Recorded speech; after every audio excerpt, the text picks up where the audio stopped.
This budget briefing is hereby resumed.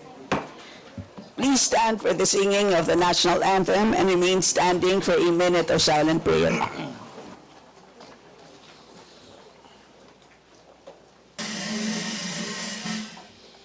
Bayang magiliw, perlas ng silanganan, hanap ng puso, sa dibdib mo'y buhay. Upang hinirang, duyan ka ng magiting, sa manlulupig, di ka pasisiil, sa dagat at bundok, sa simoy at sa langit mong bughaw, may dilag ang tula at awit sa paglayang minamahal. Ang kislap ng wataw at mo'y tagumpay na nagniningning, ang bituin at araw niya kailan pa may di magdidilim. Lupa ng araw ng luwalhatit pagsinta, buhay ay langit sa piling mo.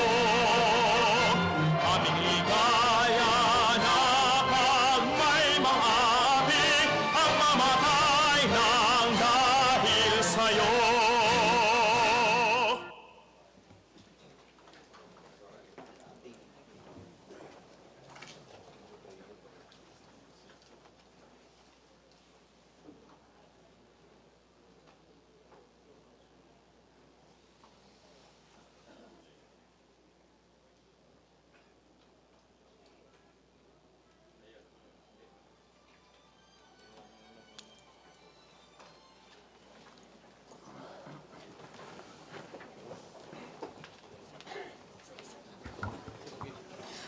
Committee Secretary, please acknowledge the resource persons and guests present today from the Department of Agriculture. Thank you, Madam Chair. May we request our distinguished guests from the Department of Agriculture to please acknowledge when your name is mentioned. Thank you.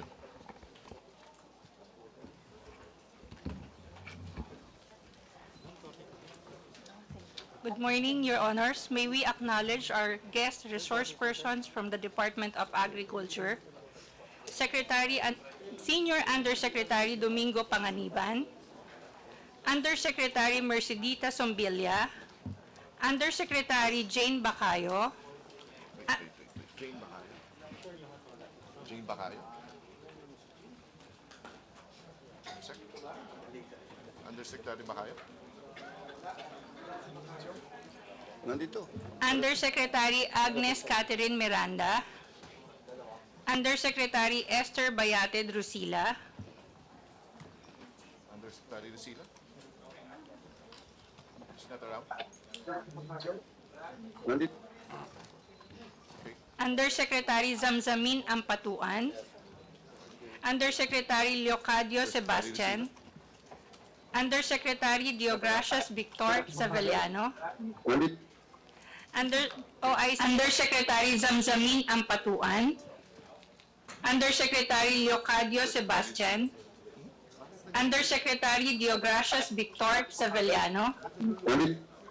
Undersecretary Zamzamin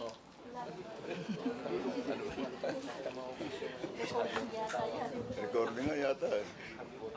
OIC Assistant Secretary Junibert Desagun, Desago. Mr. Desago. OIC Assistant Secretary Chari Sara Saking, Assistant Secretary Arnel De Mesa, Assistant Secretary James Layug, James Layog. Assistant Secretary Rex Estoperes, Assistant Secretary Secretary Estepere. Asek Estoperes, Asek. Ay, wala. Assistant Secretary Paz Benavides, Assistant Secretary Genevieve Belicaria Guevara, Assistant Secretary Noel Padre, and Assistant Secretary Arlan Mangelen. We also have the heads of the attached agencies, Executive Director Jocelyn Alma Badiola of the ACPC, Bureau Director Demosthenes Escoto of the BIFAR, Escoto. Mr. Escoto? OIC Executive Director Julieta Lansangan of the Fertilizer and Pesticide Authority. Lansangan? Wala din? Sige. Executive Director Lilian Garcia of National Fisheries Research and Development Institute. OIC Executive Director Clarita Sangkal of the National Meat Inspection Service. OIC Director Caro Salces of the Philippine Carabao Center. Director Dionisio Alvindia of PhilMec. Executive Director Julieta Opulencia of the Philippine Council for Agriculture and Fisheries. OIC Administrator Gabriel Lagamayo of National Dairy Authority. Acting Administrator Roderico Bioco of National Food Authority. NFA? Acting Administrator Eduardo Guillen of the National Irrigation Administration. Gillian. Mr. Gillian? Wala. Sa dulo? Administrator Belinda Sanchez of the National Tobacco Administration. Administrator Bernie Cruz of the Philippine Coconut Authority. Acting General Manager Glenn Pangapalan of the Pwede ba PFDA. paupuin sila dito sa likod? Executive Director John De Leon of the Philippine Rice Research Institute and Acting Administrator Pablo Luis Azcona of Sugar Regulatory Administration.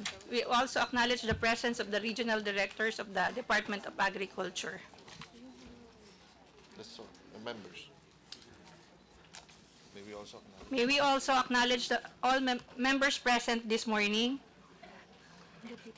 Deputy Speaker Gloria Macapagal Arroyo, Deputy Majority Leader Antonio Tony Pet Albano, Deputy Majority Leader Janet Garin, Minority Leader Marcelino Libanan, Deputy Minority Leader Mujib S. Hataman, Senior Vice Chair Stella Luz Kimbo, Vice Chair Benvenido Abante, Vice Chair Jose C. Alvarez, Vice Chair Ching B. Bernos, Vice Chair Rachel Margaret Delmar, Vice Chair Jose Maria Subiri, Representative Yasser Alonto Balindong, Representative Solomon Chungalaw, Representative Wowo Fortes, Representative Jaime Presnedi, Representative Edsel Lagman, Representative Alan Jess Mangawang, Representative Marisa Delmar Magsino, Representative Loreto B. Acharon, Representative Mark O. Coangco, Representative Wilfrido Mark M. Enverga, and Representative Leody Odi Tariela. That's all, Madam Chair. Kong Arlene. And Kong Arlene. And Representative Arlene Rosas. On behalf of our Appropriations Chair, the Honorable Saldico, magandang umaga po at welcome po sa House of Representatives.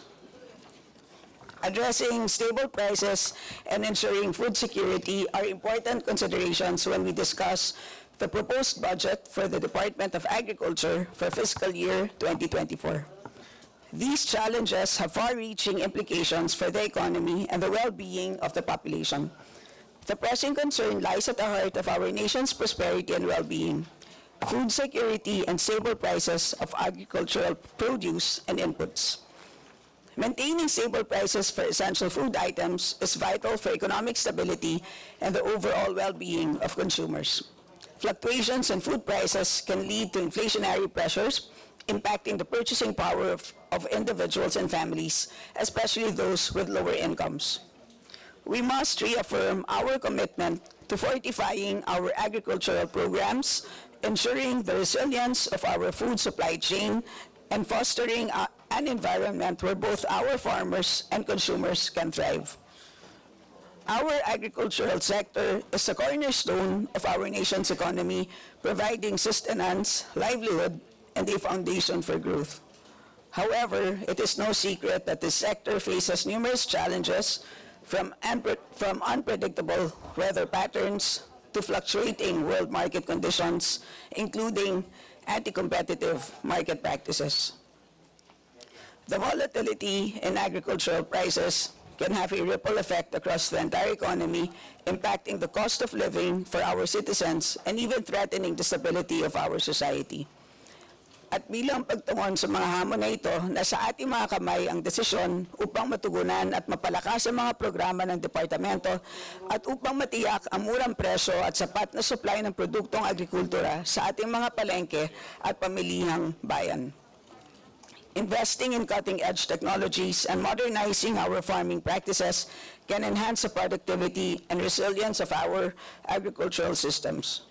By promoting sustainable agricultural practices, optimizing resource management, and empowering our farmers with knowledge and tools, we can mitigate the impact of external factors on crop yields and guarantee a steady flow of quality produce. Addressing these challenges requires a multifaceted approach that involves collaboration between government agencies, private sector, stakeholders, research institutions, and local communities. Investing in modernizing farming techniques, providing access to credit, and promoting agribusiness entrepreneurship is essential to boosting productivity and income levels for our farmers, including the implementation of sustainable land management practices and reforestation efforts to protect our natural resources for future generations. The time has come for us to reaffirm our commitment to food security and stable agricultural prices. Let us acknowledge the urgency of these issues and commit ourselves to finding innovative solutions that will breathe new life into Philippine agricultural sector.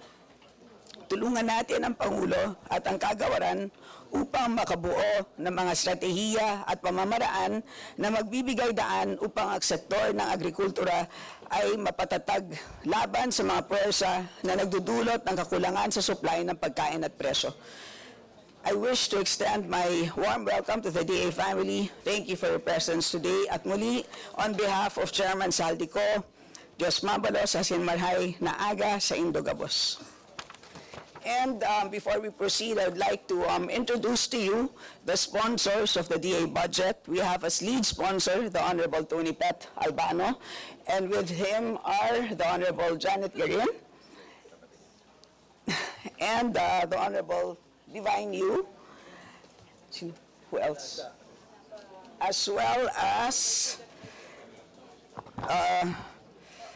the Honorable Carl Nicolas Cari, the Honorable Jose Alvarez, and the Honorable Ted Haresco,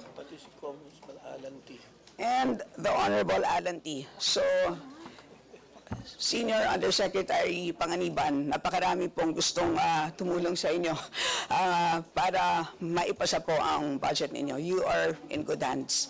So at this point po, please proceed with your presentation.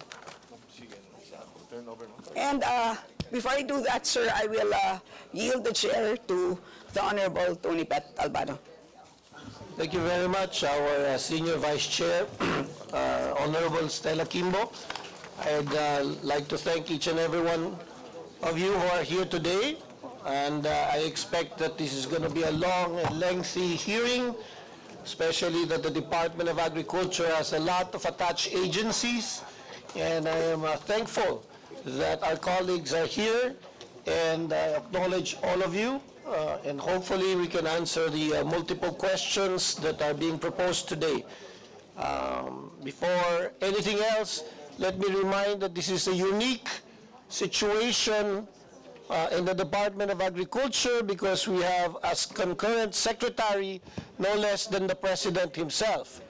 I know that we have to excuse the President, but the Senior Undersecretary Domingo Panganiban is here, and most of the undersecretaries. And we would like to also note the additional undersecretary that was duly appointed by the President no less than our former colleague here in the House of Representatives, Yusek D.V. Savallano, who will be here to answer regarding animal, livestock, and tobacco and all other departments or that he will undertake in the Department of Agriculture. So let's begin. As part of the tradition, we would like to, of course, yes, we would like to, of course, give the floor to our Senior Undersecretary Domingo Panganiban to give his opening statement and to present before we ask our colleagues to later on interpolate. You may begin, Yusek Panganiban. Thank you very much, Mr. Chairman.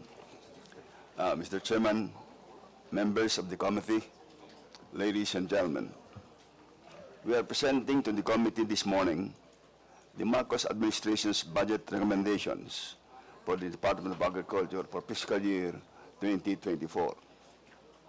This budget proposal is part of the administration's financial plan for the first full fiscal year of the President's term. In making plans for the coming year, we have been guided by the following policy objectives: to increase farm incomes and widen the access of our people, especially the poor, to safe, affordable, and nutritious food at all times; to build and promote well-organized, modern, and climate-resilient logistics, and provide enterprise throughout the country's food value chain; and to increase the efficiency and operations of public institutions entrusted with the management of the country's agriculture and fishery sector. The attainment of this goal is possible only with the prudent management of the DA's fiscal affair. We have therefore prepared the proposed outlay with two basic fiscal objectives in mind. First, to finance and efficient as possible the activities which, by consensus of the legislative branch, have been assigned to the department. And second, to achieve a balanced correlation between national receipts and expenditures, which will contribute to national food security and economic growth. As a matter of national urgency, our proposed budget for 2024 exceeds that of the present year by 6.15% at 167.5 billion. Public investments related to rice and fisheries production account for the bulk of the increases.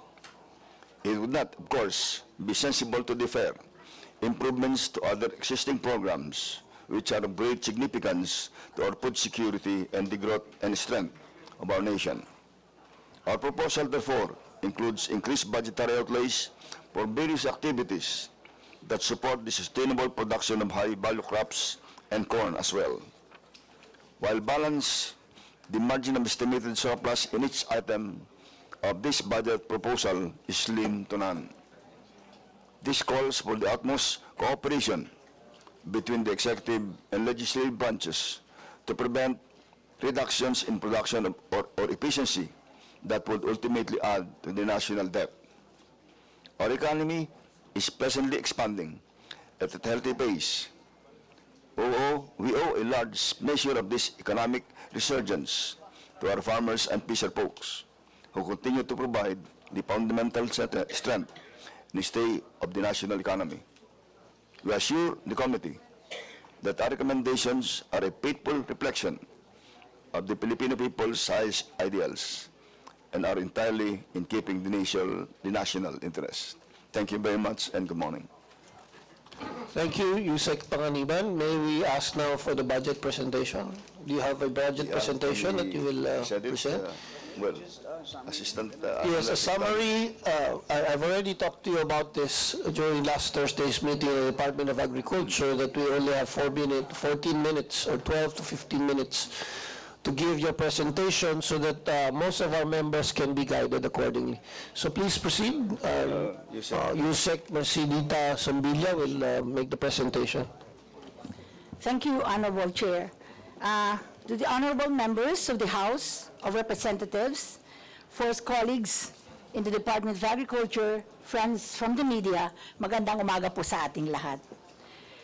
Please allow me, in behalf of Senior Undersecretary Panganiban, to present the Department of Agriculture's fiscal year 2024 National Expenditure Program, the outline of which follows the format prescribed to us by the House. Since the beginning of the administration, the President and the concurrent DA Secretary, His Excellency Ferdinand R. Marcos Jr., emphasized that one of the main drivers of our push for growth and employment will be in the agriculture sector.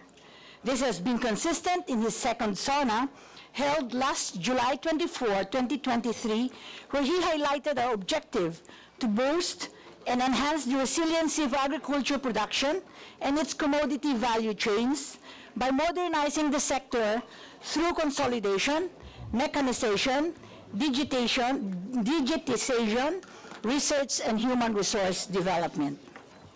This pronouncement, next slide please. This pronouncement gives greater challenge to the Department of Agriculture to perform well on its mandate to promote agricultural development by providing the policy framework, public investments, and support services to its key stakeholders to increase productivity and profitability, to help the country fast-track its recovery from the impact of the COVID-19 and sustain economic growth. Next slide, please. This department has the existing organizational structure as flashed on the screen. Of course, we have the secretary, no less than the president, 8 undersecretaries, 9 assistant secretaries, 10 office services, 8 bureaus, 9 attached agencies, 8 attached corporations, and 15 regional field offices. I think you have been provided with presentations. I don't need to provide more details on the organizational chart. Let me now show the honorable body DA's budget across the years from 2018 to 2023 and the proposed one for 2024. The graph illustrates DA's total budget proposal and the approved budget based on General Appropriations Act from fiscal year 2018 to 2023. Included also is the budget for the National Expenditure Program for fiscal year 2024. As shown in the graph, the department submitted once again a proposed budget of 396 billion, an increase of about 126 billion from the budget proposed last year. The strive proposing such a level of budget is based on the felt need by the sector to deliver the needed productivity gains and link the farmers and fishers to lucrative businesses that enhance their income activities, propel growth in the rural economy and to the whole economy, the whole country as well. Despite the proposed huge budget, the level approved as prescribed in the GAA is significantly much smaller. The GAA is equal to Tier 1, plus some amount added from Tier 2 proposals and the fund support by both houses of Congress. The largest approved Tier 2 proposals of the Department of Agriculture happened in fiscal year 2023 to support the DA activities which the President once implemented to fast-track the sector's modernization, in particular its commodity value chains. For 2024, Philippine peso 167 billion pesos has been approved budget in the NEP, 42% of our regional proposal of 396 billion. I will be presenting how we plan to spend this budget and henceforward seek your full support to approve the DA's NEP budget.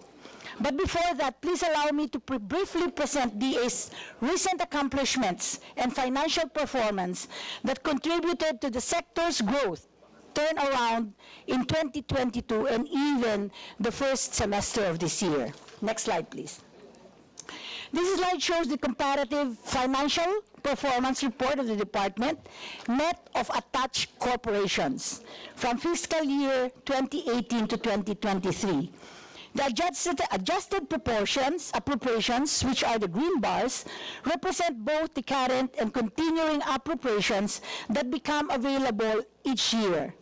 These figures include the amount transferred to other agencies, like the FMR allocation to the Department of Public Works and Highways, as well as the budgetary adjustments sourced from Special Purpose Fund, such as the Miscellaneous Personnel Benefit Fund, the Pension and Gratuity Fund, and Unprogrammed Fund, among others.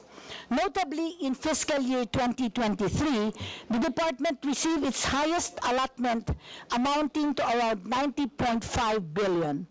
As of June 30, 2023, our utilization rate is now almost 60% in terms of obligation, and we are confident that we will be able to achieve our 100% target by the end of the year.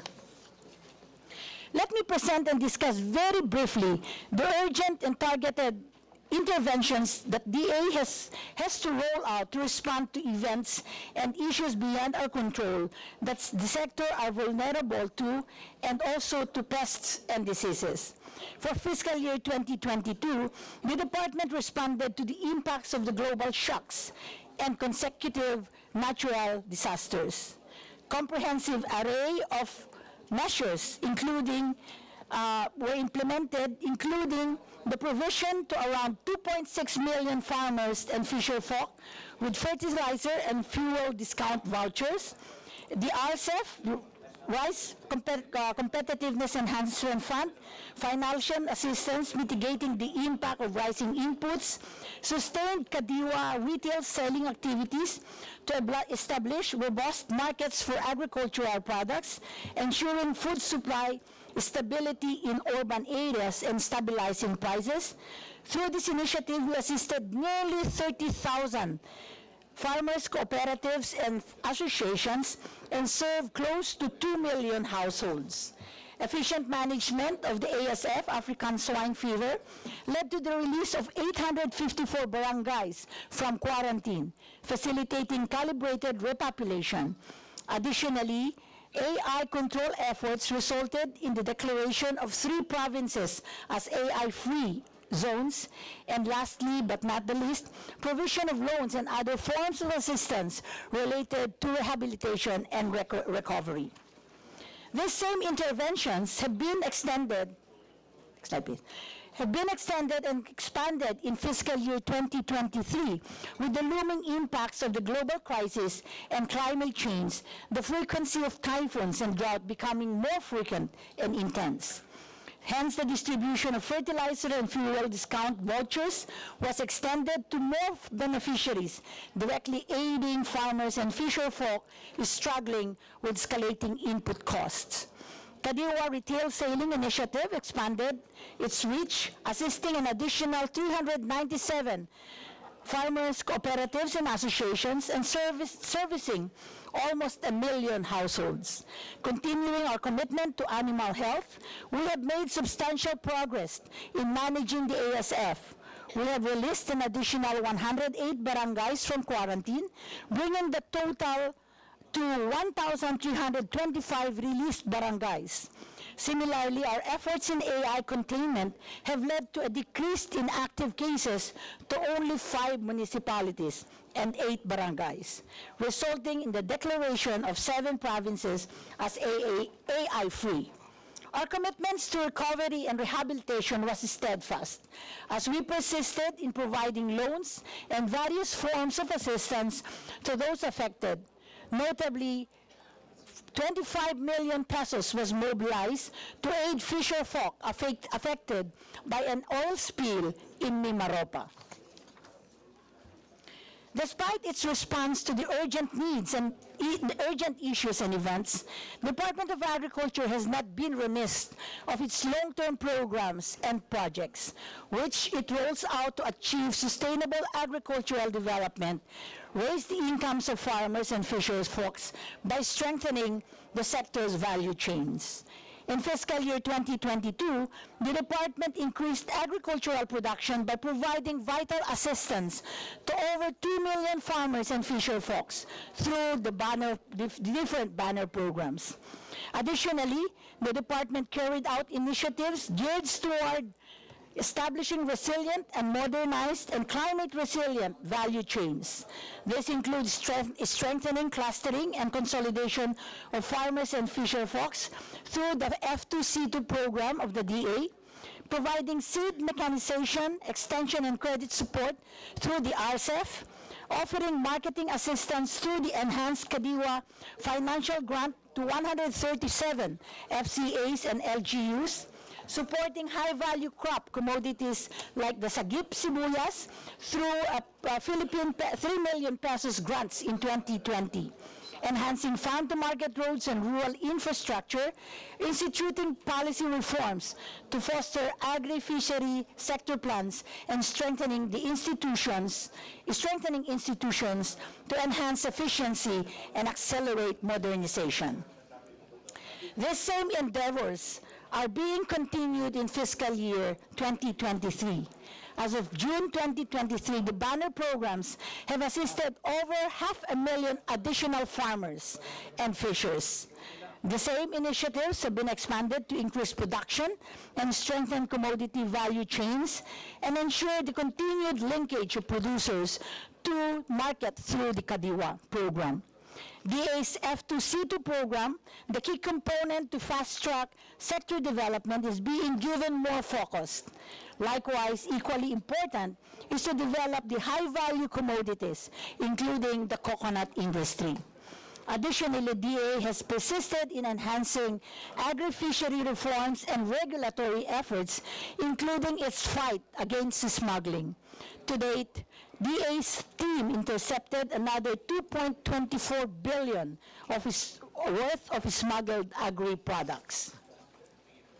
As I stated earlier, all these interventions have been contributory to the agriculture and fisheries sector, withstanding to the favorable performance of the agriculture and fisheries sector, withstanding the shocks and enabling it to rebound from the negative growth in 2021, recording a modest 0.5% growth in gross value added in 2022. The sector has maintained that upward growth trend with 1.3% GVA growth rate for the first semester of 2023.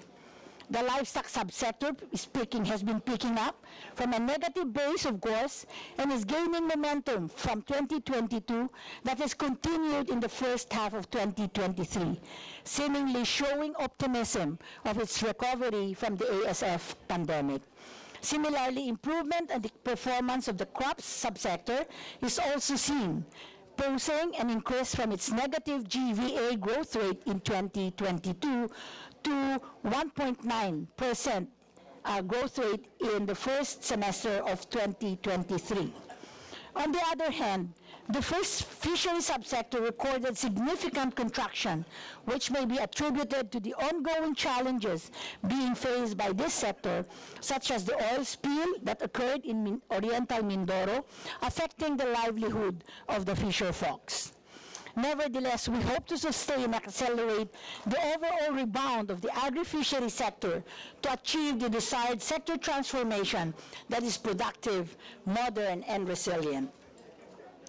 In terms of our financial performance as of June 2023, net of the budget of corporations, the department is on track, having obligated 53.9 billion or 59.5% of its total budget allotment of 90.5 billion for both current and continuing appropriations. However, only 25.1 billion or 46.6% of the obligations has been disbursed. The automatic appropriation has an obligation of only 15.5%. Bulk of the unobligated allotment, or 7.6 billion, is related to the implementation of the mechanization component of the Rice Competitiveness Enhancement Fund by the PhilMec. The Special Purpose Fund has a disbursement of 27.5% due to the delay in the procurement process and compliance with documents of the proponent LGUs under the Philippine Rural Development Project. In terms of utilization of the notice of cash allotments, or the NCA, for the first semester, the department has received has received 36.3 billion pesos.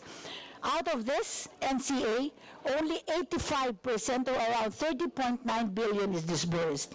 Here are some of the issues encountered by the department in terms of its cash utilization. For RCEF under PhilMec, the NCA balance of PhilMec will not lapse until the end of the year. However, it has remained unused due to some specifications that suppliers need to comply with, as well as the staggered delivery of machinery and equipment. Suppliers of said procured items are expected to complete the deliveries by the end of the year. For the fertilizer assistance of the National Rice Program, the unused NCA allotment is attributed to the changes in the implementation scheme, that is, discount voucher system versus the procurement system, which delayed the provision of fertilizer assistance. For the CEFA, under the Bureau of Animal Industry, among the concerns encountered is the selection of site for establishment of the facility, which requires analysis and evaluation of various factors through feasibility studies and extensive research. Thus, in order to accelerate and optimize the disbursement of the department the department commits to undertake the following activities. For the RCEF mechanization component, the DA through PhilMec shall ensure that all required documents are completed to avoid delays in the procurement process. Particularly, bidders were disqualified due to their failure to comply with technical and eligibility requirements of projects. Moreover, the PhilMec will proceed with the progressive procurement of dryers and rice mills for qualified beneficiaries whose warehouse counterparts are readily available or almost complete in construction. As for the fertilizer assistance under the National Rice Program, the department will fast-track the procurement or process and delivery of fertilizer to the drop-off areas and conduct a close coordination with the intended beneficiaries for distribution. Moreover, the department will fast-track the evaluation of suitable sites for CEFA through the Bureau of Animal Industry. As to boosting the utilization of the special purpose fund, the DA-PRDP will continue to coordinate with implementing LGUs to fast-track the submission of sub-projects' physical accomplishment reports to further increase the disbursement.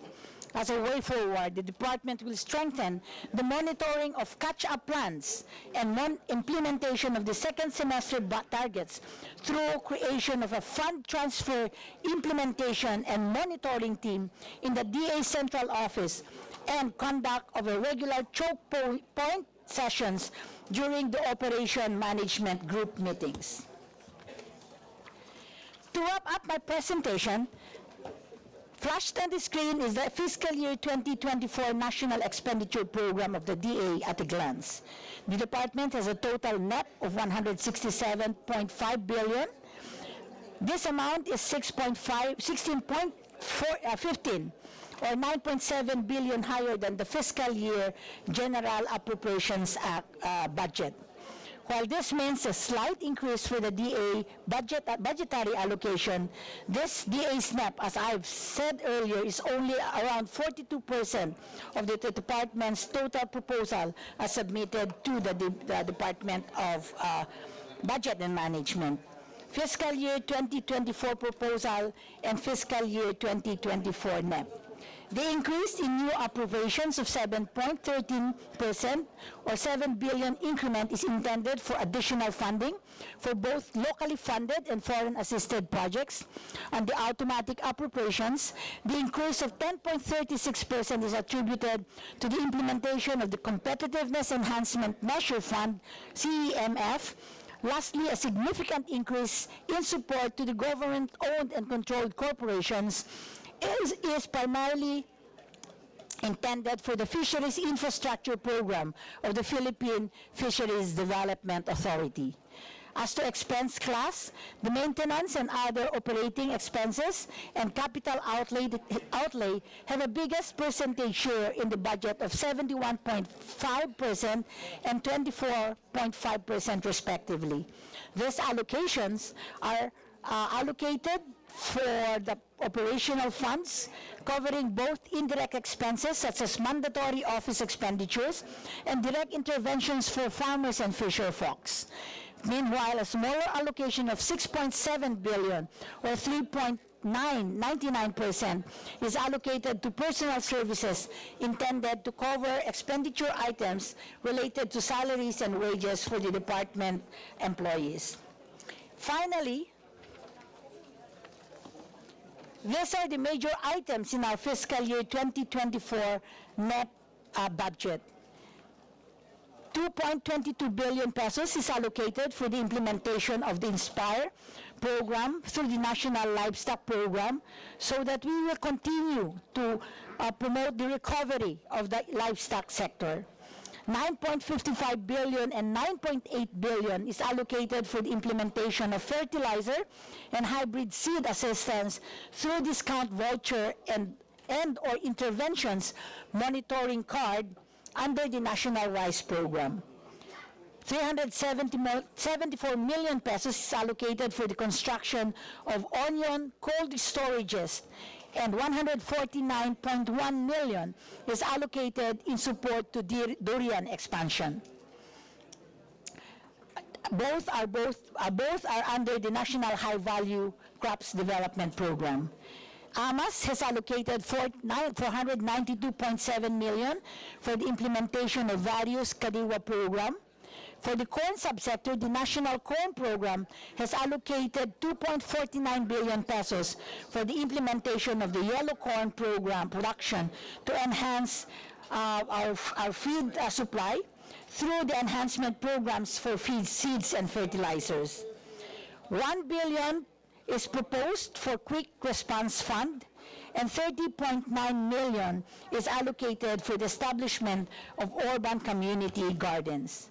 For the fisheries sector, the Bureau of Fisheries and Aquatic Resources has allotted 230 million for the establishment and operations of legislated hatcheries and 236.6 million for aquaculture and mariculture fisheries, and 2.75 billion for the implementation of various credit programs under the ACPC. Thank you again, and rest assured that the department is committed in staying true to its mandate of promoting agriculture development and contributing to the economic growth. Hangad po namin ang inyong patuloy na pagsuporta tungo sa isang masaganang agrikultura, maunlad na ekonomiya. Maraming salamat po at magandang umaga po sa inyong lahat. Right. Salamat po, Yusek Mercy. Thank you very much, Yusek Mercedita Sombilia. We now proceed with the discussion, and I expect everyone to know the rules, especially our colleagues in the House of Representatives. May I remind our distinguished colleagues that each member is given 5 minutes for questioning or interpellation, excluding the response of the resource persons, and when you hear the bell sound, it means you only have 30 seconds to wind up with your questions. As part of our long-standing and respected tradition of the House of Representatives to accord preferential treatment to the minority members of the House, and followed by the majority members in an alternating manner, the Chair therefore recognizes my good friend from the minority, our minority leader, Marcelo Libanan, to give his interpellation. Thank you. Marami pong salamat sa ating Chairman Tony Pet Albano. Magandang umaga sa ating sekretary at lahat ng opisyalis, lalo na kay bagong appointee D.V. Sabiliano, ang ating kasama sa Kongreso. Ang tanong ko po, yung mga concern ngayon ng ating taong bayan, yung severe flooding dahil sa global warming. ito po ay pumapatay sa ating mga tanim at kailangan na tayo ng revolusyonaryong measure para maayos ang ating mga pagbaha. Sobra na po ito. Ano po ba ang strategy ng Department of Agriculture dito na pati yung DPWH kasama nyo? Mayroon po ba kayong strategy dito? Can we ask NIA to answer the question?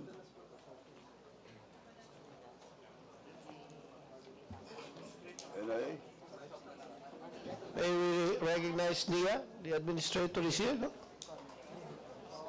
Dito siya, di ba? Good morning po. The administrator has just left out. Andyan lang po, may kausap lang pong nagpatawag. Si po sa Eddie kanya. Gulian? Yes, sir. Where is he? Alam niyo po, kahit anong gawin natin dito, pero pag binayan ng todo, ubos yan. Mawawala yan eh. Kaya yun ang unang tanong ko. May strategy na ba tayo para ma-solve itong pagbaha ng buong Pilipinas dahil sa global warming? In behalf of, andyan na, si Eddie. The late Eddie Gulian. No, I actually saw him a while ago already. Siguro nag-restroom break lang. Sorry po, nag-restroom break lang. Morning po. Morning, honorable members of this committee. Mr. Chair, actually, meron kaming convergence with DPWH. Ang isa po dito, yung paradigm shift from flood control to water management project. Will you speak louder? Hindi namin marinig dito.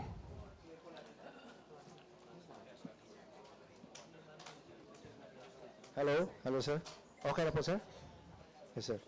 Meron po kaming convergence with DPWH. Ang parang paradigm shift po ito from flood control to water management, sir. Meaning, for example, yung kanilang Sabo Dam project ay may coordination po kami para lagyan namin ng intakes para magamit po namin sa as diversion dam. And then, ang isa pa po rito yung construction of water impounding projects, river impounding projects, and ito pong katubigan namin, sir, yung farm to market road. Coordination meeting pa lang ito. Wala pa dito sa budget. Tama po ba? Meron po kaming, yung coordination namin, meron pong identified po ng NIA na nasa budget po ng, I believe, nasa budget na po ng DPWH, sir. You believe, but you're not sure. May binigay po sa aming listing, sir. Klaruhin niyo po sa amin ito eh. Pinag-uusapan natin dito, buhay ng natin lahat dito eh. Mayroon ba o wala?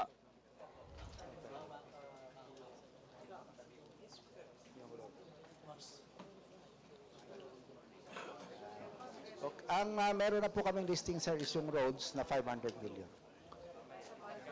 Sana po ayusin nyo ng maigi dahil minsan naglaglagay tayo ng mga flood mitigation facilities pero mababa eh. Pag binabaha, walang silbi.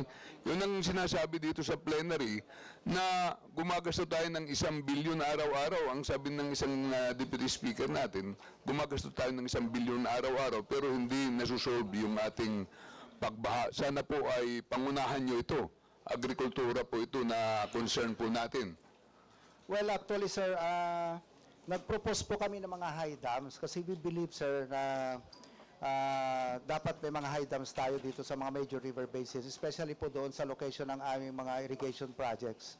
So may mga proposal po kami. In fact, ang aming proposal was 132 billion sana, sir. Pero ang naibigay lang sa aming budget is 40 billion. Halos parehas lang nung budget namin last year. Anyway, para hindi tayo humaba, kindly submit to the Appropriations Committee and to the Office of the Minority yung mga gagawin nyo, ha?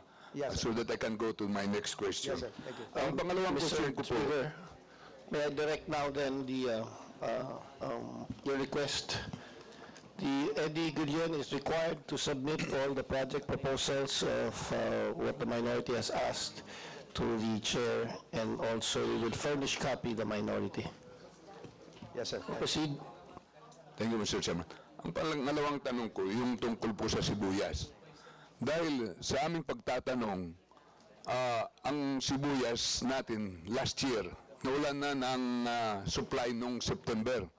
At hindi tayo nag-import ng white onion, kaya tumaas ng tumaas. Ngayon tumataas na naman ang presyo ng sibuyas. Ano ba ang strategy natin ngayon?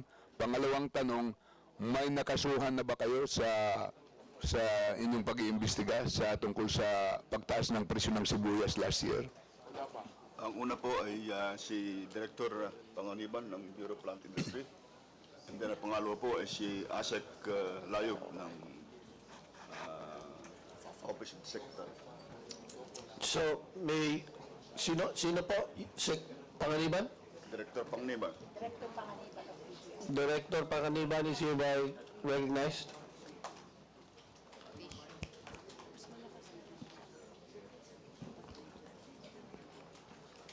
Sir, good morning po. And thank you for the question, sir. About po dun sa ating issues on onion, of course, through the guidance of our principals in the Office of the Secretary, so yung value chain po, we started immediately or, well, even during the investigations po, from credit, we also provided production support, sir. And then even the post-harvest po yun, tuloy-tuloy po yung ating pag-establish ng onion cold storages. On the regulatory side, sir, we have already registered and accredited cold storage warehouses to ensure that lagi po tayong merong volume at meron tayong stock. So, continuous po yung monitor and surveillance natin ng mga inventories. And regarding po doon sa mga cases, siguro po I would like to na lang po kila Assistant Secretary Layog kasi po sa kanila po namin pinapasa, sir, yung mga non-compliant and yung mga nahuli po natin, sir. Thank you po. Thank you. Likewise, Mr. Chairman, para hindi tayo humaba, gusto kong isubmit nila sa committee at saka sa Office of the Minority yung strategy nila para bumanda yung presyo at hindi tamaan tayo, at kung sino pa yung mga initiatives nila tungkol dito sa hindi lang sibuyas, pati na yung ibang agricultural products. Right. You are therefore required to submit to this committee all the plans and strategies that you have for this as soon as possible to this committee, and we will furnish the minority with a copy. And you said you are going to pass the question to answer further. Who? Asek Layog? Asek. Mr. Chair, as a live po. Go ahead, Chair, Chair, with regard to the filing of cases, the Undersecretary for of DOJ under Hieronymus C. is conducted case conference and case build-up together with the Philippine Competition Commission, the AMLAC, DTI, and the Department of Agriculture to build up the cases against those responsible for the onion increase of onions, price of onions last year, sir. Kindly submit it before the plenary para mag-guided kami properly kung magtatanong pa kami sa chairman o hindi. Yung pangatlong tanong ko po, ito po ay tungkol sa presyo ng coconut. Noong mga 1979, ang presyo ng coconut, 40 pesos per kilo. Noon pa yun, 1979. Ngayon, nung nasa Tacloban po ako nito, nag-aaral pa ako sa Tacloban, pero ngayon, from 1979 hanggang ngayon, ang presyo na ngayon ng coconut, 20 pesos per kilo. Paano mabubuhay dito ang ating mga magsasaka ng coconut? Tinatamaan dito ang Kabikulan, Eastern Visayas, Western Mindanao. Ano po ba ang tamang gawin dito dahil umaasa ang taong bayan sa coconut? Mayroon bang strategy ang ating Department of Agriculture tungkol dito? Si Administrator Bernie Cruz po ng Philippine Coconut Authority ang sasagot sa inyong tanong. May we... Saan ba siya? Is that Cruz? Bernie Cruz, you're hereby recognized. Good morning po, Mr. Chair. Opo, tama po, yung presyo po siguro na sinasabi ni Honorable Congressman. Can you speak louder? We cannot hear you on the mic. May problema po. Magandang umaga po, Mr. Chair. Opo, yung katanungan po, siguro ang nare-refer po dun sa presyo ng kopra. Yung presyo po kasi ng kopra is hindi natin makontrol dahil it's a commodity. No? Pero gumagawa ho tayo ng mga paraan ngayon para matulungan yung ating mga farmers sa pamamagitan ng utilization ng Coco Levy Fund on the second year na po. No? Meron po tayong mga ginagawang shared facilities para yung mga farmers mismo makapag-process, hindi lang po yung meat, yung copra.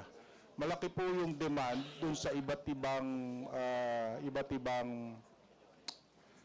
product out of coconut, no? From husk to shell, yung coconut water, at saka yung coconut milk po, meron na rin po tayong mga product na gano'n.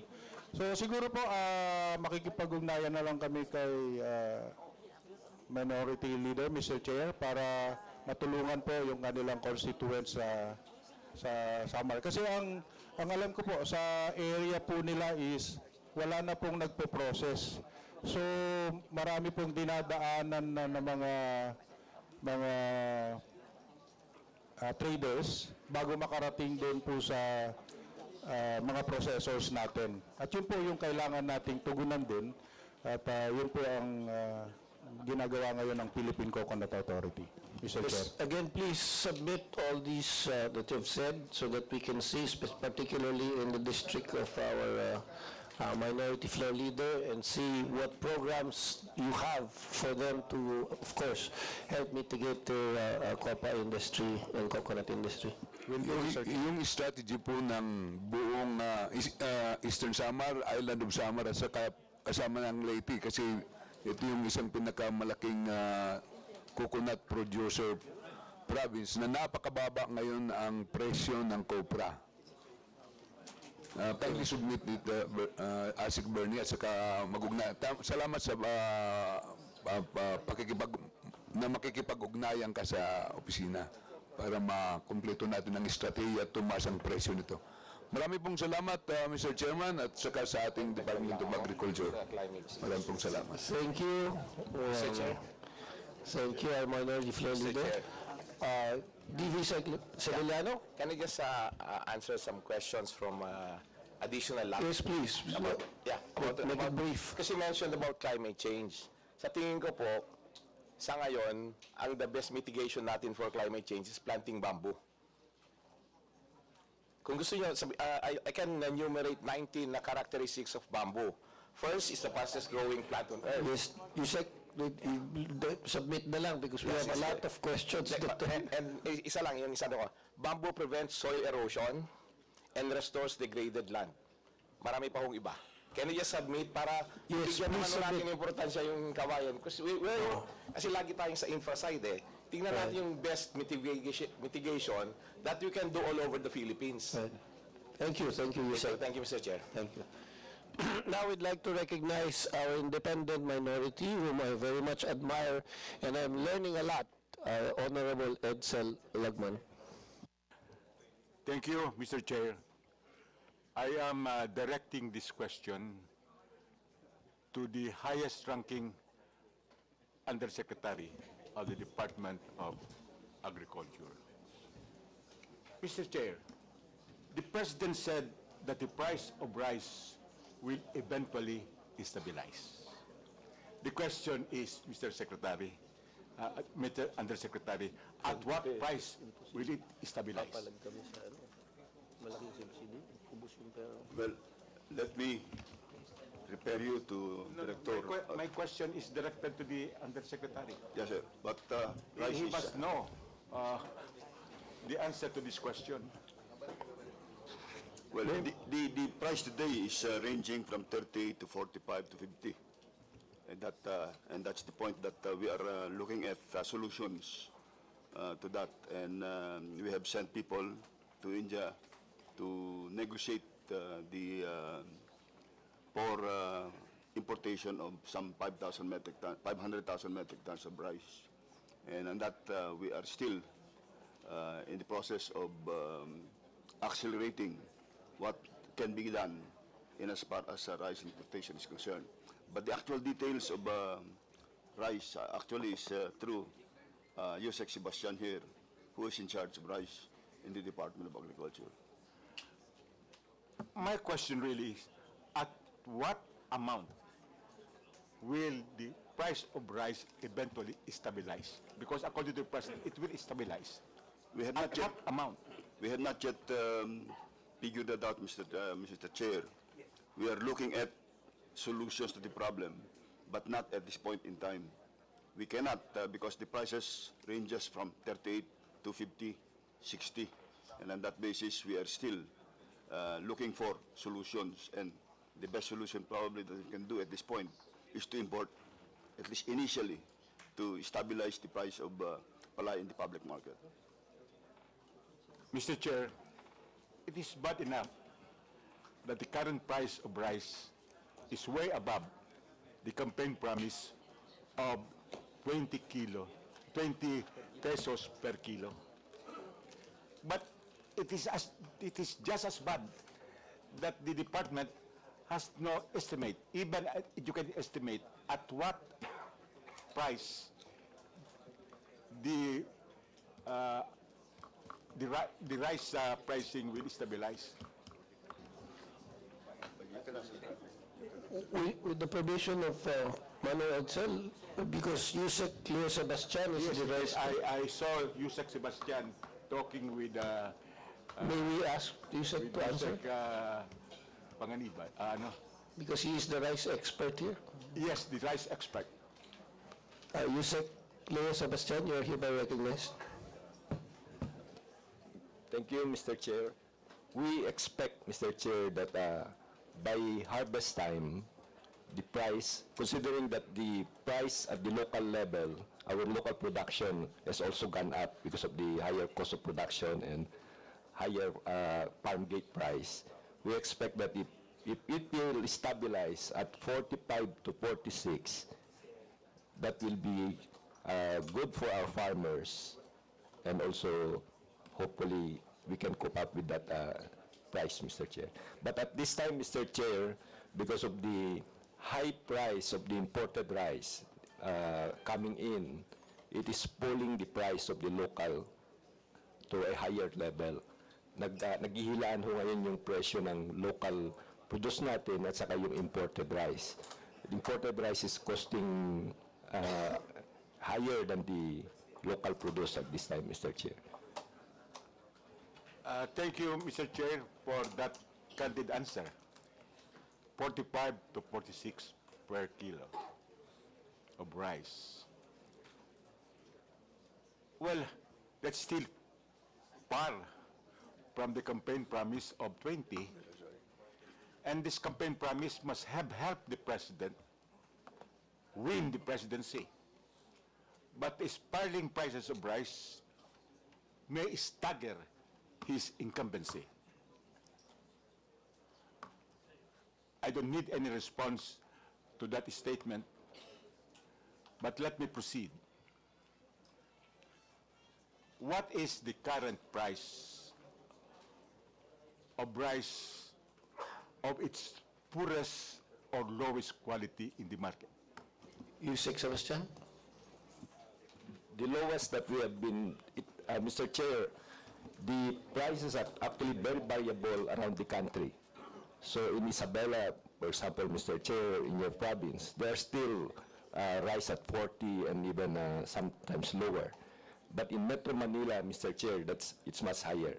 So the lowest in Metro Manila that we are monitoring is about 46, 48. That's the lowest. But in other places, it's much lower in Cagayan, Isabela, and other places. So it's rice producing areas. Yes, Mr. Chair. Even Nueva Ecija. Nueva Ecija, it's a little bit higher in Nueva Ecija, but in Parklang areas, it's lower, Mr. Chair. So what is the national average, may we know? The national average at this time, Mr. Chair, I don't have the data.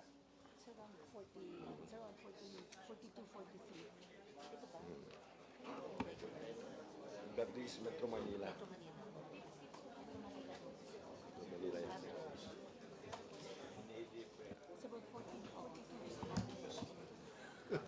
I think that's latest. Ayaw nila yata mo.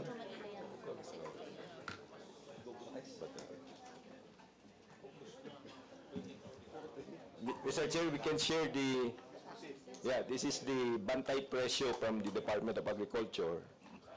The lowest price for local is 41 for the regular meal. That's the lowest based on monitoring. But the range is from 41 to 50. Yeah.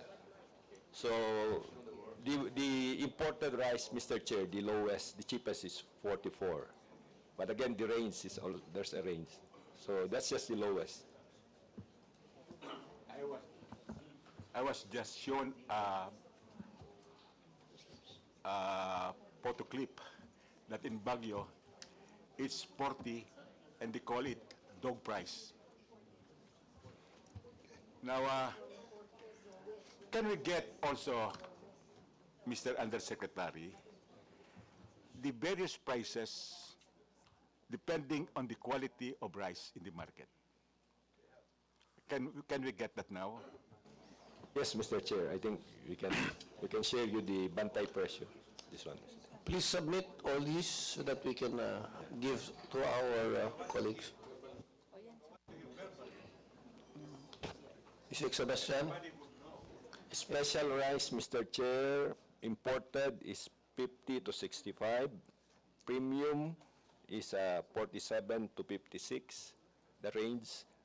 Well-milled is 46 to 47. That's imported, Mr. Chair. For regular milled imported, we don't have, Mr. Chair. Most of the imported rice are higher quality. For the local, Mr. Chair, special is 50 to 62. Premium is 46 to 60. Well-milled is 40 to 57. Then regular milled, 41 to 55, Mr. Chair.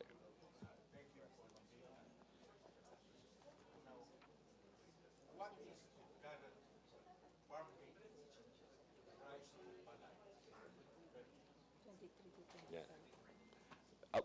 Based on our monitoring in areas that are already harvesting, Mr. Chair, because there are still not so many places harvesting, it's 21 to 23, Mr. Chair, per kilogram. That's an empirical monitoring, Mr. Undersecretary. That's based. We have the so-called Philippine Rice Industry Information System Management, Mr. Chair, that monitors this buying price around the country. According to the President, Mr. Chair, the price of rice may go down because of the harvest season, particularly in the Luzon area. May we know, Mr. Undersecretary, what was the damage caused to the palay plantations in the granaries in the rice plantation or palay plantation in Luzon because of Typhoon Igay and the subsequent typhoon? Yeah. Yeah, based on our monitoring, Mr. Chair, the damage is about 26,000 metric tons. Supposedly not recoverable. But as we know, Mr. Chair, this is the rice planting season. So farmers the rice plant itself can recover if it is not fully damaged. And also the damaged areas can still replant in many areas, Mr. Chair. So we hope to recover from those damages because it's still early in the season when it occurred. It's end of July, Mr. Chair. In other words, the recent typhoons adversely affected the expected rice harvest in these places damaged by the typhoons. Is that correct? Yes, Mr. Chair, but the damage at this time would be considered minimal, Mr. Chair, and recoverable. Now, is there a rice shortage? There's no rice shortage, Mr. Chair. How is rice shortage defined under the rice tariffication law? If we have already, when our local supply, Mr. Chair, is below the demand, Mr. Chair, then we would say there's a rice shortage, Mr. Chair.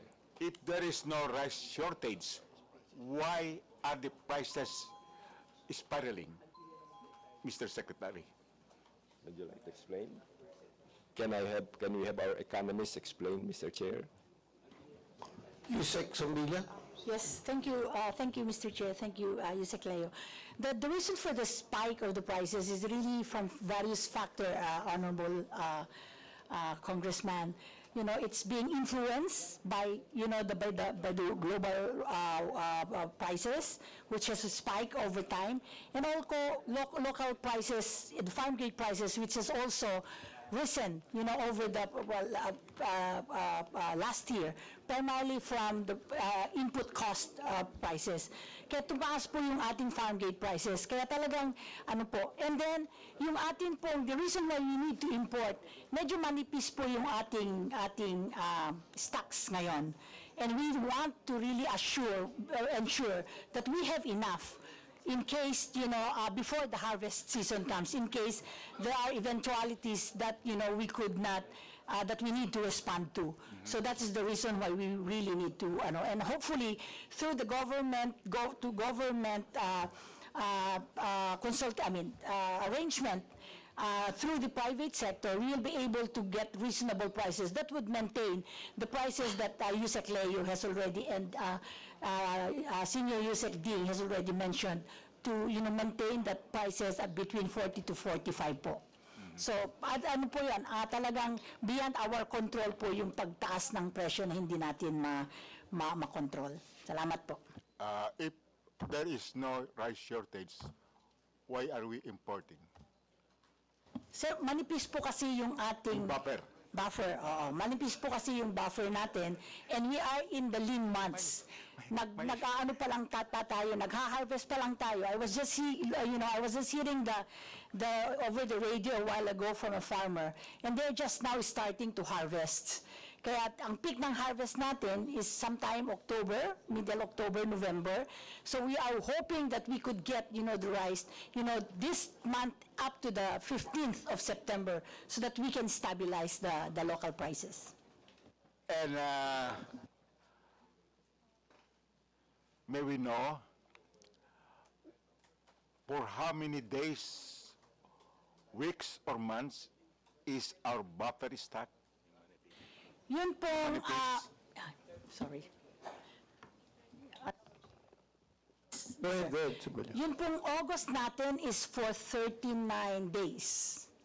Yung ating September is, I think, about 40-45 days. So medyo manipis po yun. So that's why we wanted sana for the importation to beef up until September 15 man lang, to reach around 45-50 days. That will,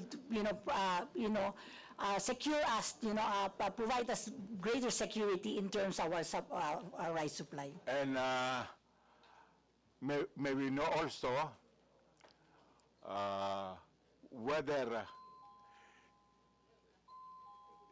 what aspects of the rice tariffication law is subject to review.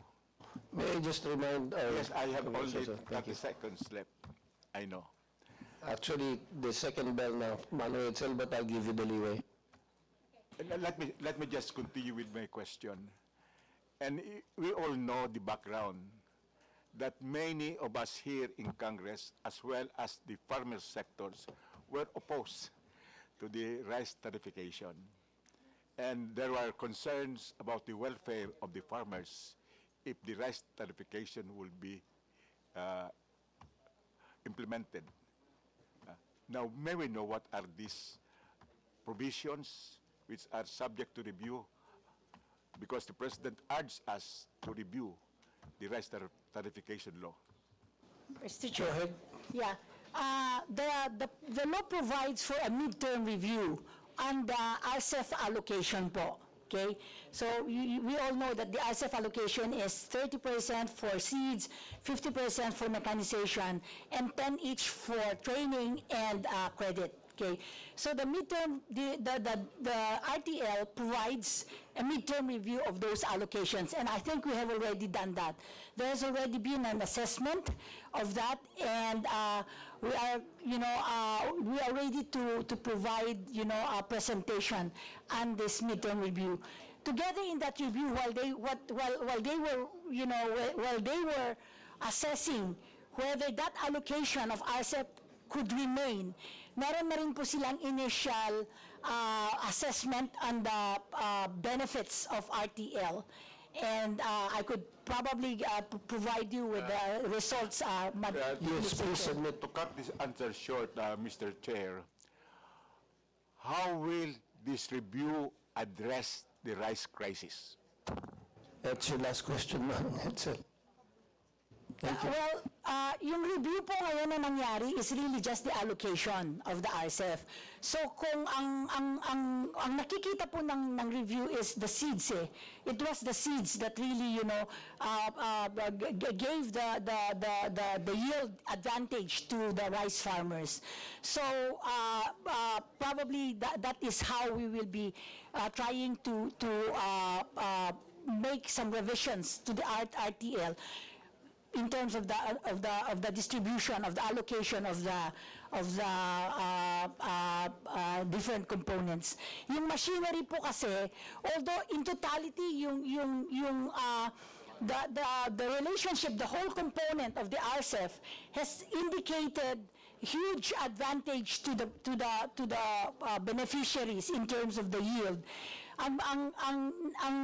Ang delays in the machinery because of some documentary and some procedural processes ay hindi po, yun po yung nakapag-delay dun sa machinery. But it is really important, it's really, we can see that, in farms where there has been, rice machinery expanded, we noted that there was really increased in profits and in yields, together with the seeds and the credit and the training that went into the whole Mr. Chair, RCEF. just a short manifestation. Will the review include empowering NFA to import rice? Hindi po. Okay. And then let me just end by quoting the law on tarification. It says rice shortage is a situation where the quantity available or the supply of the commodity in a market falls short of the quantity demanded or required at a given time. Thank you. Thank you, Madam Excel. May we ask, of course, to submit all the requirements that Congressman has enumerated here. Now we go to the majority on the first. Vice Chair and, of course, Bishop Benvenido Abante, a good friend, is recognized. Thank you, Mr. Chairman. Good morning to the DA family. The President mentioned that by 2030, there should be complete food security in our country. I'd like to ask from you, is that possible? Is that reachable? Is that feasible? Considering the statements that you said upon the query of the independent minority, Edsel Lagman, on the prices of prime commodities, which are rising every time.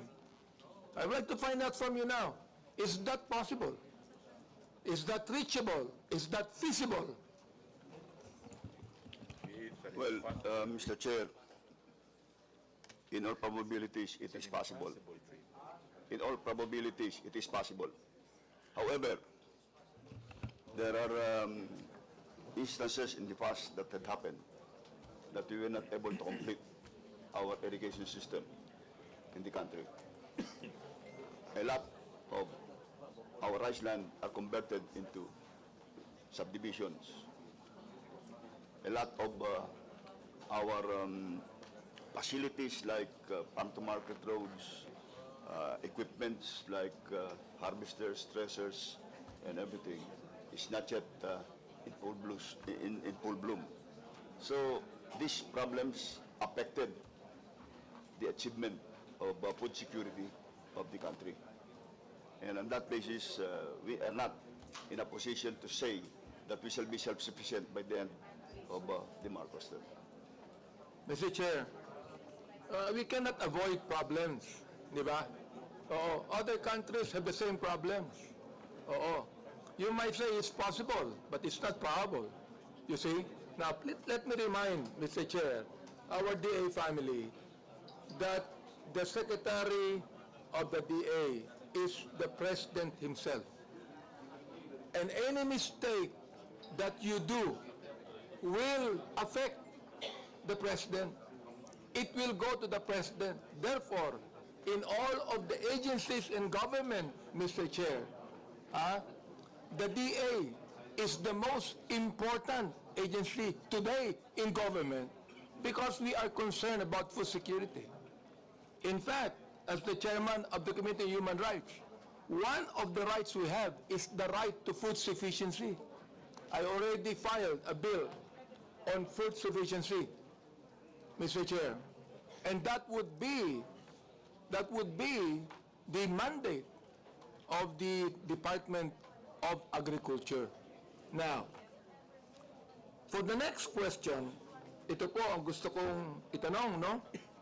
Yung mga nag-aalaga ng baboy, ng manok, ng gulay, kapag nagbebenta sila ng kanilang produkto, sila ang nasusunod kung magkano nila ibebenta ang kanilang produkto. Pero bakit sa palay? Yung mga magsasaka ay hindi nasusunod sa presyo. Bakit yung magsasaka pa ang nagtatanong sa mga palay traders, magkano nyo bibilhin ang palay ko? Bakit po naging ganito ang sitwasyon, Mr. Chair? Yusek Panganiban. Well, that's the message, Mr. President, Mr. Chair, that we are correcting. We are now. Pakilakas po, hindi ko marinig. That's the problem that we are correcting, Mr. Chair, because the farmers are the ones selling to the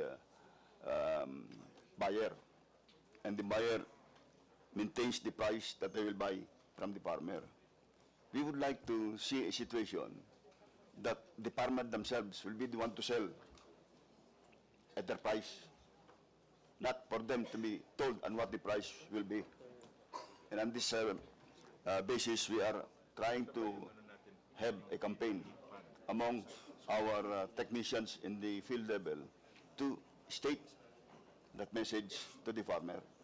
But at this point, the farmers are still subject to the wishes, to the caprice and wishes of the buyer. And we cannot immediately change that system, Mr. Chair. Well, Mr. Chair, one of the big problems we have since time immemorial, why it is the traders that dictate the prices, is the rice cartel. We still have the rice cartel today. What is the DA doing about it? Yusek Panganiban. Do you want to pass this to Yusek Sebastian? I think Yusek Sebastian should... Yusek Sebastian, you're recognized. Thank you, Mr. Chair. We recognize the problem, Mr. Chair. That's why we have... First, Mr. Chair, let me interject, no? Do you believe there's a rice cartel? Mr. Chair, the rice industry is very big in the country. It's a big industry. No, don't answer me that. I'm asking if you believe there's a rice cartel. I don't believe, Mr. Chair, there's a The rice... Philippine Competition Commission believe there's a rice cartel. Anyway, Mr. Chair, In the city of Manila, we believe there's a rice cartel. This is my first time. This is my first time that you answered there is no rice cartel. Can I answer your... I'm not earlier question? angry, I'm just dynamic. Yes. Tama naman. Bishop yan, hindi ko marunong magalit. Go ahead, Yusek Sebastian, please provide the Anyway, answer. Mr. Chair, the way we are now strategizing to address your earlier point, Mr. Chair, is that we are working on Recording stopped. we are working on clustering our rice farmers, Mr. Chair. And we are also looking at the value chain.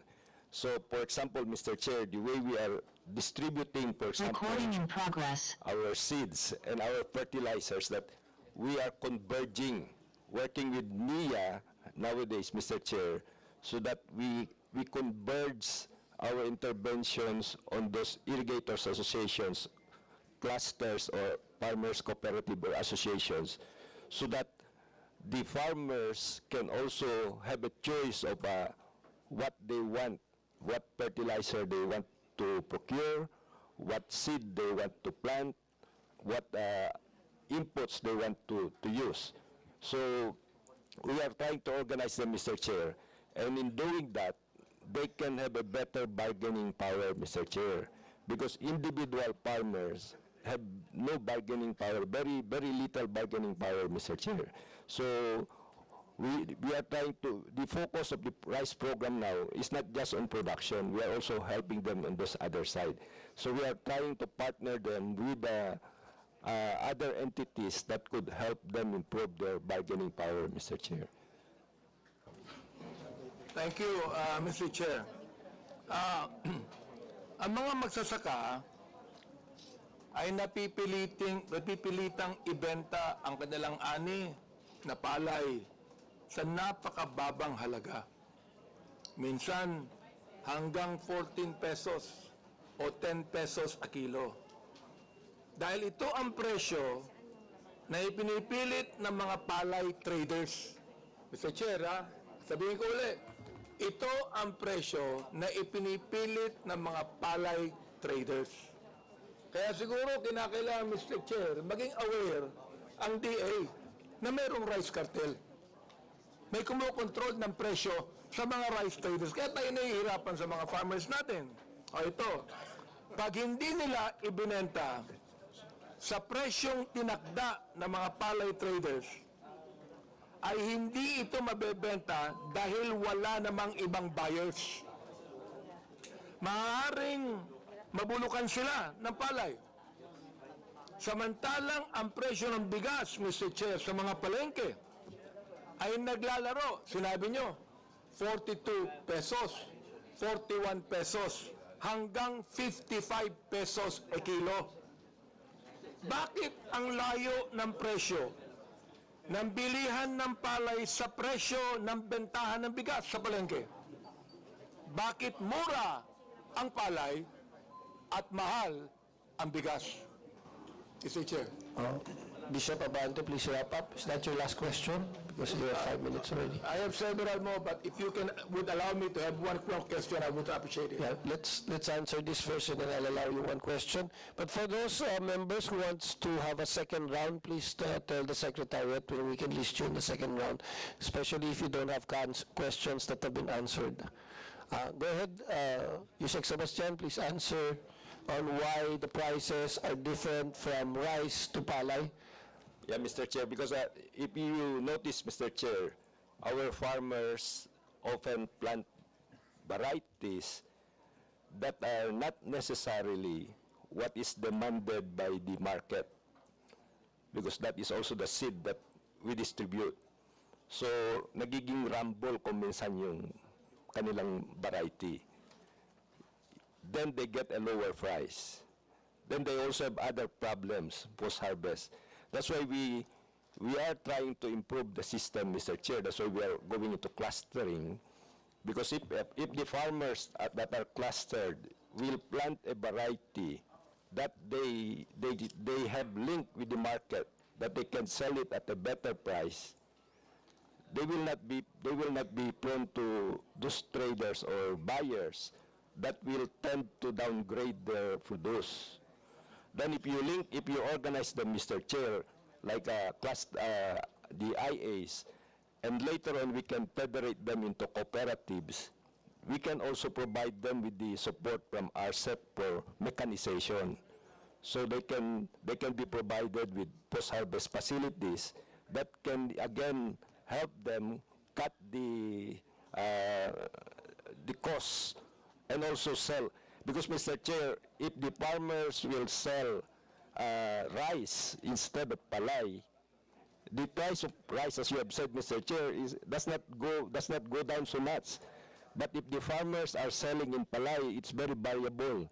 But if the farmers that are clustered into cooperatives or into associations are processing the rice and selling it as rice rather than palay, they will get the better price and the better income from the rice production, Mr. Chair. That's why it's very important, Mr. Chair, that we have to work hard to really organize our farmers. This is what happened in other countries, Mr. Chair.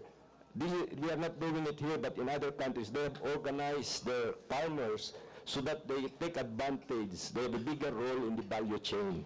Actually, let me correct you, Yusek Sebastian, because in Isabela, we've already created Yes, Mr. Chair, you have that is supposed to be the model that is being used all over the country, because there are positions in numbers. And because if it is small farmers that are selling, they're prone to traders that are scrupulous. But what we did in Isabela is supposed to be replicated.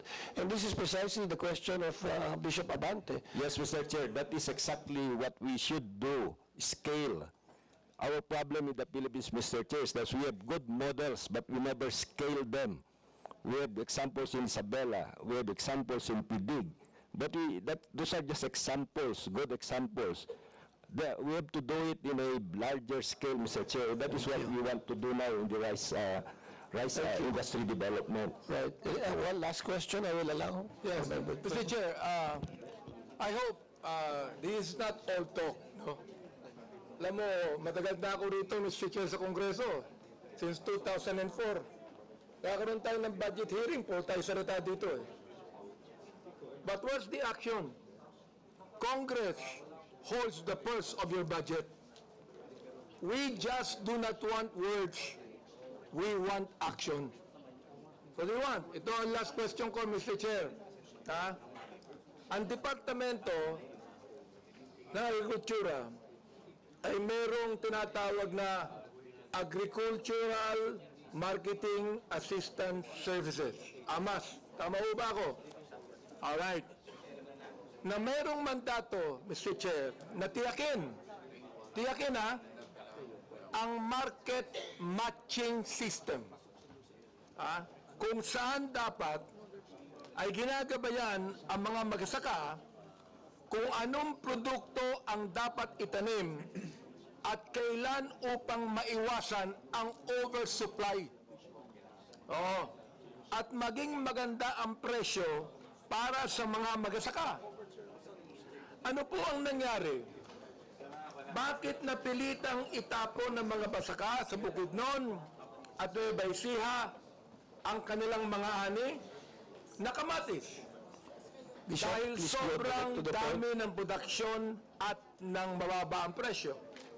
Noong September 9, gayon din ang nangyari sa mga nagtatanim ng bawang sa Batanes. In fact, nakausap ko ang gobernador ng Batanes. Naghahanap sila ng buyer ng bawang sa Batanes. Samantalang nag-i-import tayo ng bawang, Mr. Chair, at repolyo sa Benguet. Nakausap ko din ang late governor na kaibigan natin dito, ng Nueva Ecija. Naghahanap din ng buyer ng kamatis. Mr. Chair, napipilitang itapon ang mga produkto dahil saan? Sa oversupply sa kanilang lugar. Samantalang ang taas ng presyo nito dahil kulang ang supply sa ibang lugar. Ngayon, ang tanong niya ito, nasaan ang DA at AMAS sa mga lugar na ito? Bakit tila walang silbi ang AMAS? Thank you, Mr. Bishop. Chair. Okay, that's the last I would question. like to tell them, I might be a city boy, Mr. Chair, because I am the congressman of the 6th District of Manila, where the president resides. Thank you, All Mr. right? Chair. But I have a small farm, so I know what I'm talking about. Thank you, Bishop. Thank you, Mr. Chair. So that's a manifestation anyway, and then please submit na lang the answers, especially the strategy, so that we can make sure that the rice cartel supposedly mabuwag din, no? Because in the eyes of the others, there's a rice cartel. And vegetables, I'm sorry, for onions and all the other high-value crops that are lacking in the market. Mr. Chair? Yes? In relation to that, may I just ask, what is the policy of AMAS with respect to the one raised by our Vice Chairperson? That's an interjection. May we ask that you hold on to your question and answer it later, because we do have more than almost 50 already, Congressman, and if I allow you to interject, we will have a problem of all people interjecting. Mr. Chair, it's just to save time, that's why, instead of asking it again, so if they can already answer it now, so that we will not repeat asking it again. That's why I interjected. I'm sure that most of your colleagues have the same question also, Madam, so that's I submit, Mr. Chair. Thank you, thank you. So, Mr. Chair, can I ask for the answer? Nasaan ang AMAS dito? Okay, Amas, for the last question. Director Junbert. Mr. Chair, Your Honors, Senior Yusek, narito po yung AMAS, Mr. Chair. Yung AMAS po, we do market matching with from the producers to the institutional buyers and markets in the Metro Manila.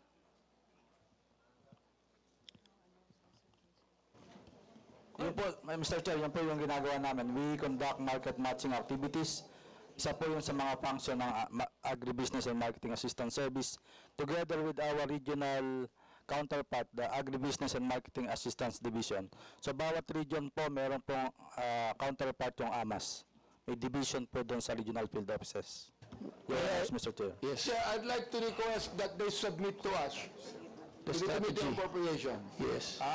on the accomplishment of AMAS with regards to this. And I would like to find out the corporate supply in some of these areas. Yes, Your Honor, Thank Mr. you. Chair. Please submit, especially that this is a very big issue. And therefore, please submit to this committee all your strategies for the implementation. Otherwise, baka mawalan ka ng budget kay Bishop Abante. Yes, Mr. Chair, Your Honors. Thank you. Now, we would like to recognize, as an announcement for all my colleagues here, your regional directors and all the regional directors are here in the Villar Hall and the Belmonte Hall. So if you have parochial concerns, so that when you come back here, you can ask policy questions as a whole, you can go to your regional directors right now before your questioning, so that you can already identify what problems you have with the regional director. So again, as a practice, we go from the majority to the minority, we go to the minority, and so I now,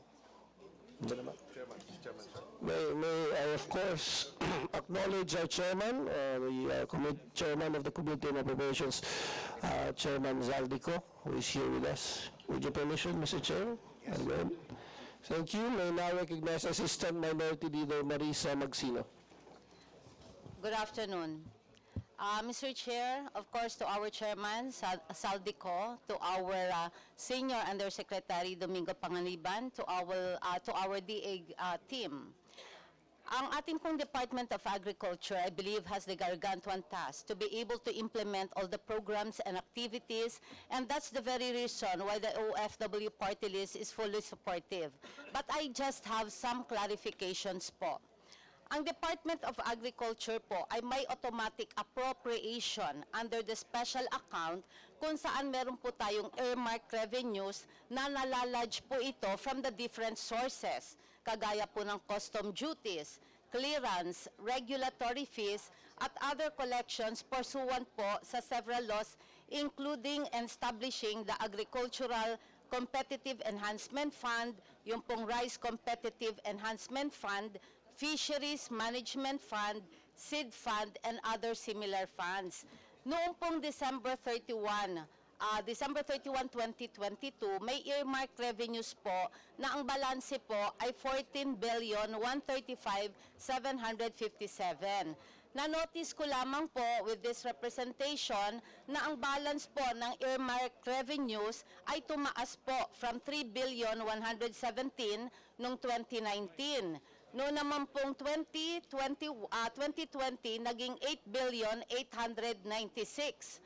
Noong naman pong 2021, tumaas pa rin po ito ng 12,569 at noong 2022, tumaas po ito sa whooping 14,135. However, on the other hand po, ang revenue collections naman po natin ay bumaba. From 15,427 in 2020 at noong 2021 naging 13,556. Noong 2022 po naging 12,733. Pero I noticed na ang expenditure naman po natin for the past years ay naging less po. Bumaba po ang ating expenditure. Ngayon, ang nangyari po, napakalaki po ng annual surpluses natin at nag-i-increase din po ang ating balanse. Maganda naman po yan.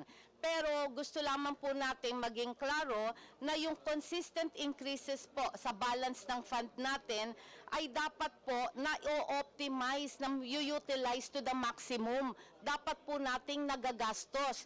Kasi po, intended po ito para sa mga competitiveness ng local rice natin, ng livestock, vegetable industries. At marami po tayong problema ngayon kung bakit po hindi natin na-utilize ang earmark funds na to sa special account.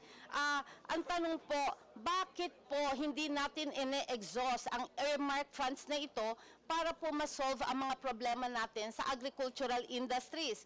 Dahil nasa existing laws po natin, and that's the very reason kung bakit po natin ginawa ang batas na yan, Mr. Chair.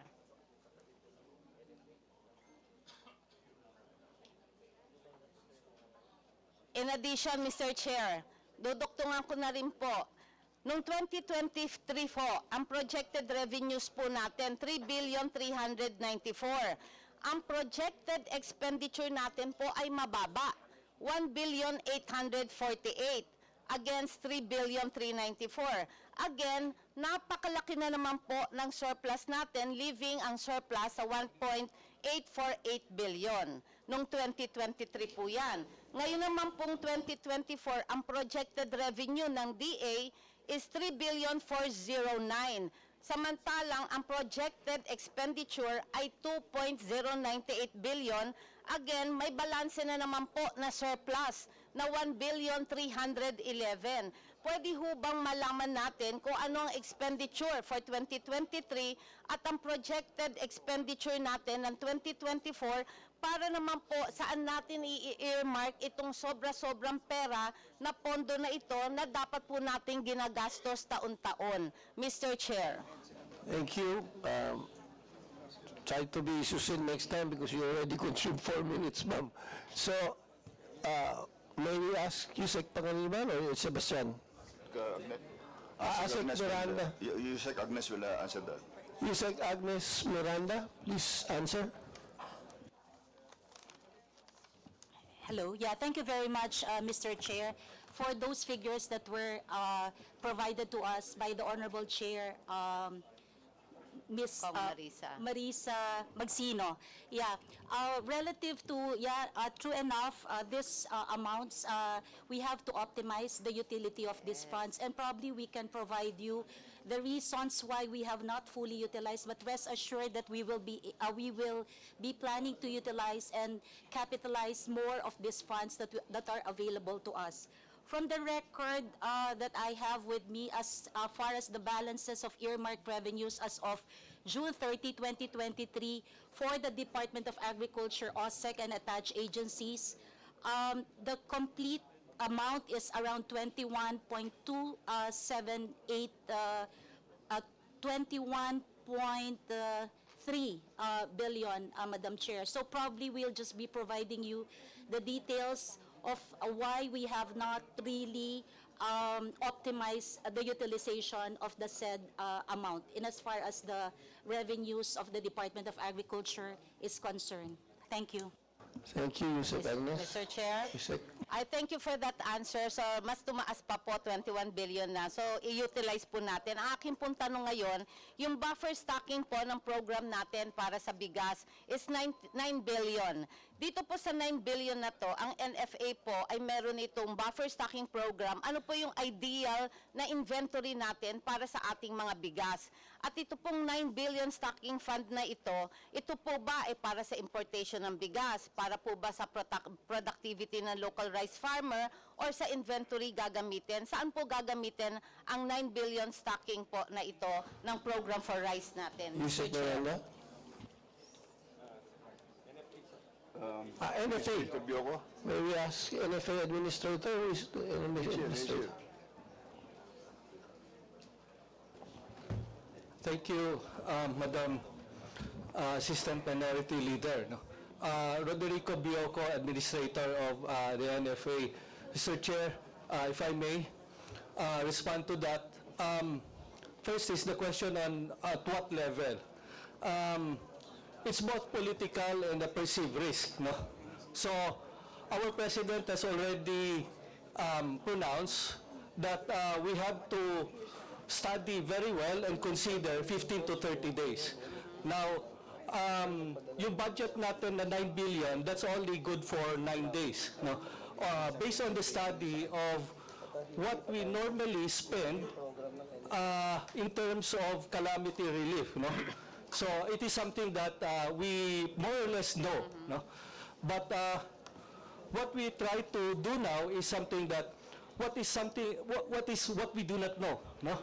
So if we already know the 9 days and our pronouncement is 15 days, so we can interpret it as 15 plus 9 days. No? So the real buffer is the 15 days. So right now, the net only considered 9.45 billion, no, actually. No? So that's going to be inadequate, in other words, no? Especially during this time. So we are adjusting. No? Initially, we come up with an adjusted budget, still based at 19 pesos per kilo intervention price, to around 16 billion to represent the 15 days. But then that would not be enough. For one, it's only for rice, but we did not include corn, so we're going to include corn as part of the buffer. And the prices, 19 pesos is not realistic, no? So we're going to increase it in such a level that we can compete in the with the private sector, no? We're adjusting it to 23 pesos, no? That's our proposal. But even at 23 pesos, there's no guarantee that we could buy at all, no?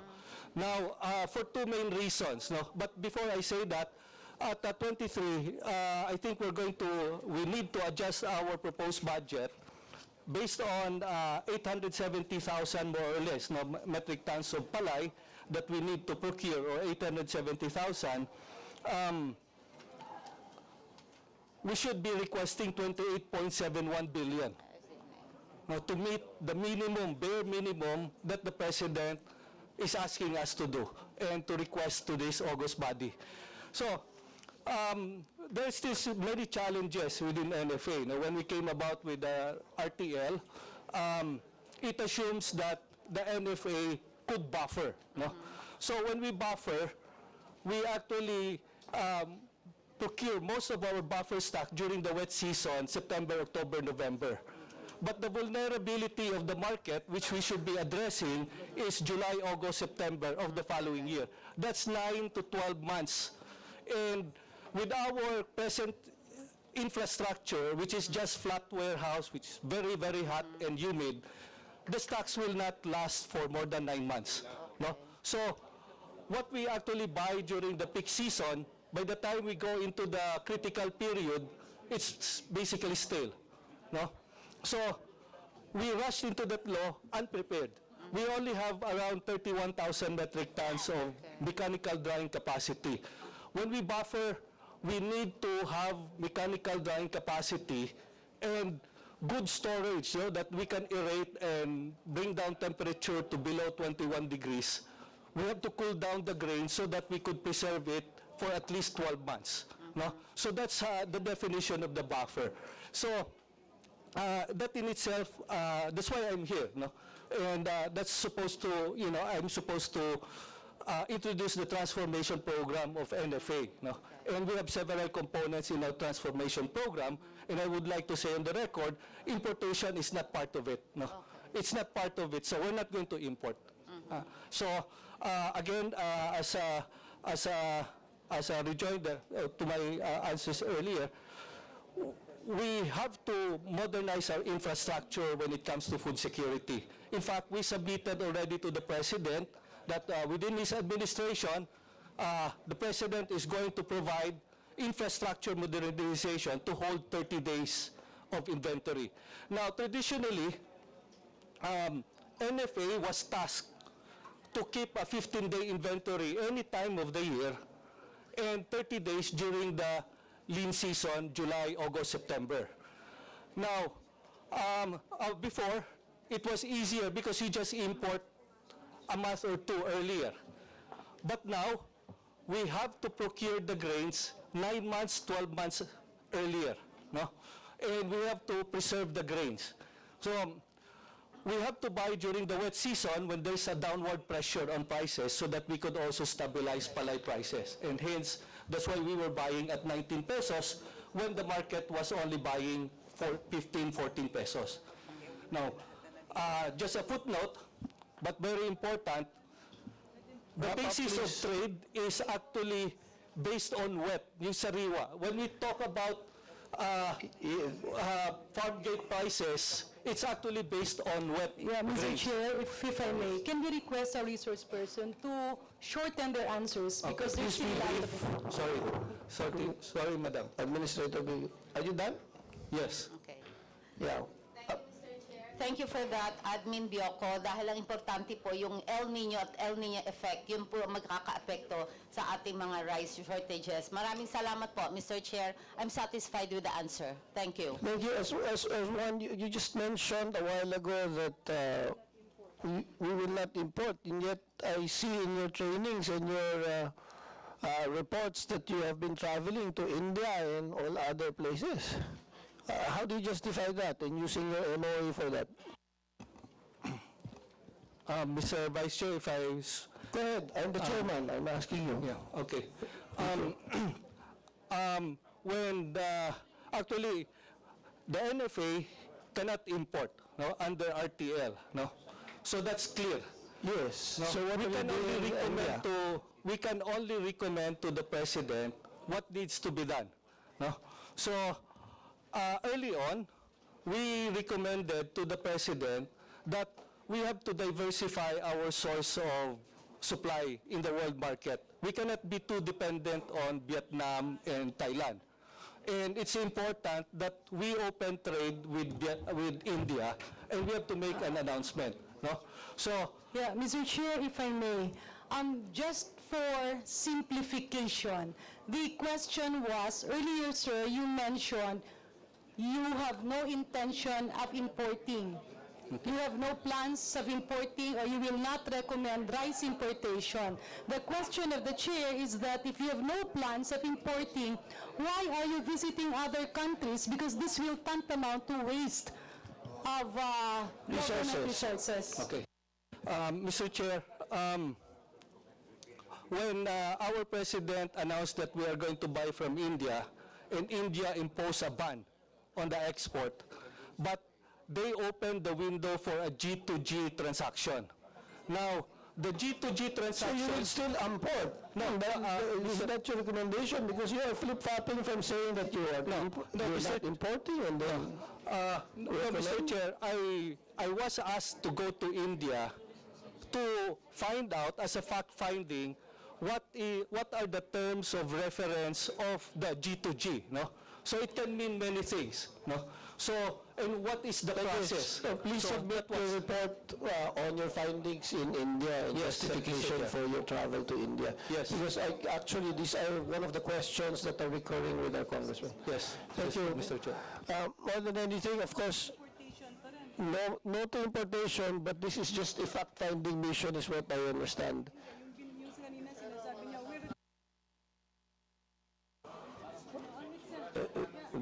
sorry, Mr. Chair, but just for clarity, because it's a repeated question of all. Earlier, Mr. Chair, the question is, are we going to import? The answer was no. And now you're saying there's a government to government. Ano po ba talaga? Para ma-align yung answers later. Mr. Chair, if I may, no, briefly, please. The Indian government would allow exemption from the export ban. Initially, it is going to be a G2G, no, government to government negotiation. Administrator Vico, But you are contradicting your statement that there is none, but you're now having G2G is an importation in itself. No, Mr. Chair, but the actual transaction is going to be P2P, private to private, no? But before the government It's still importation, that's the question. Akala ko we have enough buffers. So, submit to this committee your so that we can go and proceed. In this point, may I, of course, yes, okay na, Boss Mujib. May I recognize our chairperson who has an important announcement, and he has not had the opportunity to have his opening statement. Good morning to everyone, especially to the DA family. I'm glad you're all here. But wala ko sana tayong problema nito. Remember, Yusek, Sebastian, we were very concerned as early as March, April, si Speaker mismo, no? We have been meeting at the townhouse of the Speaker up to 2 a.m. because we know it's coming, no? We know it's coming that the price would go up to 60 pesos, and we don't want it to happen because this happened the last time during the administration, bumagsak yung rating, no? So we don't want it to happen, but you assured us as up to May, sinabi mo, imposible mangyayari yan because we know that's the trend. The trend is coming that during that time, ang price lang is around 31 pesos or around $395 per metric ton. But you said you're an expert, you've been working in Vietnam for 7 years. How come now, and sasabihin ng economista, it's beyond our control, I monitor it, bakit ganyan pinaabot natin, ayaw nga natin, and during that time, we have the opportunity to buy at $400 or $395 metric ton. Many have been warning us, Congressman Alvarez, the NFA also been warning us, but how come, hindi mo na, sabi ko sigurado ka, Yusek, if that's the time, we can sleep already because we've been wasting our time. We've been meeting with ASEC Arnel up to 1 a.m. Kahit galing kami sa Cebu, then babalik lang para makipag-meeting. Si Secretary Panganiban is already sleeping during that time. But how come ganun ang hindi ko maintindihan talaga. And the President said there should be filed economic sabotage. Hindi ba dapat kasama yung mga officials na nagko-contribute sa ekonomiya ng pagsabotahe? Anong masasabi niyo dyan, Yusek? Mr. Chair, when we were looking at the scenario at that time, Mr. Chair, we did not see the Indian ban. So we did not expect that, Mr. Chair. And besides, if you know, Mr. Chair, the importation of rice in the Philippines is liberalized. It is already, it is controlled by the private sector. So, since that time when we discussed, Mr. Chair, there was actually, since April, Mr. Chair, there was actually 1.2 million metric tons that arrived, more than what we were proposing for supposedly government importation of 300,000 metric tons. If we have done what was being contemplated at that time, that the government will import, you can just imagine how that would affect the private sector importation, Mr. Chair. So, during that time, in April, if you look at the data of the Bureau of Customs, Mr. Chair, almost 1 million metric tons arrived, because they were actually taking advantage of the lower price during that period. But it's the private sector, it's not the government. So, I don't know, Mr. Chair, what could we have done during that time for government to do the importation when under RTL, the government cannot do importation unless it declares a state of emergency. And that would have rattled the market early on. So you have to weigh all these things, Mr. Chair. You do those things in early April, I don't know what would be the effect. But at that time, Mr. Chair, we were very confident that this could not happen because the market, the liberalization, the rice trade liberalization could have ensured, and up to now, Mr. Chair, it is ensuring that we have enough supply. It's just that the price of rice abroad now, Mr. Chair, is high. It's high, and the traders, the importers, are not biting into that high price. They're also watching for the price to go down, and it's going down a little bit now, Mr. Chair. So there's no rice shortage, Mr. Chair. It's just that the price are up locally and also internationally, Mr. Chair. Hindi, si demand and supply yan eh. If you have enough supply, then the price will not go up if even though the world market is very high. Kaya mas mura pa yung local supply natin because at this time, di ba? Pero nag-ahabol sila. So, there must be a mechanism. Hindi naman pwedeng pabayaan lang natin mag-fly yung presyo. And una-una, pinangako ng ating Pangulo na mababa ang presyo, di ba? 20 pesos. So, kung we will not, like, PITC, pwede naman din yung DSWD. We can buy low, then i-reserve mo yan para hindi tumaas, para naman yung mga hindi maapektuhan. You have to make some recommendation for that. Kasi hindi pwede next year, ganun na naman. Yung onions natin, this year, ganun na naman. Nag-180 na naman tayo. 30 pesos lang ang world market. Bakit natin di ba pinag-uusapan na natin na plus the mga binibigay natin na binhi, fertilizer, everything, dapat i-contract natin yan sa mga farmers para mabili natin ng mura. And we have, sabi mo, mahirap, that's a change. But since we're giving them supply, we have to implement, para mabili natin ng mura, ma-buffer natin yan sa, and we can demand that sa farmers na mabili natin ng, since libre lahat, libre mo yung bini, libre mo. Kung hindi lang naman natin madidemand yung murang presyo, then i-subsidize na natin yung pambili sa import para mabenta natin ng mura yung ginagawa natin sa kadiwa, di ba? So, ibig sabihin ko, you have to create a measure. Kasi kung papabayaan natin ito, tatapusin ba natin na taon-taon na lang, paulit-ulit to. Di ba? Mapapaya ang ating Pangulo niyan. And kaya naman, DA pa naman ng So, ayusin niyo naman kasi nakakailang meetings tayo, ganun pa rin eh.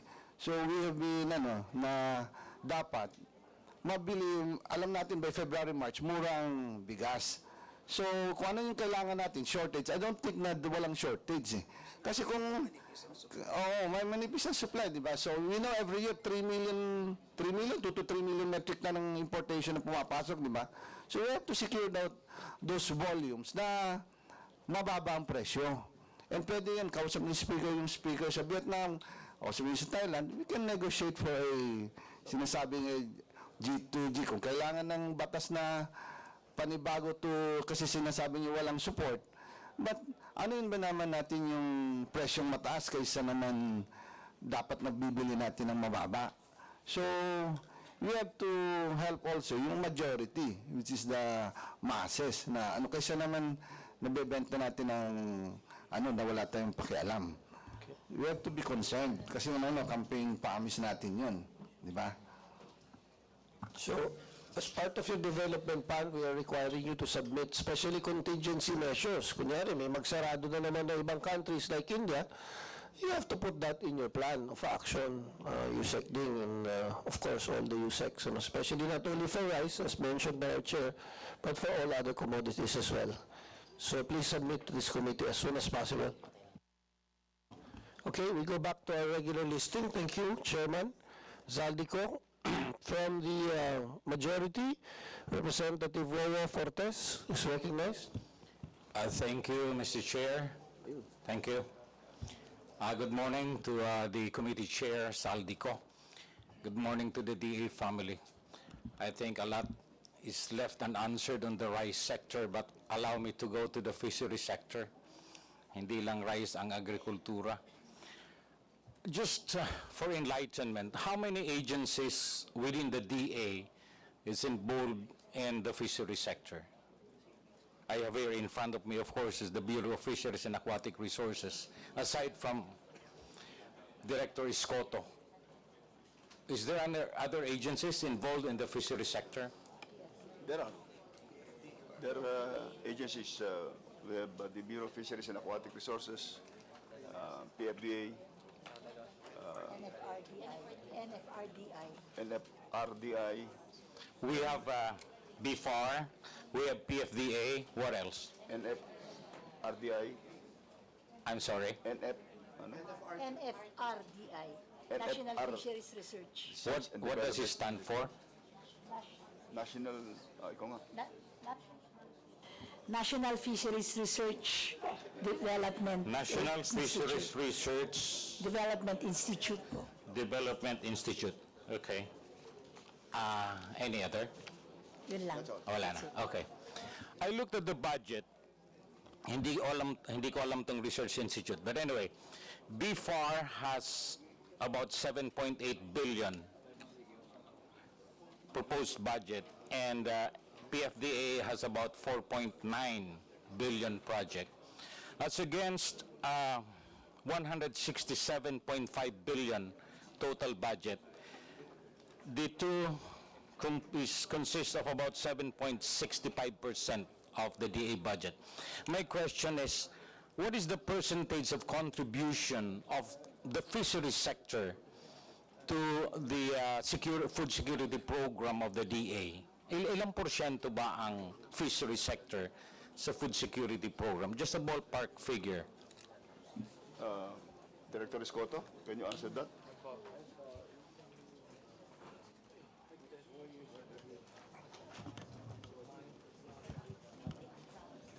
Mr. Chair, currently the fisheries contribution to economy is at 12.8% gross value added at current prices and 1.22% of gross domestic product at current prices. 1 point for GDP? 1.22%. That's for GDP already. We're talking of GDP here. Not only within the department's program on food security. It's in the lahat ba? Or dito sa agroforestry and fisheries? Agroforestry. Yung 1.22? 1.22? Yeah.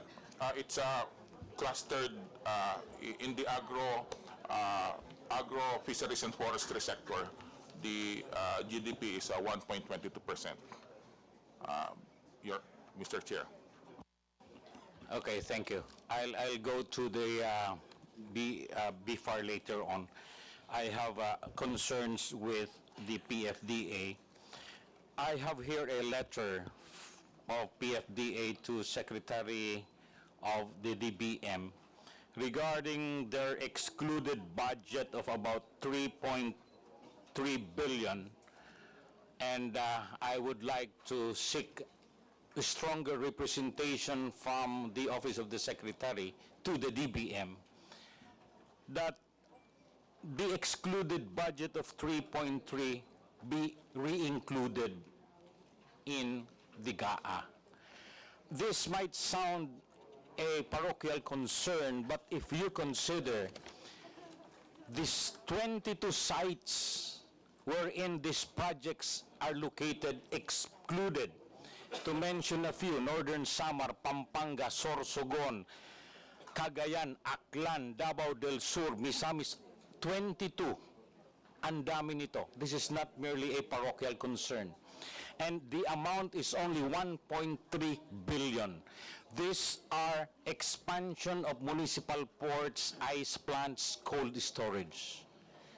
baka naman po with your proper representation by the Office of the Secretary, makausap natin ang DBM that this be included, more particularly in my district in Sorsogon, where we have a PFDA port serving tons, toneladang tamban every day, by which fisher folks' lives are dependent. With the expansion of the port, it would really assist them because currently, hindi po kasya ang mga pilang bangka. By the time na makapag-unload sila with their tamban, mahinang quality na po and it gets a lower price. So, I don't know the policy direction. I have seen the contribution of the fishery sector. It's given only about 7.6% of the total budget. Baka po makonsider natin. Well, Mr. Chair, that project that you have mentioned has already been endorsed by us to DBM. It has already been endorsed. Okay, thank you, Yusek, and I hope I would be hearing, the committee would be hearing, and my office would be hearing further on this particular concern.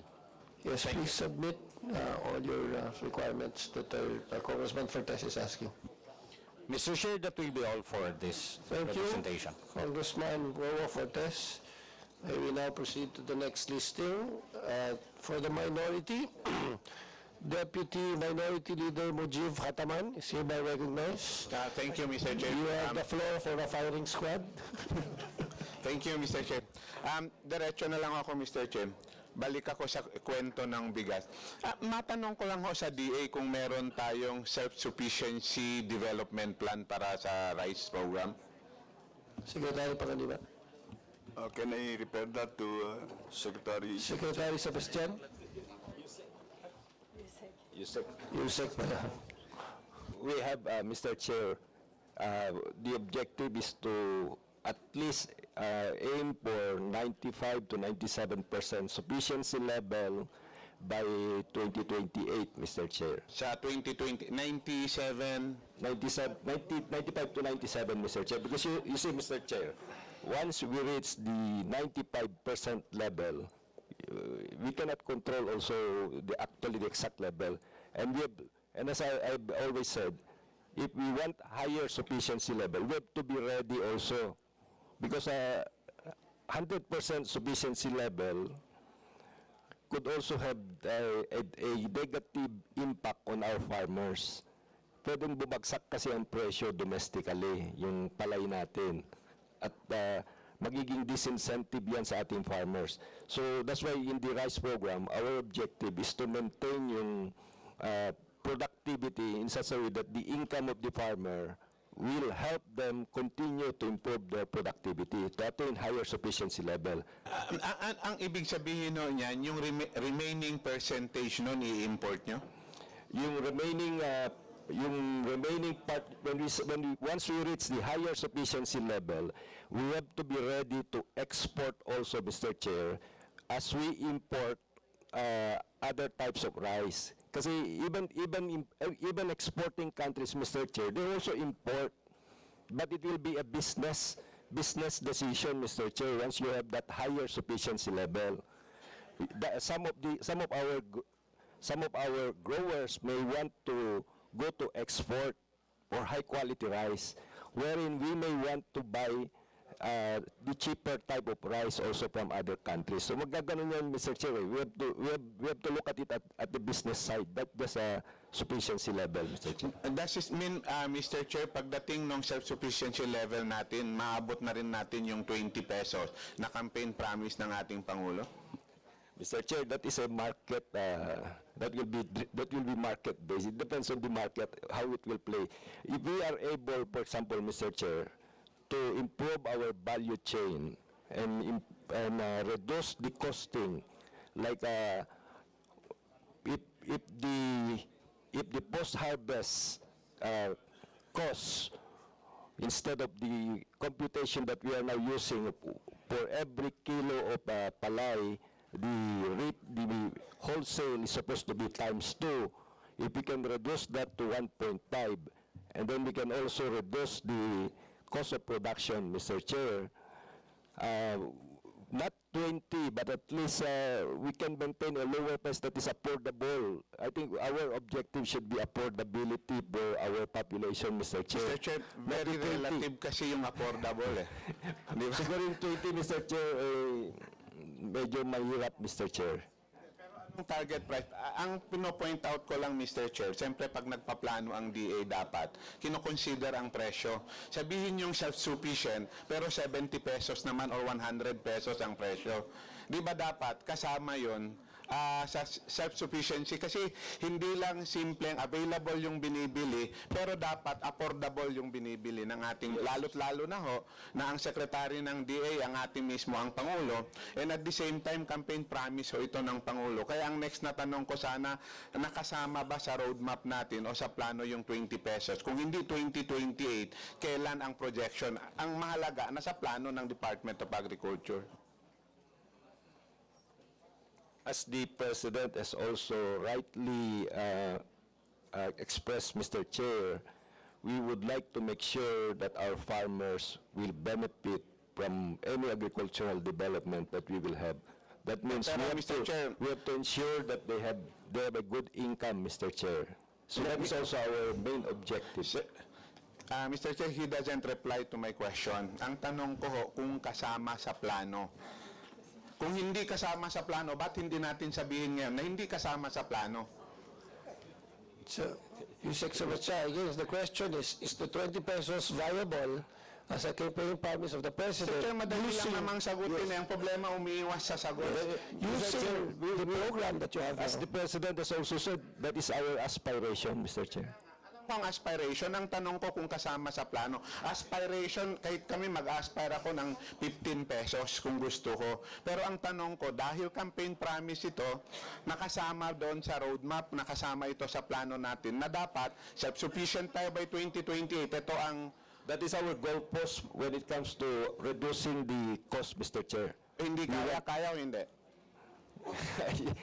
I cannot answer that, Mr. Chair. Whether Kung hindi I mean, kung hindi 2028, kailan? At least nakasama sa plano. Kasi obvious naman hindi kasama sa plano. Ang point ko lang, wag tayong magbulahan dito, Mr. Chair. Kung wala, di wala. I think the statement of Congressman Kataman is right, because the one who advised the President are the DA officials, and if you promised him 20 pesos per kilo, maybe you're misleading the President. We never promised. That's why, is your plan to make rice of self-sufficiency, I'm just referring to questions, this plan of yours, and then we're funding it, will this mitigate at least at what percentage or price can we go? Is it 25, 30 pesos when we are self-sufficient? Mr. Chair, to be honest, we never discuss about those things that you're asking, Mr. Chair, with the President. Yes, but when the President tells you that the public this, you are required to create a plan to make sure that at least the price of rice should go down, as already been explained by our chairperson. And the Speaker has already identified a couple of sources, even going himself to other countries like Vietnam to secure our buffer stock and all of this. So please include this in your plan so that you can answer our Congressman Hataman. Congressman Hataman, is it? Congressman Mujiv? Congressman Mujiv Hataman? So, walang sagot doon, Mr. Chair. So, Mr. Chair, hindi kasama sa plano yung pagbaba ng presyo ng bigas by 2028? Reduction, that is included, but not the 20 pesos, Mr. Chair. Ano yung target natin na price by 2028? Boss, Mr. Chair, pwede nyo namang sabihin kung hindi kasama, pati kasama para matapos ang usapan. Mas mahirap yung magbobolahan tayo rito. Can I ask our economist, because Mr. Chair, please recognize. I do not know, Mr. Please. Sir, considering that, there are so many factors Ma'am, excuse me ma'am. Hindi mo kailangan gamitan ng economics sa akin. Napakasimple lang po ng tanong ko. Ang tanong ko, dahil nagplano ang DA ng self-sufficiency plan program ng rice, kasama ba yung pagbaba ng presyo? Huwag ng 20, huwag nating kasama po yung pagbaba. Kung kasama yung pagbaba, magkano by 2028? Yun po yung mahirap na sagutin kasi nga... So therefore, hindi yung kasama? Hindi, kasama po yung pababa. Opo. Actually, dun sa RTA po, yung rice tarification law, if the same environment would have prevailed, we were really hoping to, have stable prices between 27 and 32 sa regular milled rice. By 2028? Opo. But actually... All things being the same, diba? All things being the same. Kaya lang, napaka-volatile po kasi ang environment. So, kaya napakahirap pong Alam naman natin, pag nagpaplano, gagamitan natin ng SOTE. Kino-consider natin yung external pati internal factor. Yes, po. At least maintindihan natin. Ang punto ko lang naman kung kasama sa plano. Kasama naman po. Yun lang naman Kung kasama sa plano, between 27 to 30, between 27 to 30, yun yung target natin by 2028. Opo. 50 pesos lang naman, pwedeng sabihin, hindi namin matarget by 2028, pero kaya namin by 2040. Tama. Thank you.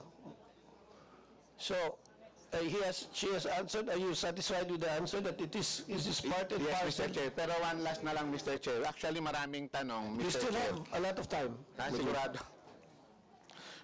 Ma'am, yung ilang metric ton talaga ang kailangan ng mamamayang Pilipino kada taon? Not NFA or Per capita? consumption? Per capita Ang po. consumption? Total number. Total, 37,362.87. National, 37,362.87 metric tons per day. Per year na. Taon ang tinatanong ko. Multiply po natin yan. Ang food demand po natin would be 13.2 million metric tons. So kada taon, ilan ang kayang i-produce ng magsasakang Pilipino? Ang local production po natin is about, target po natin is about 13, 14 billion metric Hindi, tons. pero by actual, ma'am. Ang actual po natin ay about 13, 13.2, 13.2. Ilan ang deficit natin? Meron po tayong deficit na mga about 1.2 million metric tons. 1.2. So mali si NFA na sabihin wala sa plano nila yung importation.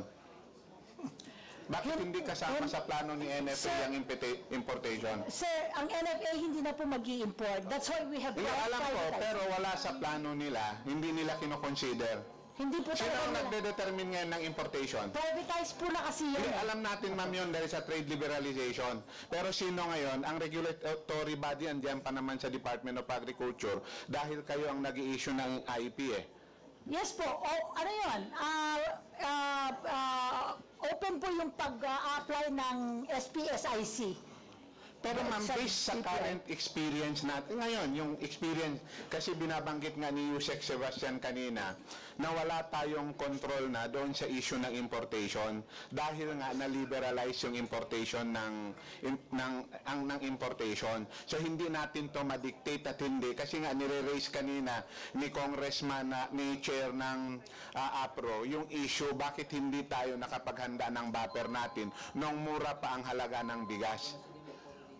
Pero ba't hindi natin na-project yun? Yung, alin po ang project natin? Yung shortage natin. No, alam po I think ng private sectors ang shortage natin.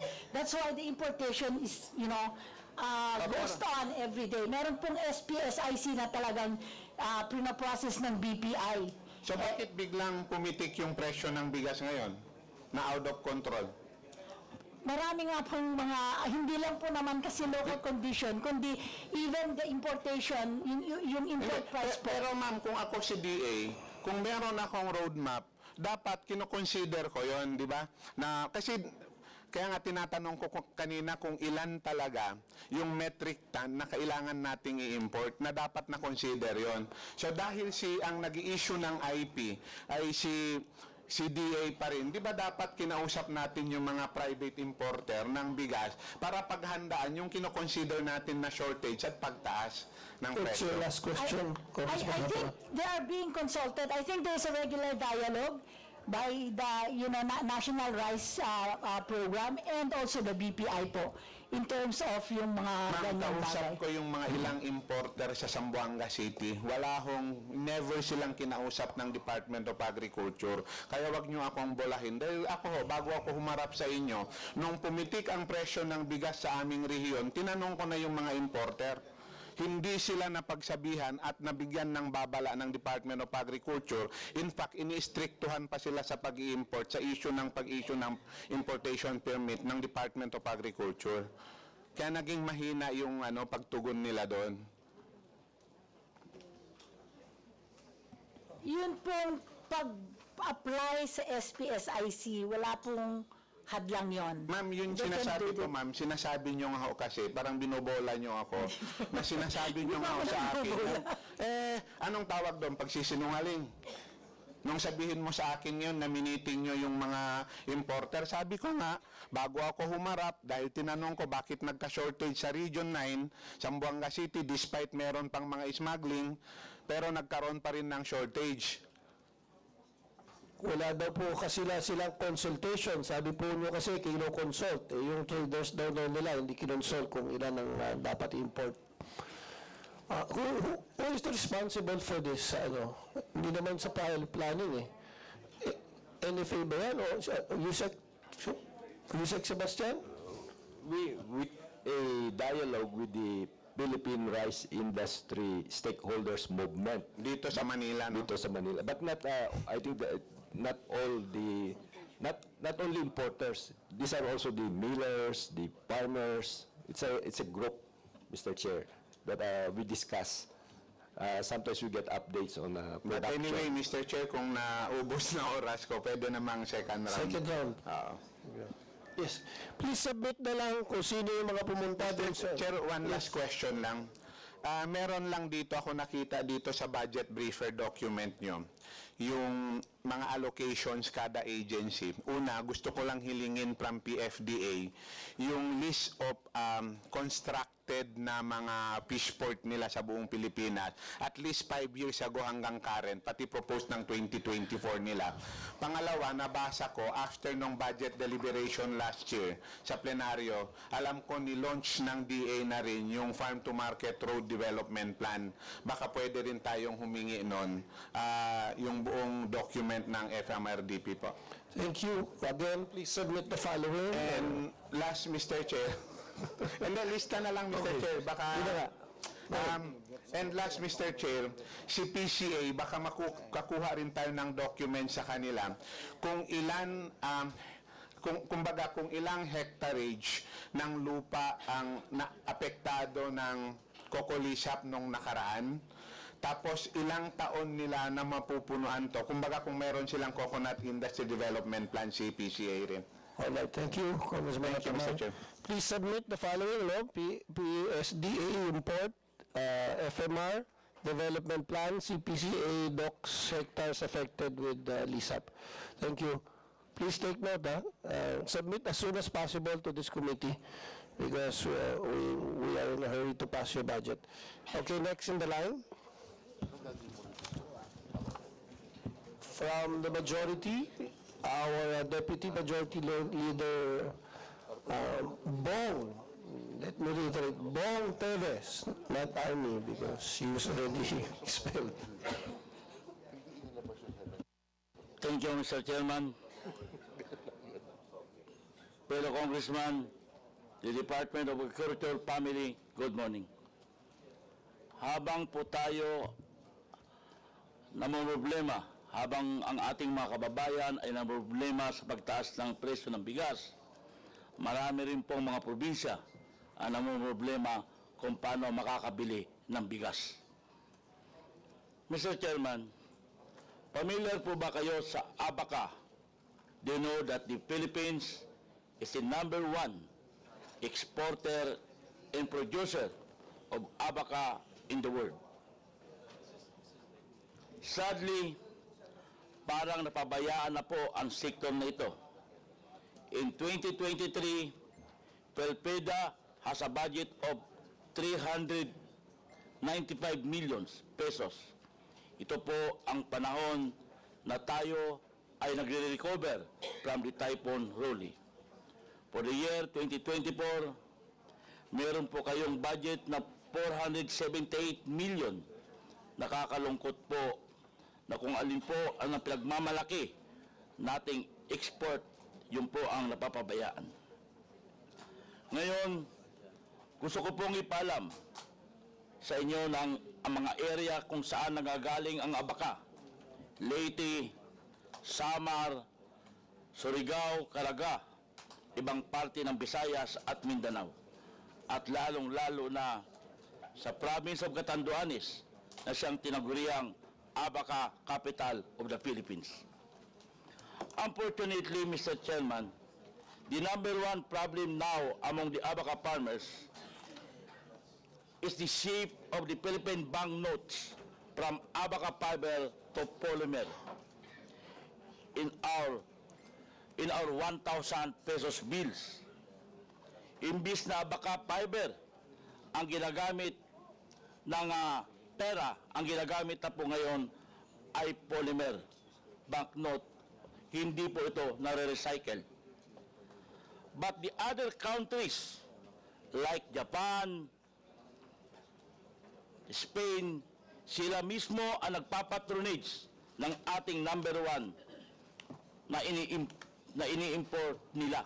70% ng paper money nila from ABACA fiber. Ibig sabihin, nasaan na ang ating pinagmamalaking tayo ang #1 exporter nito. Mr. Chairman, ang tanong ko po, ano po ang maitutulong natin sa patuloy ng pagbagsak ng ABACA sa mga nabanggit na probinsya? From 95 pesos per kilo to 25 pesos per kilo. Nandito po ang dyaryo ng Inquirer. August 16 nilabas ang mga mahihirap nating mga kababayan sa mga nabanggit na probinsya ay wala na nga silang makain, wala na nga silang pambili ng bigas, mahal pa ang bigas. Thank you. Kung shall they answer or do you still have... Tatapusin muna, Mr. Chair, tapusin ko muna, hindi kasi mayroon na ako sagot. Kasi malapit ka na Pangalawa, sana po madagdagan ninyo ang pondo ng PhilPeda. Kahit 75 million pesos lamang para kahit paano makapag-develop tayo ng mga bagong mga pamamaraan kung paano mapaganda ang ABACA production natin sa Pilipinas. Last na question natin ay ang pagtaas po ng tulad ng sinabi ko nung hearings tungkol sa food security, ang Indonesia ay bumibili ng bigas sa Vietnam at Thailand. Nag-imbak sila ng kadami-dami. But according to my informant, marami na ngayon mga traders from the Philippines ang bibili sa Indonesia na dadalhin sa ating bansa. Ngayon, based naman, sabi nga ninyo, ang kailangan ngayon sa panahon ng pangangailangan for emergency natin purposes para magkaroon tayo ng supply ng bigas ay 500 metric tons. Tama po ba yun? Ngayon, ang tanong po, sino po ang mag-i-import nito? Lastly, hindi ba ninyo naisip na pwede mo lang isuspend natin ang tariffs nang sa ganun, buwaba ng konti ang pagbili ng presyo ng bigas? Kasi, supply and demand po ito. Kahit makakuha tayo ng maraming bigas, kung mahal ang benta ng mga traders, wala rin pong mangyayari sa atin. Dapat mabantayan po natin ito. Maraming pong salamat, Mr. Chairman. Thank you, Congressman Teves. You have 3 questions. The ABACA is in decline and the lack of support. may we ask Yusek Pangaliban? Assistant Secretary Guevara. Can you Assistant ask the question? Secretary Guevara is recognized. Morning, Mr. Chair. For the 2024 budget of PhilFida, most of our interventions to help our abaca, especially our abaca farmers in regions, particularly in regions 5 and 8, and also parts in Caraga, comprise of technical assistance, support in production in the foundation of seeds, and establishment and maintenance of regular and mother block nurseries. We have seed-derived, we are currently providing seed-derived seeds and also tissue-cultured seeds, abaca seeds to our farmers. We are targeting to give around 1 million seedlings for this year. We have already given around 50% of that last June. But based from current prices, also due to many factors also affecting the world market, the prices of abaca continue to fall compared to the prices during the pandemic. Mostly because some of our exporters have said that they are currently stopped buying abaca because there is a surplus. They have surpluses from previous supplies they have bought during the pandemic. So Precisely, Yes, po. Guevara, is it Asik Guevara? How can you distribute all the seeds? Nobody will take your seeds and even your subsidies, because the price of copra initiated and said by the Congressman Teves is very low.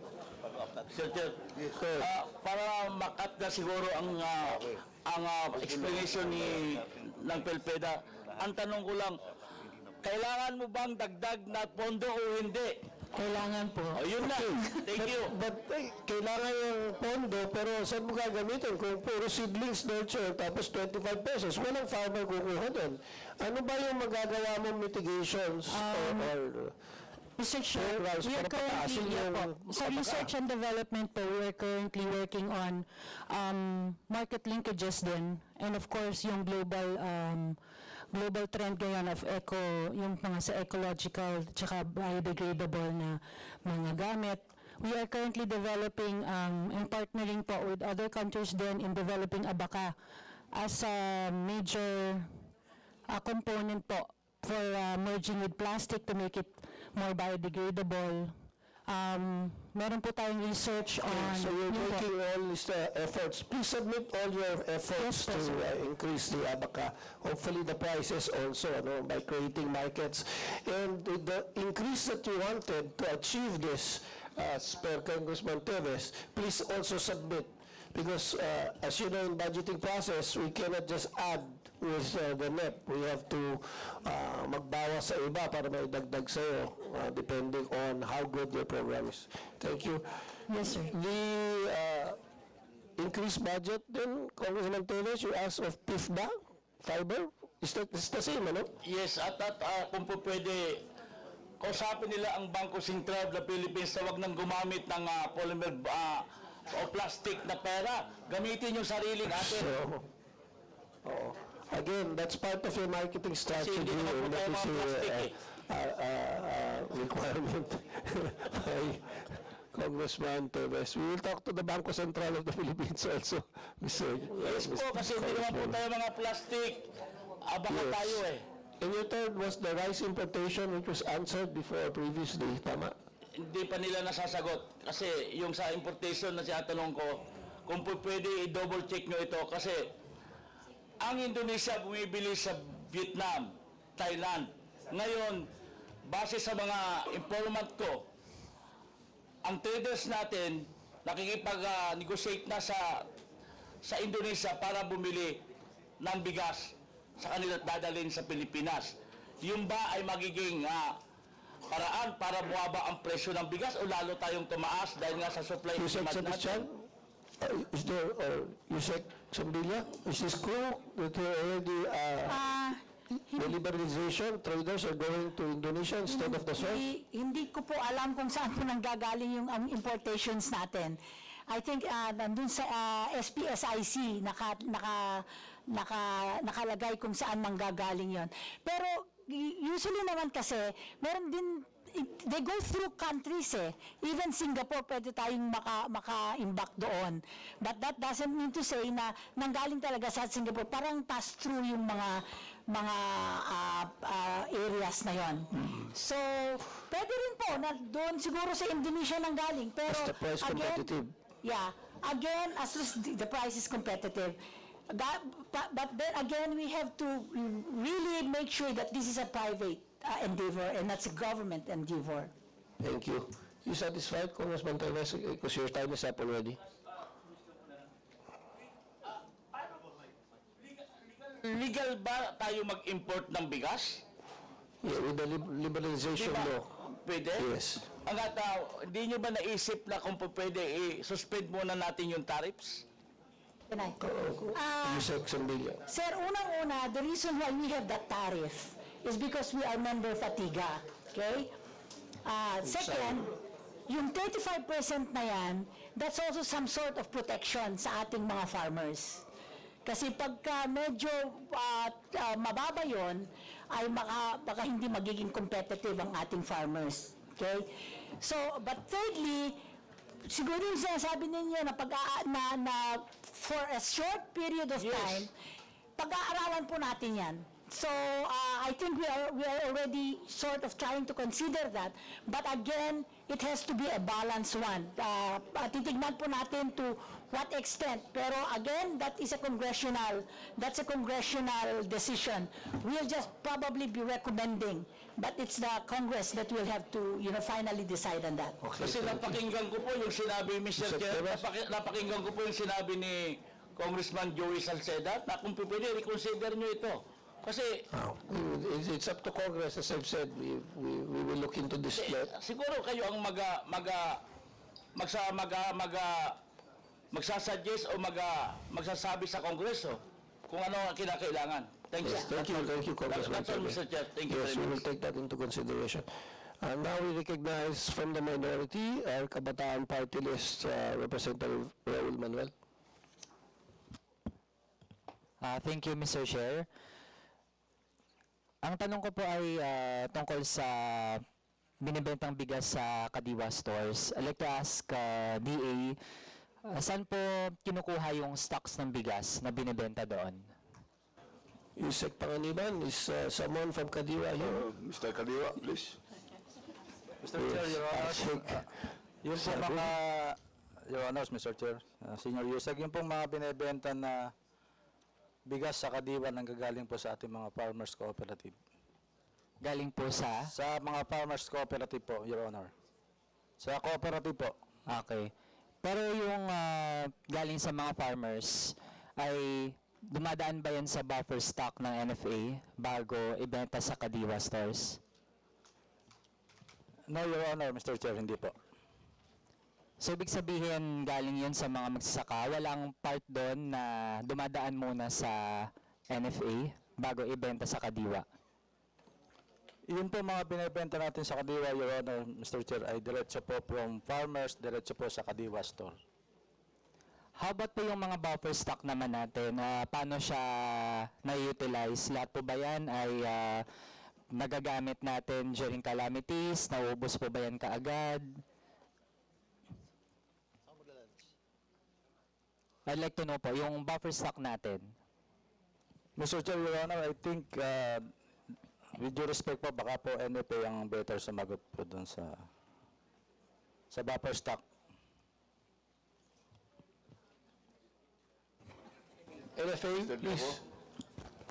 Yes, thank you, Mr. Chair. Ang buffer stock natin is mainly reserved for calamity relief, whether it's natural or man-made. So, ang tawag nito, binibenta yan sa mga LGUs and DSWD. Mr. Chair, meron po bang supplies galing sa buffer stock na binenta sa mga Kadiwa stores? Yes, in a special occasion, as requested by the Department of Agriculture, especially when the President would like to give it to the poor. Gaano po kadami yung buffer stock na NFA na binenta sa Kadiwa stores? Mr. Chair, I'm not fully aware of the exact number, but very, very minimal. So we're talking about, we're only releasing about 40 sacks of rice at a time, and so far it's less than, if I may surmise, not even 5,000 bags. Please submit those listings. So, Yes, so Mr. far Chair. po, 5,000 sacks, am I correct? Yes, Your Honor. Yan, ano po yung time span ng pag-release ng 5,000? Patingi-tingi, no? Since last year. Until early this year? Yes, Your Honor. But, Mr. Chair, while hindi naman daw majority ng buffer stock yung binibenta sa Kadiwa stores, hindi po ba by definition yung buffer stock ay ginagamit lang siya dapat during calamities? Hindi po pwede dapat based sa current na batas na meron tayo, yung RTL, while I have several concerns about that law, pero kung yan po yung pagbabatayan, ay hindi po pwede na ginagamit for Kadiwa stores yung ilang supply na nasa buffer stock dapat na NFA. So bakit po yun pinapayagan ng NFA? It's an instruction from the Department of Agriculture, but the basis for that, poverty is a form of calamity. Mr. Chair, kung babasahin po natin yung definition ng buffer stock na nasa RTL mismo, ang sabi po, emergency situations and to sustain the disaster relief programs of government during natural or man-made calamities. So parang nakukuha ko po doon yung paghihirap ngayon ng mamamayan, ano ba siya? Man-made calamity caused by this administration. Parang yan po yung nakukuha natin na supposedly naman, again, yung buffer stock, during calamities lang po siya. Kaya po ang parang nadadrive pong point natin dito, kasi kung gusto nating tumulong, why not ipamigay natin o ibig sabihin kung may mga poor families, ganyan, diretso na natin ibigay. Kasi po parang self-serving na kukuha doon, ibebenta ng mas mura. It creates the illusion na naging mas mura yung bigas sa ating bansa. Tapos po, instead na ipamigay yun, pinagkakitaan pa actually, kumita pa doon yung NFA sa pagbebenta ng ganon. So, ibig sabihin po, illegal yung ganong ginagawa at dapat po matigil yan. Ayaw po natin ng band-aid solutions when it comes to lowering the price of rice in our country. Sunod na tanong, Mr. Chair, yung buffer stocking, saan po nanggagaling yung bigas sa buffer stock? Lahat po ba yan local? Mr. Bronco? Yes, Mr. Chair. Lahat ng buffer stock natin by law sa RTL, it should be sourced from local farmers. So far, mainly Aspala. So far po, Mr. Chair, on the record, meron po bang part ng buffer stock na galing sa imports? Just for the record. Your Honor. Zero. Wala. Okay. Sunod naman, Mr. Chair, ito ay tungkol sa pagpapasara ng largest azucarera in Luzon, yung Central Azucarera Don Pedro Incorporated sa Batangas. Ano po ang naging actions ng DA nung nag-declare na yung kumpanya na ipapasara nila yung azucarera? Administrator Ascona? Senator, Sugar? Sugar? Morning po. Your Honor, can you honor your name? I cannot see you. Ignacio Santillana po, Deputy Administrator for Research, Development and Extension of SRA. You're recognized. During the time po na naipasara yung nasumara yung isang sugar mill sa Batangas, SRA together with DA has been working to give assistance like additional machineries for harvesting and also sourcing ng ibang possible na waste kung saan mapamil nila yung mga harvestable cane sila But lately, ang Cavite Biofuels po ay nag-apply na magbukas sila. So that's an additional, additional na mapagpadalhan nila ng kanilang mga canes. That's bioethanol plant po. So it's now Cavite Biofuels, Green Futures, and then Balayan, URC. Tatlo na po ang mag-ooperate pagbukas ng season na to. Yeah. Mr. Chair, before anything, where is your administrator? You're the deputy administrator? Yes po, sir. Saan yung administrator mo? Nasa Cebu siya po kasama. May ng Philosophy Convention, he will be speaker. Okay. Yes po. Yeah. Mr. Chair, tayo natin tinatanong kasi gusto nga natin meron tayong security sa supplies natin ng iba't ibang mga pangailangan. Aside sa bigas, syempre itong asukal. Tapos sa Luzon ito lang yung pinakamalaki, pero nagsara. Tapos ang daming agricultural workers, libo-libo yung naapektuhan. So ano ba yung naging programa din ng DA para hindi lang dun sa workers pero kasi kapag hinayaan natin yon, hindi nag-intervene yung gobyerno, import na naman tayo ng import. Director Satulian. Yes po, primarily yung problem sa Batangas dahil sa pagsara ng isang sugar mill doon ay kung saan nila ipamill. No? So that was addressed already by the opening of the Cavite Biofuels. Ang Batangas actually, they also have a shortage ng cane cutters nila, and they're importing cane cutters locally from other provinces like Antique. But SRA is trying to help with mechanical cane loaders to replace the manual labor in that area. And with regards to the farmers, especially the small farmers, SRA is also helping by way of organizing block farms. And we also have other projects for the high-yielding variety nursery, for their new varieties, and so also trainings, technical and financial trainings po, financial literacy trainings. Yes po, ang black farms namin sa Batangas are actually performing very well. Yes, in the whole of the country, we have already 460 black farms organized. Thank you. Since 2016. Mr. Chair, last few questions. Ito po, straight to the point na lang po. Within the next 2 years, posible ba yung 20 pesos na kilo ng bigas? Again, Yusek Sombilya. Ikaw, economist. Feasible ba daw yung 20 pesos? Next 2 years po? Next 2 years. Baka mahirap po. So hindi ka kaya. At least po para malinaw lang alam ng ating mga kababayan. And to end, Mr. Chair, dahil nakita natin with liberalization ng bigas, di ganito nagkakaproblema pa rin talaga tayo. Hindi pwedeng pinapaubayan natin siya sa pribado. Tapos yung NFA din hindi sinusunod, yung sa buffer stocks. Kaya po, it's high time, hindi lang i-review, pero i-scrap na po natin yung rice tarification law.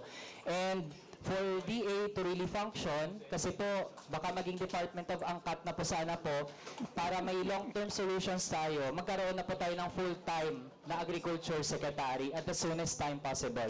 Yun lang, Mr. Chair. Salamat. Thank you very much, Congressman Raul Manuel.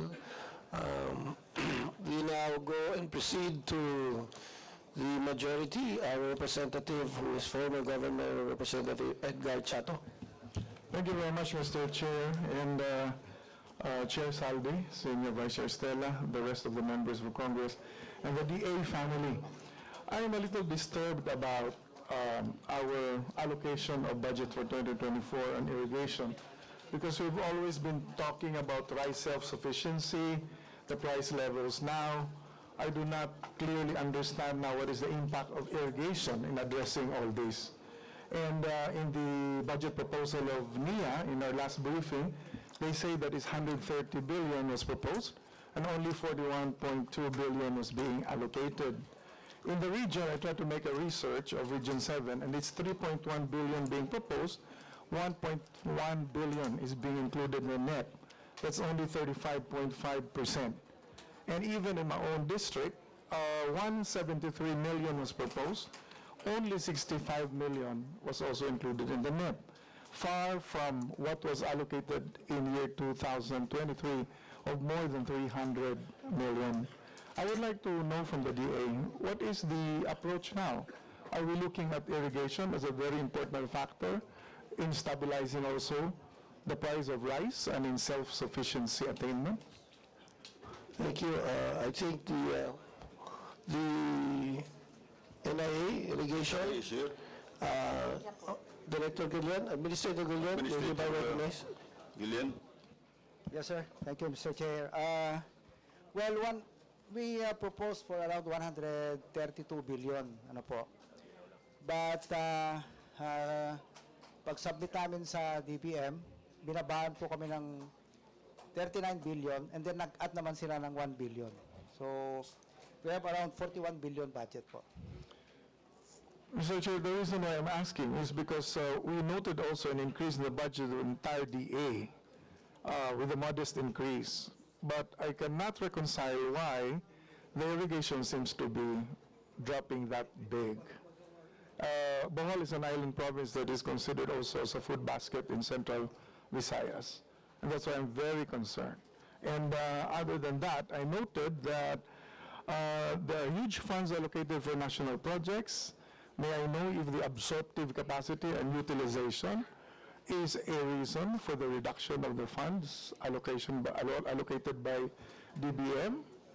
And even the communal irrigation systems, I understand this creates impact on the local communities directly, but they're not receiving the support anymore as much as what we used to have before.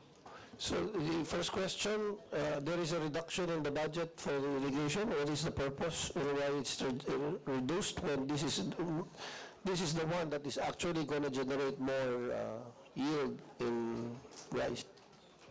Well, as far as the budget of the National Irrigation Administration is concerned, Mr. Chair, we are not aware. It's the DBM that practically cuts the allocation. Okay, may we ask the DBM? I think we have the DBM here. Somebody DBM. Comsec, sino DBM?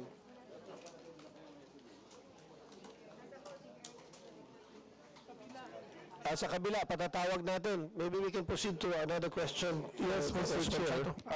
It's so important that the DA, as an institution, should be able to know all the concerns of the different attached agencies to the DA. Otherwise, we'll be treating our food security in piecemeal basis because we do not have a comprehensive understanding of the interrelationships between attached agencies to each other. So that's my point, Mr. Chair. And may I just remind them, all departments, especially those who were slashed and even increased, to already ask DBM for your answers so that when you come to this hearing, and especially in the plenary, may sagot kayo, hindi tayo magre-rely sa DBM. Go ahead, Congressman Chaco. Mr. Chair, I'm even very concerned also in the setup of NFA now because if we only focus on emergencies and calamities. I do not know now the role of NFA in relation to the present issues of pricing. Because before, there are certain levels of buffer stock that can also help out in addressing the price issues. But at the local community, people will not understand because they are used to looking at NFA as a savior when it comes to their price fluctuations. But if there's only one answer, and that is we're limited now only to emergencies and calamities, people will not understand that. So I think if the price stabilization concern was discussed in the RTL, then maybe it has to be looked into. Was it only a policy shift at the legislative level, or there's only an administrative policy in the IRR? May we know and will be clarified. May role ba kayo dun? Administrator Bico, ano ba ito? Batas ba ito na sila lang yung pang-emergencies and calamities, hindi na kayo pwede magbagsak ng price stabilization? O memo lang ng department ninyo? No, Mr. Chair, it is it would require changes in the law. In this present situation, can NFA still do something to help in addressing the price issue, even with the existing law? Is there a way for NFA to come in? Kasi emergency situation to eh. Fluctuation ng presyo. Manipis ang buffer stock. Tama nga. Your Honor, that's the dilemma right now because if we aggressively buy also at a high price to be able to generate a buffer stock, it is inflationary. No? So if we buy 23, 24, 25, when there is an upward pressure on prices, it will create that situation wherein palay prices would also go out the roof. No? So sa ngayon, it's a bit difficult because even if we buy, the supply will not expand. Now, we need more supply, inject more supply so that prices would go down. But now it's limited to local, so even if we're going to buy local, the supply, the overall supply will not expand. In other words, it's not the law, but it's the economic forces that you are most concerned of. You're not limited by the law. You can do something, but it's the economic pricing that could possibly create an inflation. Is that what we're trying to say here? That's part of it, Your Honor. No. So, but for us, when we as an agency is supposed to be a risk management agency, and in this case, when there is an upward pressure on price, the only way to solve the problem is to inject more supply, and it cannot come from local source, and we're limited to only local source. So right now, we cannot contribute significantly to the solution. Okay, thank you, Mr. Chair. So yung statement lang na it's part of it, we're hoping that in some future time we can understand what are the other parts, because it ends up to the point of saying importation is the only possible way. Is that correct? Yes, yes, Your Honor. No. In fact, this is not unique to the Philippines. Also, Indonesia is having the same problem. No? When the assumption is that we have good supply, just like Indonesia, but prices are going up very, very fast. So there's something wrong with the official, maybe there's something wrong with our official data. So that's something that we're trying to dig out. The other possible discrepancy in the market. But as you know very well, the symptoms to tight supply is high prices. So it must be there. And in our purview, as a risk management agency, we also look other predictive variables, like how much fertilizer we imported the year before, and what is the possible impact on production. And that's where we have differences in opinion. But as an agency, we look at the lower end of the parameter as a risk management agency. So, but our recommendation may not be official, no? Officially carried by the government. So it's only just for reference and recommendations at that. No? Yes, your estimate of a reasonable buffer stock to help out address the issue, is that the same as the DA? Or the existing stock. Or the existing stock?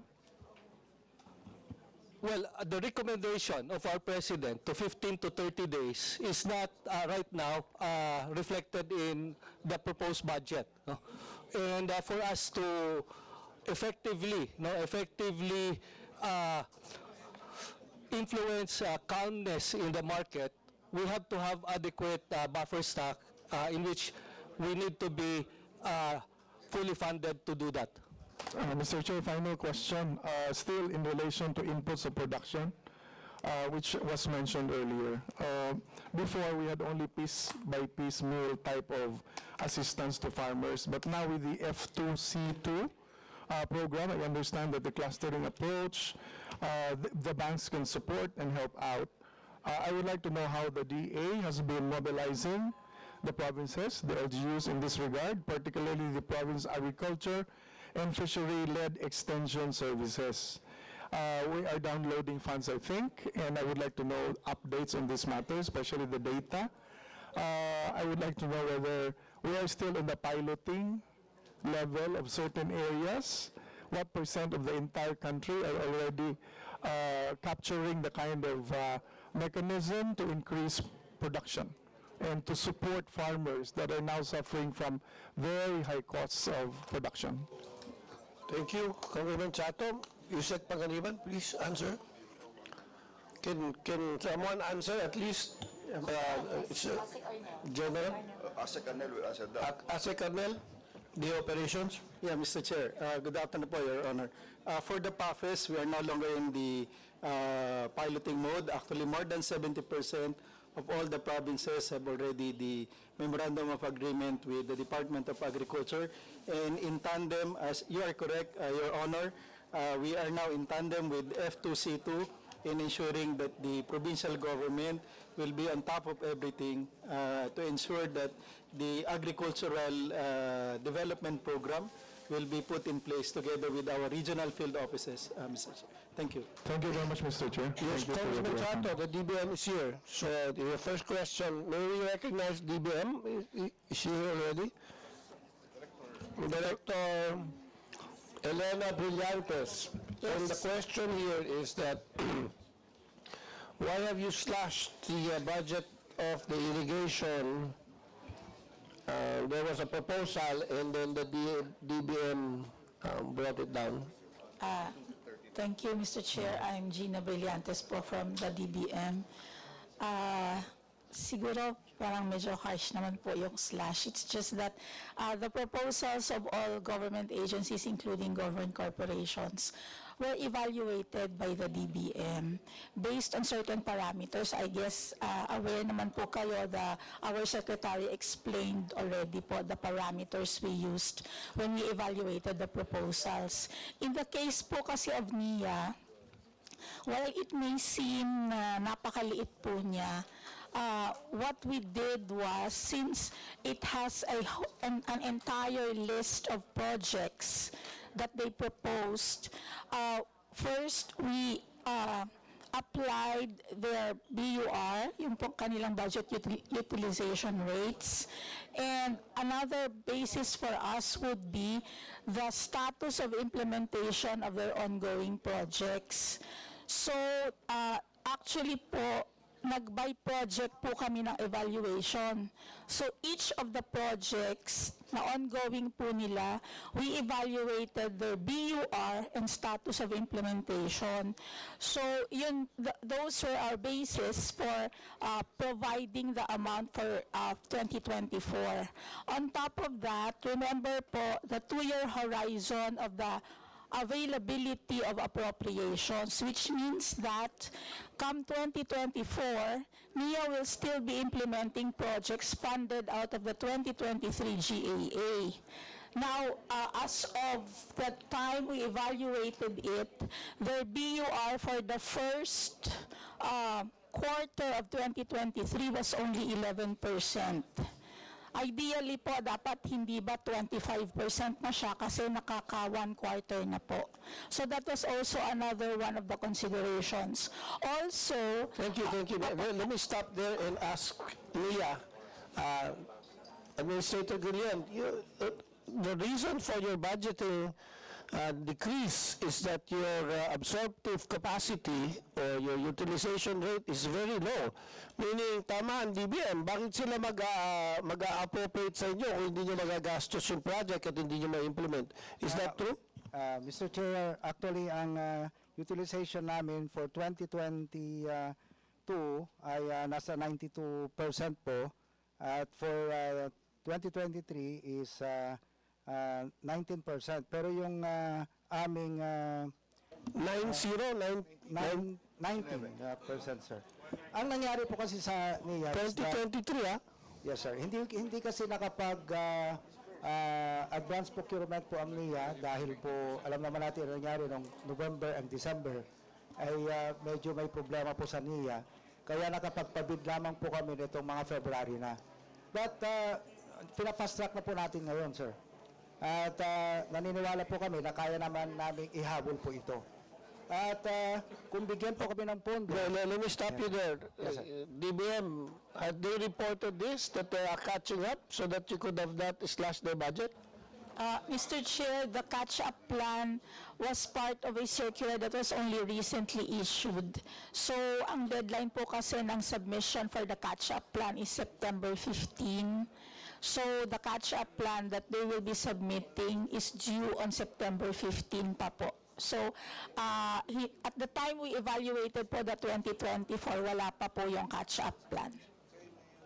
So, pero ang obligation Mr. rate po namin is already 56% for the 2023, Mr. Chair. So, komportable po kami na mahabol po natin ito. At ngayon po, dahil nandito naman na po tayo, may mga in place din po kaming ginawa para mapabilis po yung aming pag-disburse. Like in this case, plano namin, kung makuha namin yung budget, alam na namin, October, magpapabid na po kami para January talagang full operation. All right. So can you please submit all these measures that will hopefully increase your budget? And let's see kung i-sponsoran kayo ni Congressman Chato na may increase. Kung saan niya kukunin, kailangan tayo magbawas sa ibang mga ahensya. But it is clear that the President really has promised this in his zona, in the first and second zona, and this is very important according to Congressman Chato. Are you satisfied with the answer, Congressman Chato? Mr. Chair, I just want to, this may sound parochial, my request to look again into the allocation of NIA, more specifically also to Bohol. And then I'm sure other districts will do the same, because I heard from Congresswoman Lim Kai Chong that she has the same problem in Negros Oriental. Even on the equitable distribution of whatever limited funding that is being released to the region and to the provinces. Please Thank you, Mr. submit Chair. and ask your regional directors to give our respective congressmen in their districts their district allocations so we will know and what is affected in the budget decrease. We have been given, Mr. Chair, and that's why we are raising questions. All right. Thank you. Thank you. Again, the regional directors of the respective regional directors are here in Nograles Hall. And on the other side, the two other halls, so if you want to ask questions from your regional directors and parochial concerns, please do so. Well, let's proceed. We'll now go to the majority, Deputy Majority Leader, my good friend, J.J. Suarez, is recognized. Thank you very much, Mr. Chair.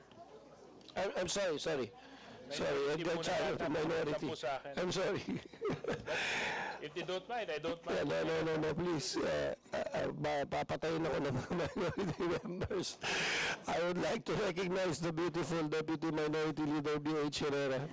Thank you very much, Mr. Chair. Akala ko makakalimutan niyo po ako. Good morning to the Day family, Chairman Zaldi, to everybody, good morning.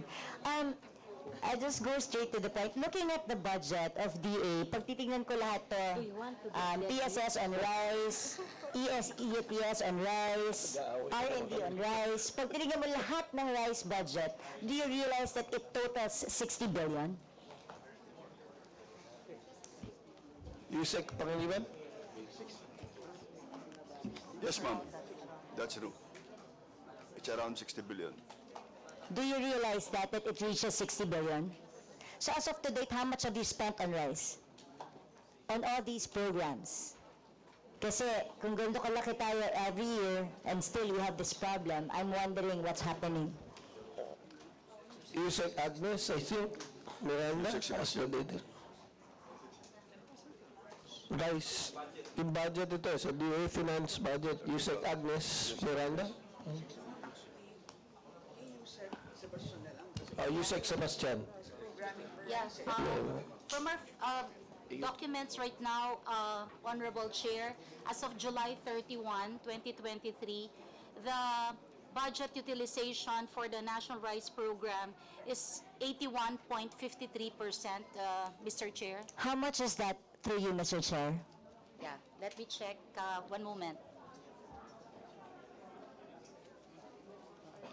No, the amount. The allotment received is this one. I thought 29, and then yung obligations is 23. Okay. So, Mr. Chair, The allotment received is around 29.4 billion, and the obligations that have been incurred as of the date that I have mentioned is around 23.9 billion, Mr. Chair. Kasama na po dyan yung earmark revenues natin, Mr. Chair. Hindi pa po, Mr. Chair. So, kamusta ang disbursement ng earmark revenues natin for 2023? Okay, let me check the figure. One moment, Madam Chair. Mr. Chair.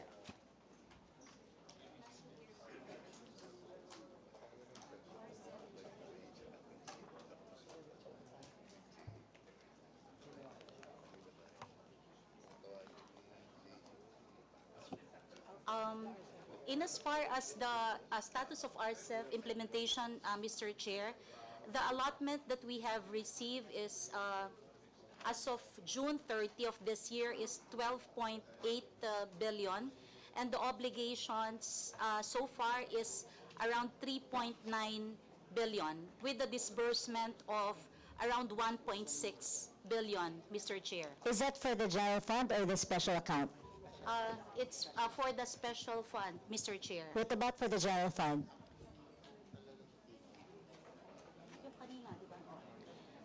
The general fund, Mr. Chair, is the amounts that I have mentioned earlier, the allotment as well as the obligation, the over 29 billion and the 20. No, that's from your regular budget. Yeah, What I'm the talking regular about is the earmark revenue of the general fund. Because you have two kinds of earmark revenues for the RCEF, for the general fund and the special account. One at the same ba yan? Yeah, according to our finance director, the amounts that I have mentioned are one and the same. So correct Mr. me Chair. if I'm wrong, Mr. Chair.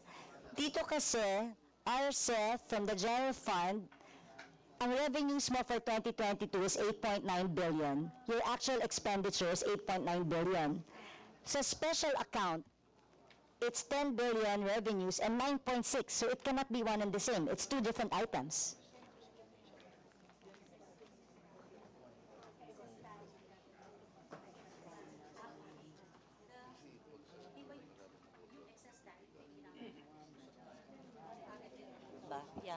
Yeah, you're right, Mr. Chair.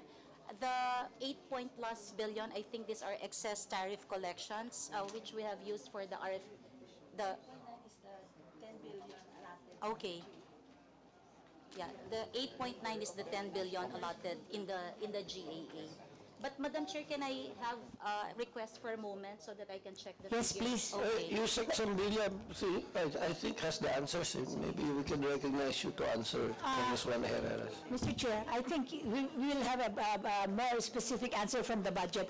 But I think that one that's in general fund na sinasabi ni Ma'am is really the 10 billion that is provided in the RTL that goes to the and then the special fund are the excess revenue, excess from the 10 billion import revenues. And so those are the two Mr. things, I Chair, think. para lang maklarify, magkano ang pumasok sa 2023 na revenue for the general fund? For the general fund, dapat 10 billion po. Kasi sa 2021, ang pumasok 7.6. Sa 2022, pumasok 8.9. So iba yung 10B na every year, that is a special account. So I want to know, ano bang diferensya nitong dalawang to? Please enlighten us because I want to maximize our budget for rice since it's important. Okay, Yusek, Asek Arnel de Mesa.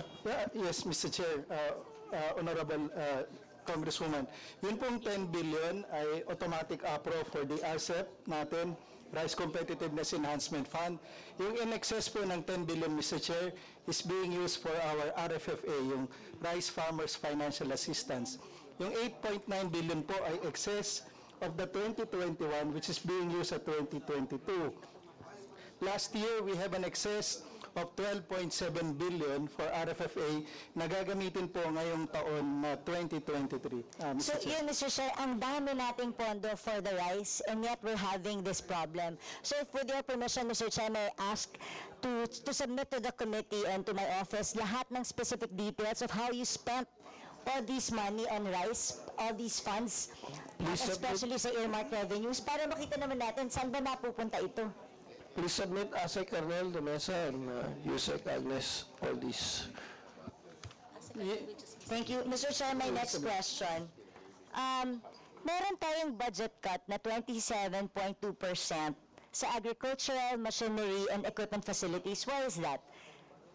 Ang laki ng binaksak, 3 billion yung bumaba natin na pondo sa agricultural, machinery, equipment facilities. And this affects rice program and the livestock program. Spilmek here? Spilmek? Oh, sige, sir. Yeah, Mr. Chair. Go ahead. The reduction of that said, the agri-fishery mechanization and equipment is due to the reduction of budget for the composting facilities, Mr. Chair. Because for this year, 2023, we have around 3.2 billion for the composting facilities as against this year of only 700 million, Mr. Chair. Thank you. And then sa National Livestock Program. Livestock program. DA Livestock is Yusek Sabellano? Hindi. Kapapasok pa lang ni Yusek Sabellano, but is there someone who can answer this? May we request Director Ruth Miklat. Director Ruth, you're hereby recognized for the livestock. The question, Congresswoman? Nag-decline kasi ng 700 million yung livestock. Hindi ba malaki magiging impact nito sa atin considering it's also another important program of DA? Alright. Magandang hapon po, Mr. Chair, Madam Congresswoman. Yung pong for 2024 budget natin for livestock, under po ng PAIF program natin, nag-reduce po kasi yung targets natin sa clusters. Yung pong community-based production enhancement program natin for the recovery and repopulation program of the swine industry. Nagbawas na po tayo ng targets doon, although dinagdagan po natin yung mga machineries. Yung reason daw ng pagbagsak? Yeah, Mr. Chair. Anong reason? Kasi nakapag-repopulate na tayo, kaya hindi na kailangan bumili pa ulit? Yes po, Mr. Chair. We feel na yung pong mga targets natin for 2022 and 2023, okay na po siya for priming yung ating repopulation program, while for 2024, we will focus on machineries and equipment. Thank you, Mr. Chair. Mr. Chair, in 2022, meron tayong unused appropriation of 6.41 billion. Kahit nag-improve, ang laki pa rin nito. And nagbalik tayo sa National Treasury ng 3.98 billion in 2022. Medyo ang laking impact nito sa mga farmers natin. If we return such amount, may I know why this is so, and do we expect a repeat of it in 2023? Congressman Beach, that's the whole program or you're asking livestock lang? Hindi na to. Sa ano na to? So the whole... Undisbursed amount na po ito na na-return sa Bureau of Treasury for the whole budget. It's 3.498 billion. Senior Yusek, Panganiban, there seems to be a savings that went back to DBM.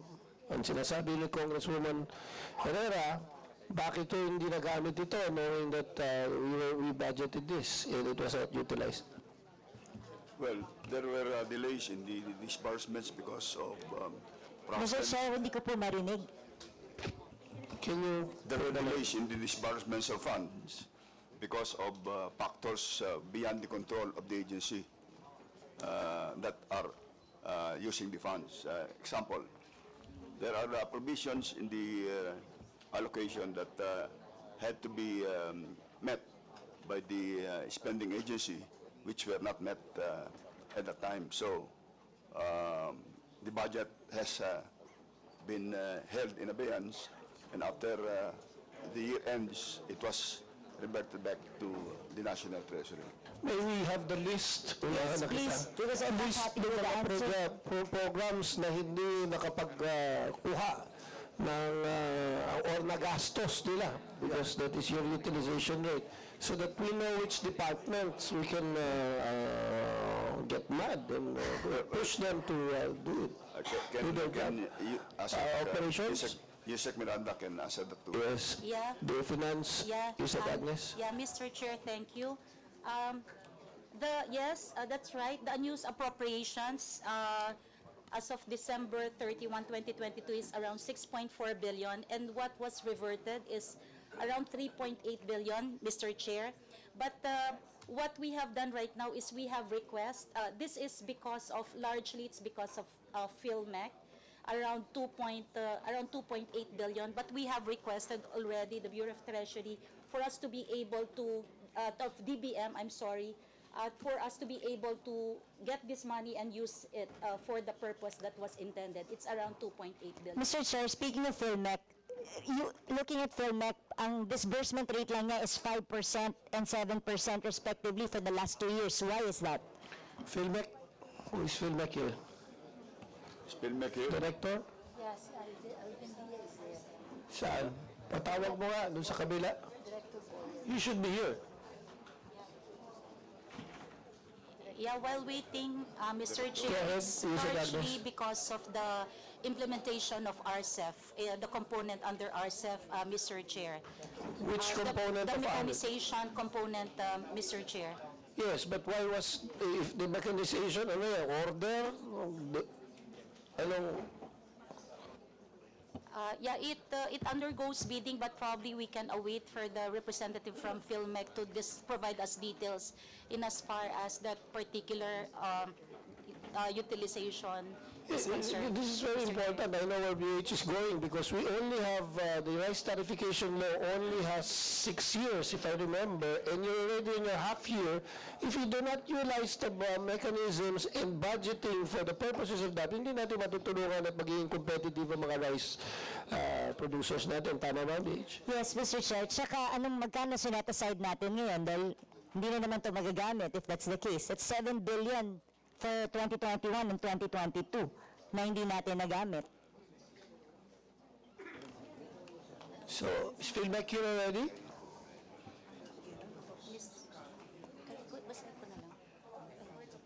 Yes, Yusek Sambilla. Yeah, Mr. Chair, in my presentation a while ago, I already mentioned the reasons why the mechanization component was a little bit delayed. And this is with regards to the procurement process, particularly the bidders were disqualified due to their failure to comply with technical and eligibility requirements. PhilMec also proceeded with the progressive procurement of dryers and rice mills for qualified beneficiaries for those who have already warehouses. So, Mr. Chair, how do we now correct this for 2023? Yeah, they're not correcting it po. I think they have a catch-up plan. They have, ano ba yung catch-up plan nila?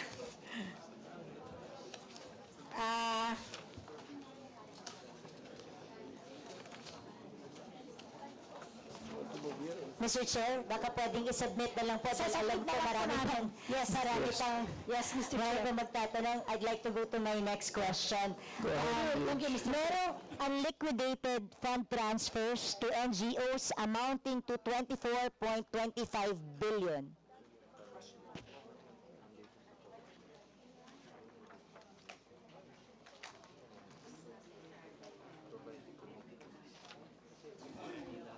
Who will answer the question? Mr. Chair, Your Honors, yes, the department acknowledges the fact that there are unliquidated fund transfers from NGOs and implementing agencies. However, out of the 24.4, as mentioned under the COA report, 8 point something of that pertains to current year. So they are expected to be liquidated within the year, within this year. Yung buong 24 billion? The 24.4 billion includes prior years. Yeah, kahit na. Bakit tayo may ganun kalaking unliquidated? The unliquidated fund transfers, Mr. Chair, Your Honor, kasama na kasi dyan yung mga, anong tawag dito, abolished agencies. And like NABCOR, KIDANCOR, which are still on the process of liquidation. Siguro, Mr. Chair, pasubmit na lang so that we can get clear, Yes. we can be clarified kung ano yung Thank you. 24.15. Is the FILMEC director already here? Okay. Go ahead, proceed with the other questions, BH.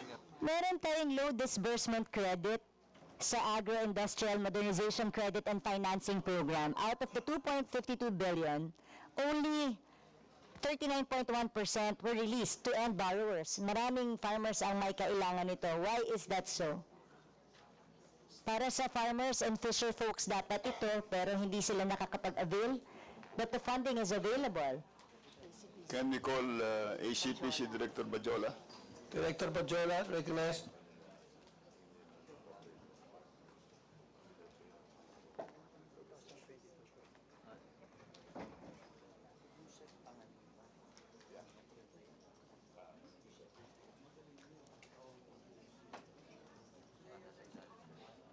May I ask you to repeat the question? I just arrived from the outside.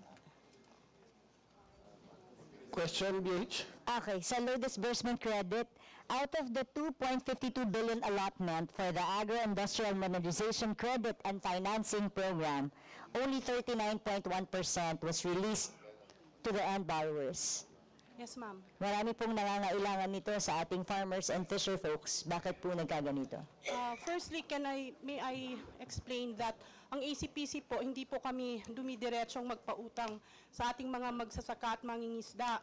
Dinadaan po namin sa tinatawag po naming partner lending conduits, which consist of banks, cooperatives, and other qualified non-government organizations. Ngayon po, since we are dependent on our PLCs, their operations actually slowed down due to the pandemic po in 2020 and 2021. So at the moment, may catch-up plan naman po kami. Since alam nyo naman po, pautang po ito, hindi po natin to pwedeng ipilit. Yung ating mga farmers and even the micro and small enterprises, hindi po sila agad nakakapag-utang.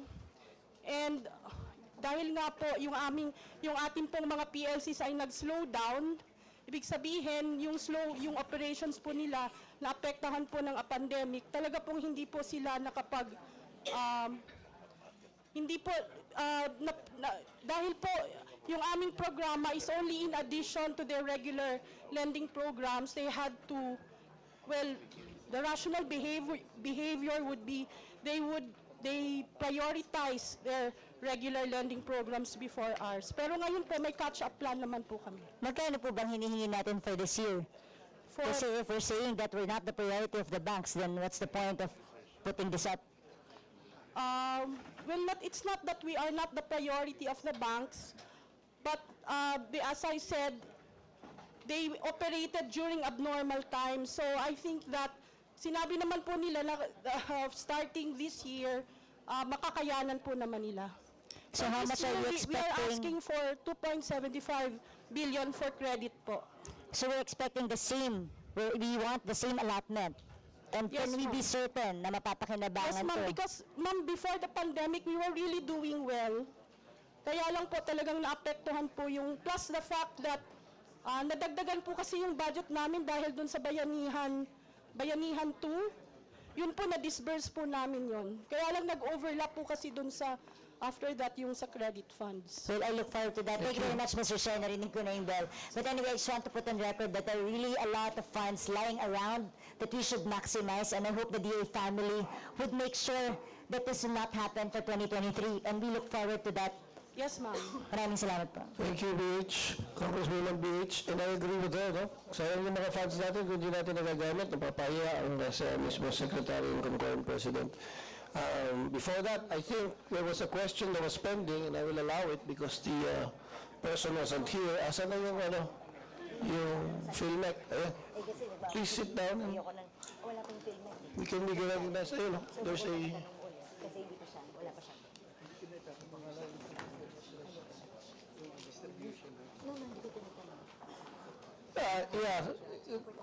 Congresswoman Herrera, FILMEC Director is already here. The budget utilization for 3, I will give you a little 30-second rejoinder. Sure. Thank you very much, Mr. Chair. As for the 2023 RCEP mechanization program, we have 8 billion to spend. No, there is a specific question that Congresswoman the Chair was saying is why you have underutilized your budget and actually did not spend and it reverted back to the DBM. Tama ba, Congresswoman? Yes, Mr. Chair. Yun ang sagot sa akin na majority of those returned was because of PhilMec. And almost 3 billion of that. Is that correct, last year? Yes, Mr. Chair. But ako at this, I just would like to give update on the utilization of PhilMec Mechanization Fund. We have 7.9 billion to be spent this 2023. The 3 billion of which came from the budget of 2022 plus the 5 billion, that is almost 8 billion. But as of date, Mr. Chair, we already obligated around 5 billion and we are targeting to allocate that and spend that by until November of this year.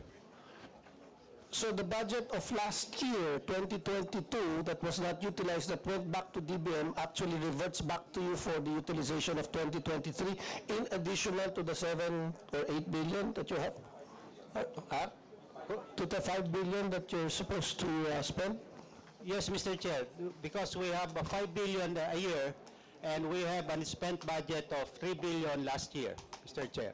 So total of 8 billion? Yes, Mr. Chair. Okay, what is the reason, the question of Congresswoman Herrera? Yeah, what is the reason kung bakit 3%, 5% and 7% lang ang nagamit niyo for the past 2 years? Back history po noong 2019, the budget for 2019 of 5 billion was only received by PhilMec during the month of November of 2019. Kaya po medyo nagkapatong-patong. Doon na po tayo sa 2021 siguro tsaka 2022. Ganun nga po ang nangyari doon. Yung mga dapat ng 2020, yung budget po ng 2019 ang ginagamit namin. Kaya po medyo nagkapatong-patong. So 1 year behind ang implementation nyo kasi late ang pagbigay sa inyo ng budget ng 2019. Ganun po ang nangyari, Mr. Chair. Well, so we just look forward to making sure na maubos natin yung budget na sinaset aside for you. Otherwise, then 2024, magkikita na rin, for 2025, we'll reevaluate that again. Yung utilization rate mo ngayon, this 2023, kumusta? Ngayon pong 2023, as of August, we have obligated around 5 billion na po. Bidded for purchase of machineries and everything, di ba? Yes po, starting from crop establishment up to drying and milling. Can you just submit the catch-up plan so that we will be able to determine what areas are you lagging behind, and we'll submit to Congresswoman Beach Herrera. Yes, thank you, Mr. Chair. Kasi yung 5 billion obligation pa lang yan, wala pa yung disbursement dun. Yes po, Mr. Chair, we will comply. In addition lang, You will have your next term. no, I don't want it to add it to my time. It is in connection to BH. Yes, but that is an addendum. We did not allow it, sorry, Deputy Majority. We did not allow it to the others, and you have to have it in your own time. Otherwise, if we do that, lahat ng mga pagbibigyan natin, bukas na tayo matatapos. I was banking on friendship, but it's my turn. Alam mo, I will ask our director to stay behind for you alone. But ibigyan kita extension naman. We recognize the handsome and my good friend still, Deputy Majority J.J. Saris. Thank you very much, Mr. Chair. Doon lang po sa PhilMec, sa catch-up plan at saka sa implementation, can you also give a copy to the respective districts based on how you implemented the funds? Because from what I know, from where I stand, 2nd District of Quezon, hindi ko pa kayo nararamdaman sa distrito ko. So first question, PCA, tapos nyo na yung listahan ng lahat ng coconut farmers? PCA is recognized. Yes, Mr. Chair. As of this moment, isang region na lang, which is BARM, ang medyo 85% complete. The rest, okay na po. So, ang sinasabi nyo, tapos na except for BARM? Which is 85% complete na po, yung sa BARM. Kasi ang nakakapagtaka hanggang ngayon, hindi pa rin nararamdaman ng mga magsasakang magniniyog yung ipinangako natin sa kanila nung inapprove natin yung COCO Levy Fund. Mr. Chair? That's 100 billion pesos, correct? Yes, Mr. Chair. Mr. Chair, we are on the second year of our COCO Levy Fund, yung CFIDP, yung utilization ng COCO Levy Fund, and it is being implemented by 15 agencies. Independent po. We are just monitoring, but we don't have the actual authority to tell them what to do. So if you're monitoring, you know the performance of the 15 implementing agencies. Yes, Mr. Chair, we're having a quarterly meeting with all the agencies, and so Can you identify these 15? Are they here now?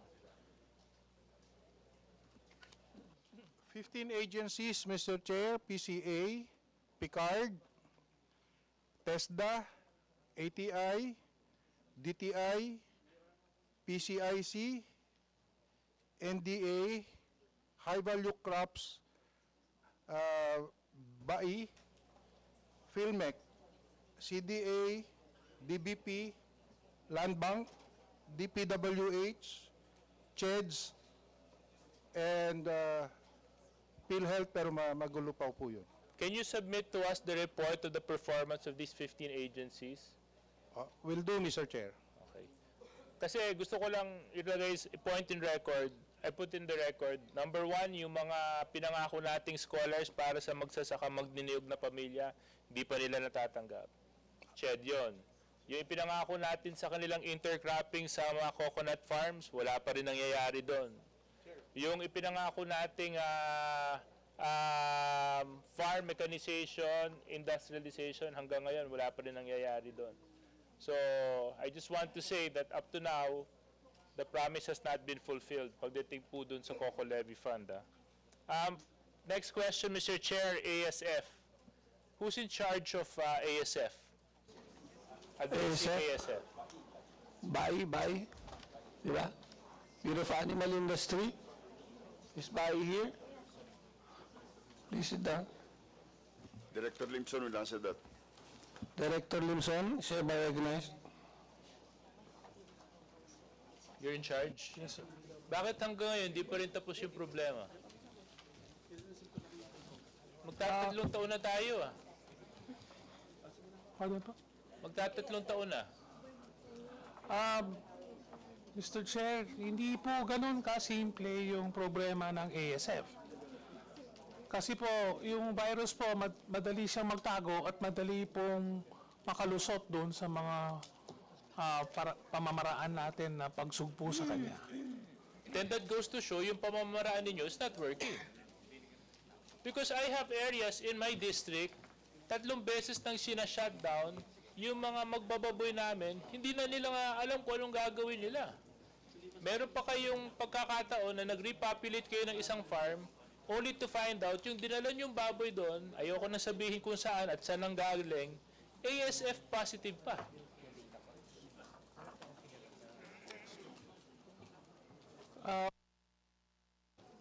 Mr. Chair, yun pong, ang ating programa po ay lagi naman pong nire-review kung tama pa ho ba yung mga strategies natin. Currently po, nire-review po natin yung programa. Pero I'm telling you, obviously it's not working and obviously your strategies are not right. Yes. Because if you've had this virus that's affecting our livestock industry for the past 3 years that you have failed to properly contain, then there has to be a problem. And it seems do you have a solution to this problem now? Mr. Chair, kung kailangan pong i-register o kailangan pong padaanin sa quarantine checkpoints po yung lahat ng biyahero para masiguro po natin na hindi kakalat yung ASF, tulungan niyo po kami dun sa mga bagay na yan. Ginagawa na nga namin yun, nagsasara na nga kami ng border sa Quezon. Nakakailang border check na nga kami dun eh. Ang nangyayari lang sa mga border checks, nagkukos lang tayo ng traffic eh. we're even shutting down barangays.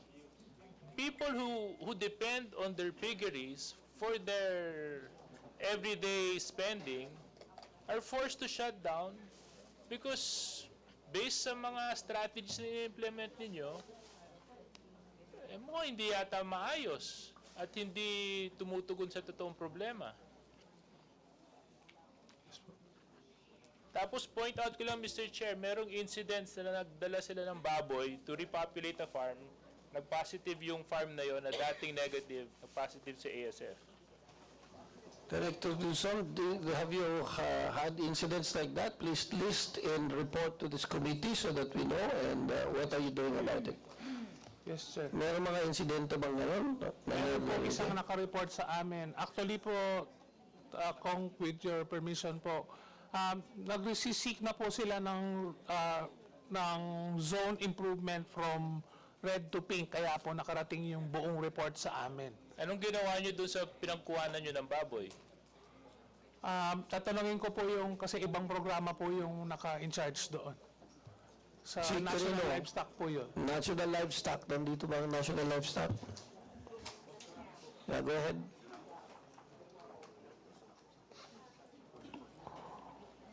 Nag-deliver daw kayo ng baboy na naiisip. Napiligro tuloy yung hanap buhay. Binigyan nyo. Good afternoon po ulit, Mr. Chair. Yung pong incident po natin na yon ay hindi ko na rin po babanggitin kung saang lugar. Pero apparently, yun naman pong pinanggalingang farm is negative po siya, Mr. Chair. And na-i-check na din naman po ng ating Bureau of Animal Industry yun.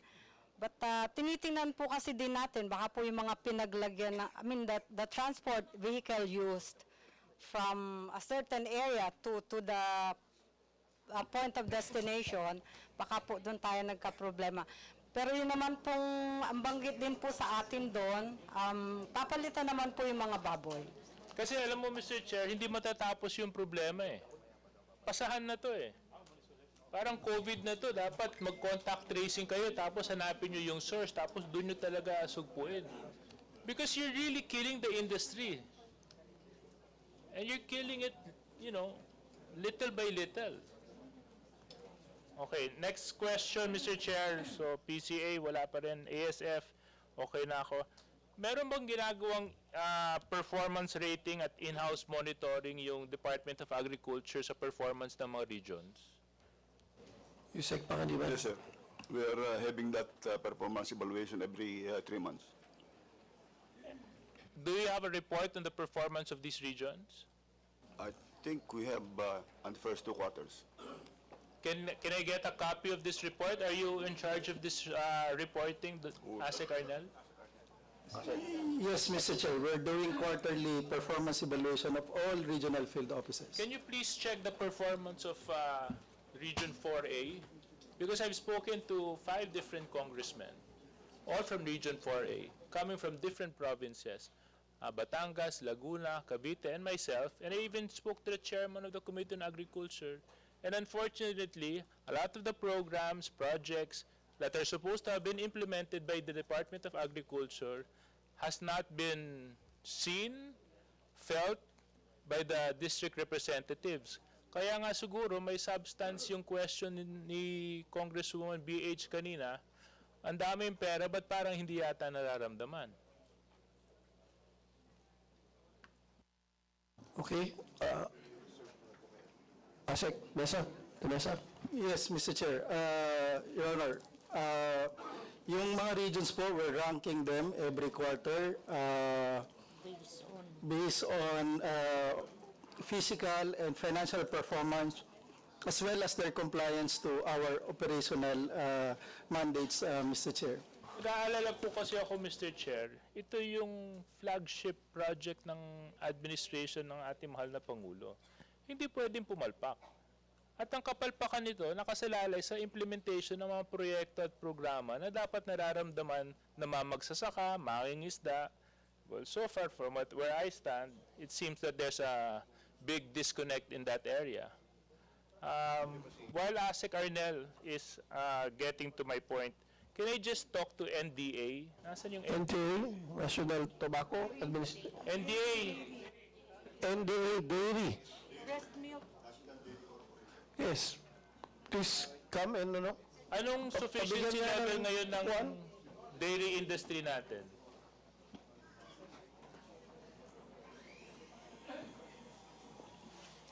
Please identify yourself and Gabriel Agamayo po, Administrator, National Dairy Authority. Anong sufficiency natin ngayon sa dairy? Sa 1% pa rin po, Congressman. Ano? Your Honor, 1% po. 1%? So what you're saying, 99% of all our dairy requirements are imported? Yes po, Congressman, that's correct. Lahat ng 99% ng gatas, lahat, everything related to dairy, imported lahat? We have stated that even in our website, Your Honor. How have you improved in the last few years of your existence? What was our sufficiency last year? Almost the same, Your Honor. The year before that? Also the same, Your Honor. So ganun lang. So at least consistent, di nagbabago. Flatline. Flatline. But unacceptable. That's true, Your Honor. You know why it's unacceptable? I'll give you a reason why. Meron kayong tinutulungan na dapat na mga grupo na magsasaka sa amin sa Sariaya. Bumaba kayo, pinangako nyo sa kanila, kayo sasagot ng housing, kayo sasagot ng forage. Naghanda yung grupo, excited yung mga magsasaka. Sa susunod na site visitation ninyo, bigla na lang sinabi ninyo, hindi pasado yung field, hindi pasado yung grupo kasi kulang sa housing, kulang sa forage area. Kayo nangako nun eh. Your Honor, please allow me to clarify that part of our program, lagi po ang housing is always the counterpart of the beneficiaries. Sa ngayon po, totoo po, kasama po yung forage, we also provide the planting materials, including the training. Kaya nga po, at least yung counterpart ng beneficiaries would be the cowshed. But that's not what you told them when you went down the first time. This is even part of a bigger program being initiated by our good senator. So, I mean, that just goes to show, Mr. Chair, no? I mean, 1% throughout the years. Here you have a program that's supposed to be implemented that will benefit the dairy industry, tapos, hindi rin may papatupad ng maayos pagdating sa dulo. So let me just put that in record also, Mr. Chair, the very dismal tong performance ng National Dairy Authority natin. At sila na rin ang nagsabi, itong nakalipas na mga taon, di nagbago. Before I ask for my second round, I just want to inform the Department of Agriculture, meron kayong pinagawang Sariaya Agricultural Trading Complex sa amin that is supposed to serve Southern Tagalog as the main trading post and hub for our agricultural sectors. But until now, the project is unfinished. And you have already spent 100 million pesos on this. I hope this will not turn into another white elephant where you put up a structure that is unutilized. Is it Panganiban about the Saraya complex? We have added 100 million to that project as of this late, Mr. Chair. May you submit the status report of the project so we know kung completed na by 100 plus 100 million. Thank you, Congressman, my good friend, J.J. Suarez. We go now for the minority. The Senior Deputy Minority Leader, Congressman Paul Daza, is recognized. Thank you, Chairman Tony Pet Albano, Chairman of the Subcommittee on Agriculture for the APRO. Good afternoon, everyone. I think I've waited a few hours, and I think as we can tell, there's so many concerns, problems, issues with agriculture and with DA. I want to ask first of all, I have the highest regard for you, Yusek Sebastian and Yusek Pangandaman. Panganiban. The other one was the source of funding from DBM. I'm curious, how many undersecretaries in the DA? 8 undersecretaries. And the 8, from a management point of view, how often do you meet? All the USEC, so there's a direction, you're looking at your short-term, midterm plan. How often do the USECs get together and really talk details? Well, every 3 months with our management group. Every 3 months. But daily we meet as often as we can. So, sir, in the last 3 months, or let's say the last 6 months, you've had 2 meetings with all the USEC. How many of those 2 meetings was the president present? None. So thank you for your honesty. I think that's one glaring problem. There's advantages in having the president be the named secretary for department, but for a department with so many issues and problems, I don't think it's good governance, personally.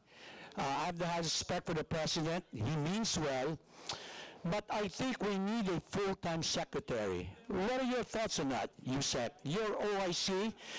We respect you, but what are your thoughts on that? You haven't met with the president, the named secretary, once in the last 6 months. No, I meet the president twice a week. I meet personally the president twice a But week. not the other USECs who have other issues and concerns. Well, the issues and concerns that the president tells me are the concerns that I'm telling the undersecretaries, assistant secretaries, and for that matter, even directors for that issues. Well, I'm curious, like for example, would the president know that the unutilized appropriations for 2022 was 6.7 billion pesos? Does he know that your unutilized appropriations for 2023 is about 36 billion? He knows.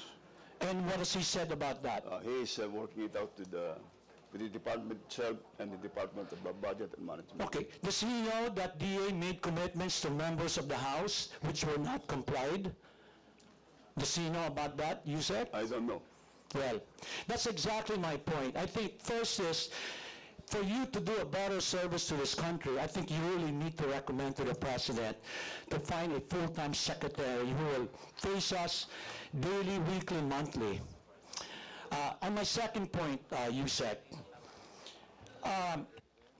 of the 6.7 unutilized, as mentioned by Congresswoman Herrera, how much of that was under the OSEC, and how much, my particular interest is SAAD, of the 6.7 2022 and in the 36 billion 2023? Yusek Miranda, can you answer that? I'll get the, okay. Ito yung OSEC, no? Unused. Yes, thank you, Mr. Chair. For OSEC, the unused appropriations is 3.184 billion, Mr. Chair. 2022? Yes, that's as of December 31, 2022, Mr. Chair. Okay, for 2023? Saan yung 23? Wala pa tayo. Yeah. Wala pa po 2023 kasi As of latest. unused APRO? Yes, or unobligated allotments. Okay.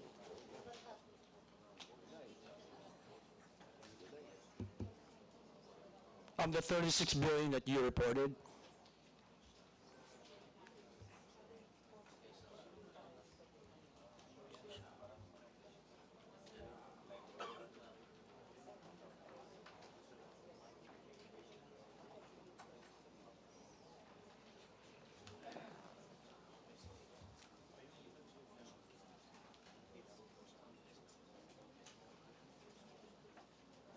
Mr. Chair, for OSEC unobligated, as of July 31, 2023, it's around 22 billion, Mr. Chair. And for SAAD 22-22-23?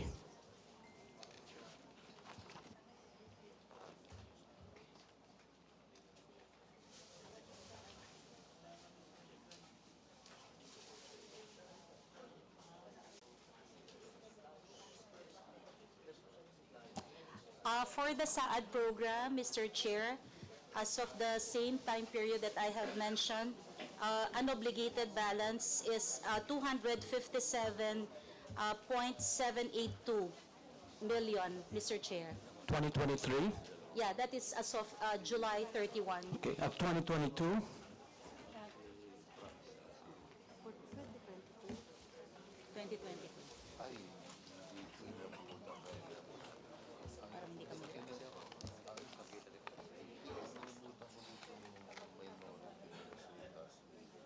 Saan? Ito.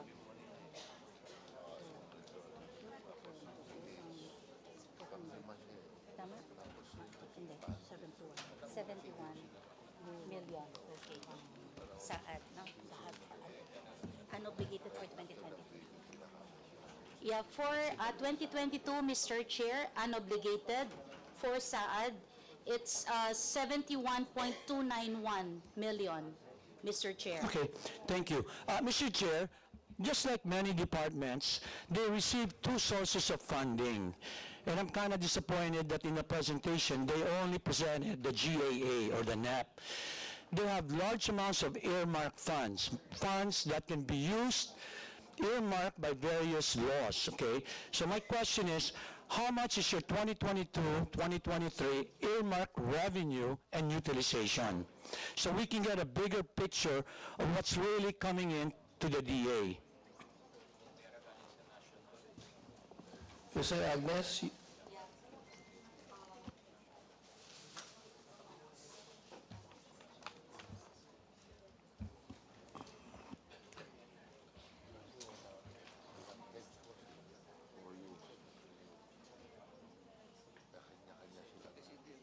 Alam mo ba yan?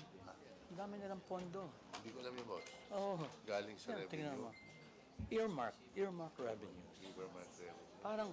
Parang yung CHED. May GAA, merong HEDF. merong pinagagaling. Hindi rin i-report yung mga earmark. It's intellectual dishonesty actually. Mas marinig. Ha? Baka marinig ka. Ne, okay lang. They should report that. See?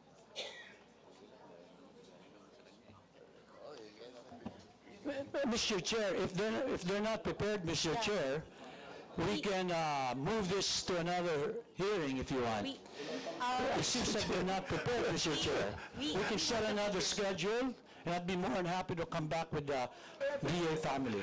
It is just a matter of time, Congressman Daza, I think. May I?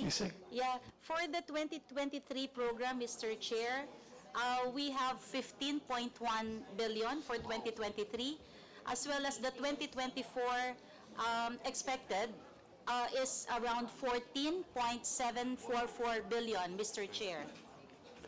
And what was 2022, and please tell us your utilization of these funds. Utilization.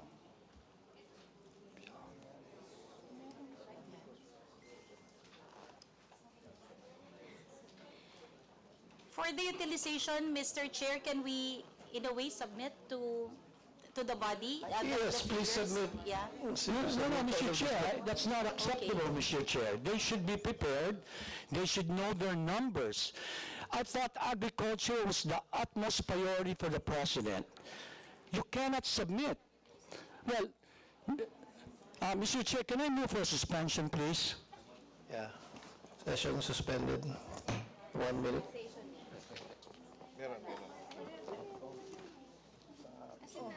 Sa presentation nila, Saan? ayun yung fresh utilization na yun. Baka hindi niya lang nahanap. Sa kanila rin yan galing.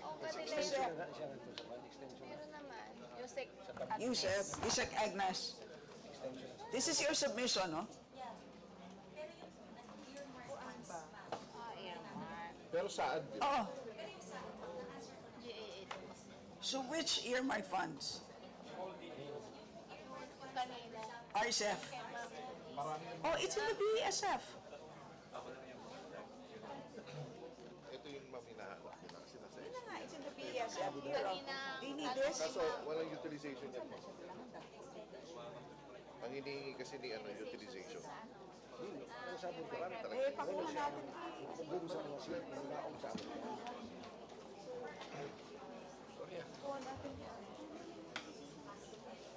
Yung utilization. Uto sa akin yan. Uto sa akin. Sino lunas? Sila, speaker, Tony Pel.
We resume the hearing. May we now ask Yusek Agnes. Yeah, Mr. Chair, for the actual revenue, it's 21.681 billion. And for the actual expenditure, so far, it's 20.115 billion, Mr. Chair. Mr. Chair, how do you define expenditure? Let's talk apples to apples, ma'am. What's your obligation and what's your undisbursed? And then what's your undisbursed on a yearly basis? Undisbursed revenues. Mr. Chair, because it takes some time, I hope you give me some latitude on my time. Yes, yes. It's so hard to ask questions. Well, when you're asking questions and they're waiting, the time actually stops. But I have to ask questions again, Mr. Chair. So, undisbursed funds. Galing, ha? They're using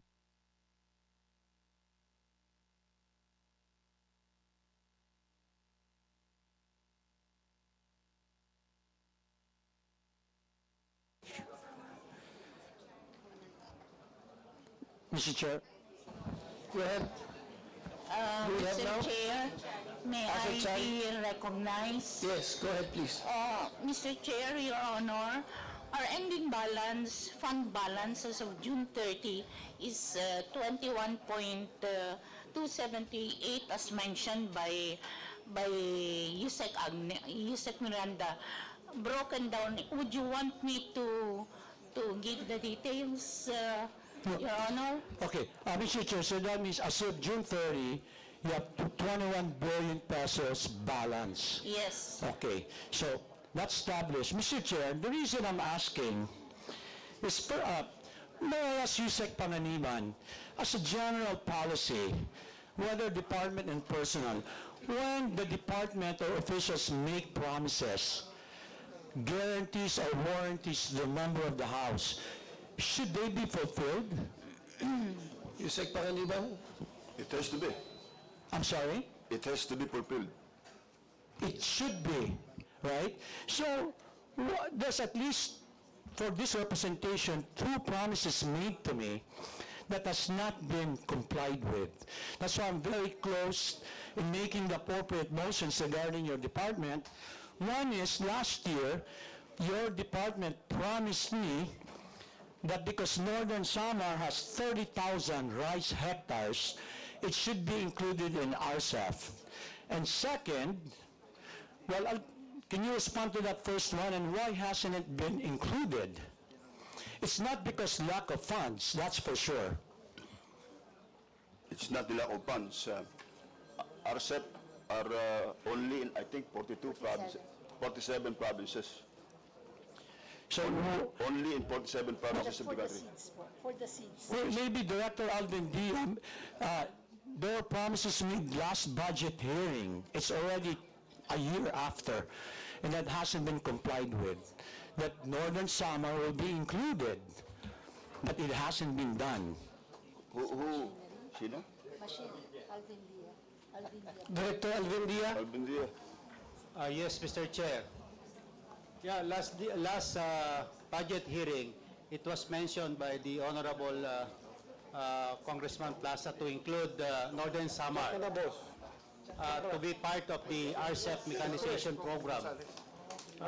Yeah, we did our, to tell you the truth, Mr. Chair, we cannot do that to include your province because it is not within the RCEP provinces. Though we want to include that, we cannot do that because we are covered by the IRR. The same thing was said last year, and that you will make the appropriate steps to include by this year. So, Mr. Chair,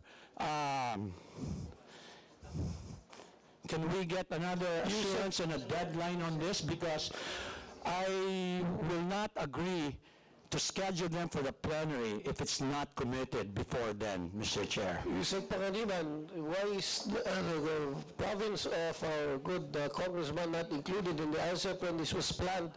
It's only a matter of IRR and you can just change it. So I don't know what the reason why you cannot include the good province. We have to change the law.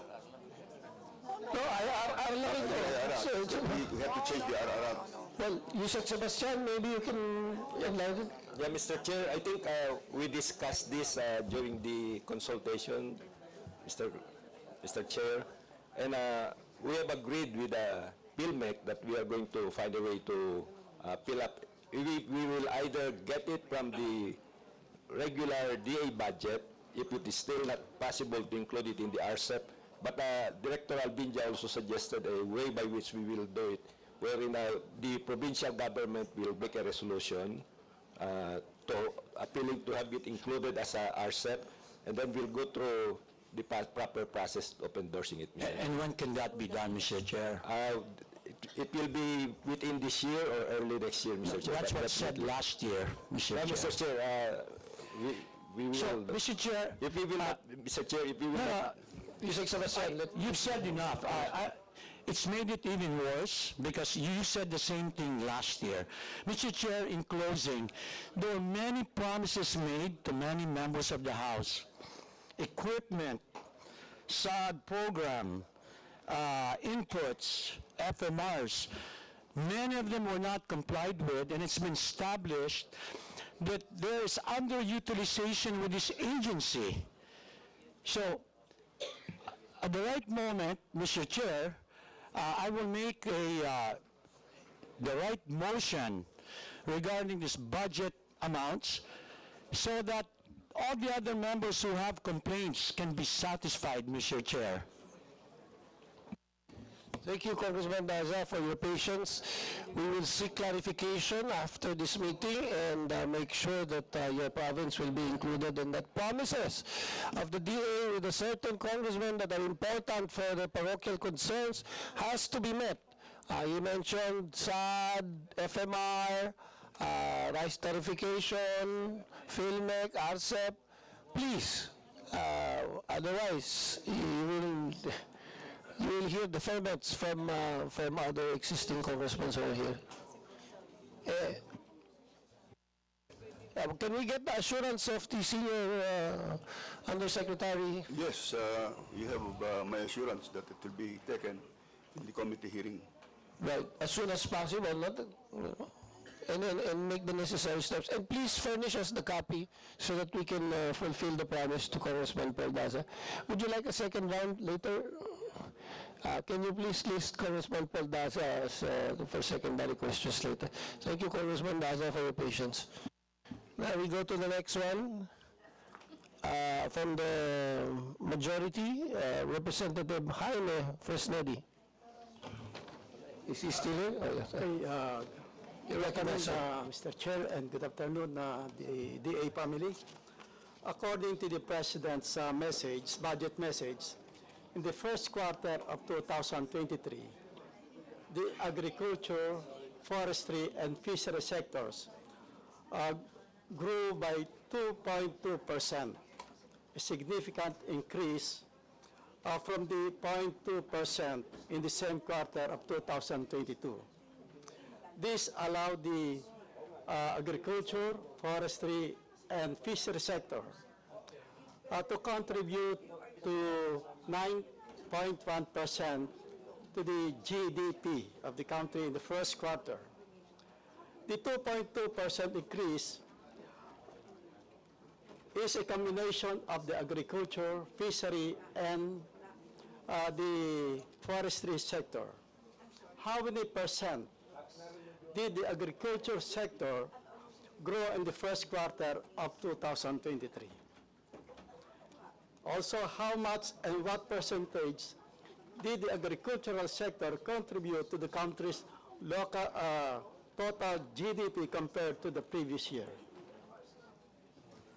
So for the first semester po ng January to June 2023, Mr. Chair, can I? Okay. Yeah. 1.3% po yung growth rate ng GVA ng agriculture. And it contributed 8.9% to the total GDP. Thank you. May we know the share of agriculture, forestry, and fishing to the country's GDP from 2020 to 2023? 2020, would you know?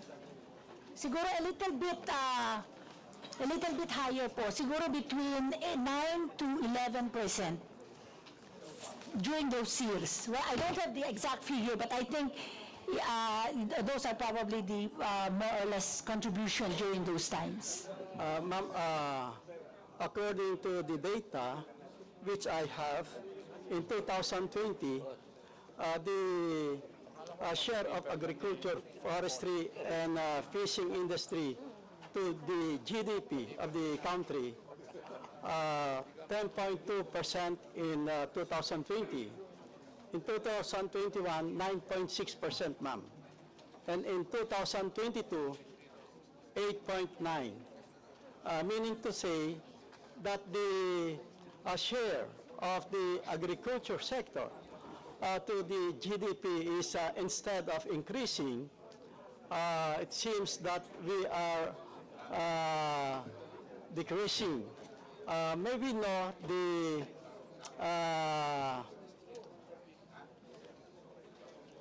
reason. Yes, the reason, ma'am. Mr. Chair, that's a stylized facts po kasi sa na as the country grows, economic growth of the country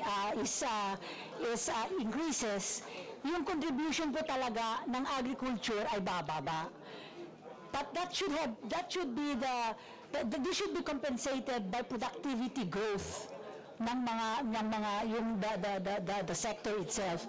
Kasi as in other countries, as the experience in other countries, ganun po talaga ang trend.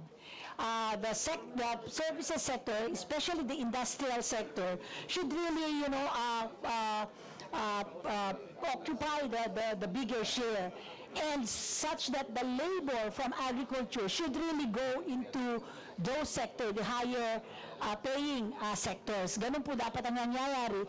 The labor productivity, if that happens, the labor productivity in the agriculture sector should also, grow as, at the same time. Thank you, thank you, Mr. Chair. In the provisions of agricultural machinery, equipment, and facilities, or PAF, support programs with very low disbursement rates include rice 43.3%, livestock 48.9%, high value crops 69.2%, and organic agriculture 50.5%. In the irrigation network service, sub-program rice and high value crops posted the lowest disbursement rates of 62.4% and 71.6%, respectively. May we know, ma'am, what is being done to address this concern?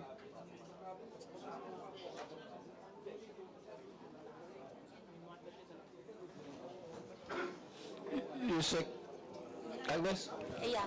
Okay, thank you very much. Yeah, in as far as the utilization rates you have mentioned, Mr. Chair, what we are doing is really to, in a way, regular monitoring and evaluation, just like in what we have done in this, the process that we have undertaken for the 2024 planning and budget process is we make sure that the project proposals are also shovel-ready. And the operations group is conducting monthly operations management meetings for us to be able to make sure that we are in a way on track in as far as the utilization of the budgets of the department is concerned. So these are some of the measures, Mr. Chair. Okay, thank you, ma'am. Although this was already discussed by Congresswoman Herrera earlier, I have I would like to state for the record that the biggest allocation among the attached agencies only disbursed for 200 million or 5.8% of its 7.29 billion appropriations in 2021, and similarly in 2022, PhilMec only disbursed 7.2% of its 7.62 billion budget. You mentioned earlier that the reason for low utilization is because of the delayed releases by the DBM. Earlier, your representative mentioned that the release was made in November. May we know from the representative of DBM why is this so? The DBM a while ago? Asan na siya?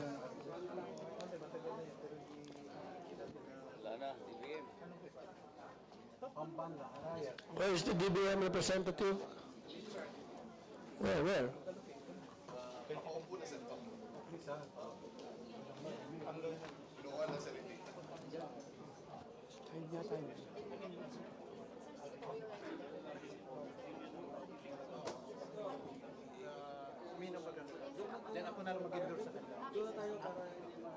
Director Brillantes, is he recognized?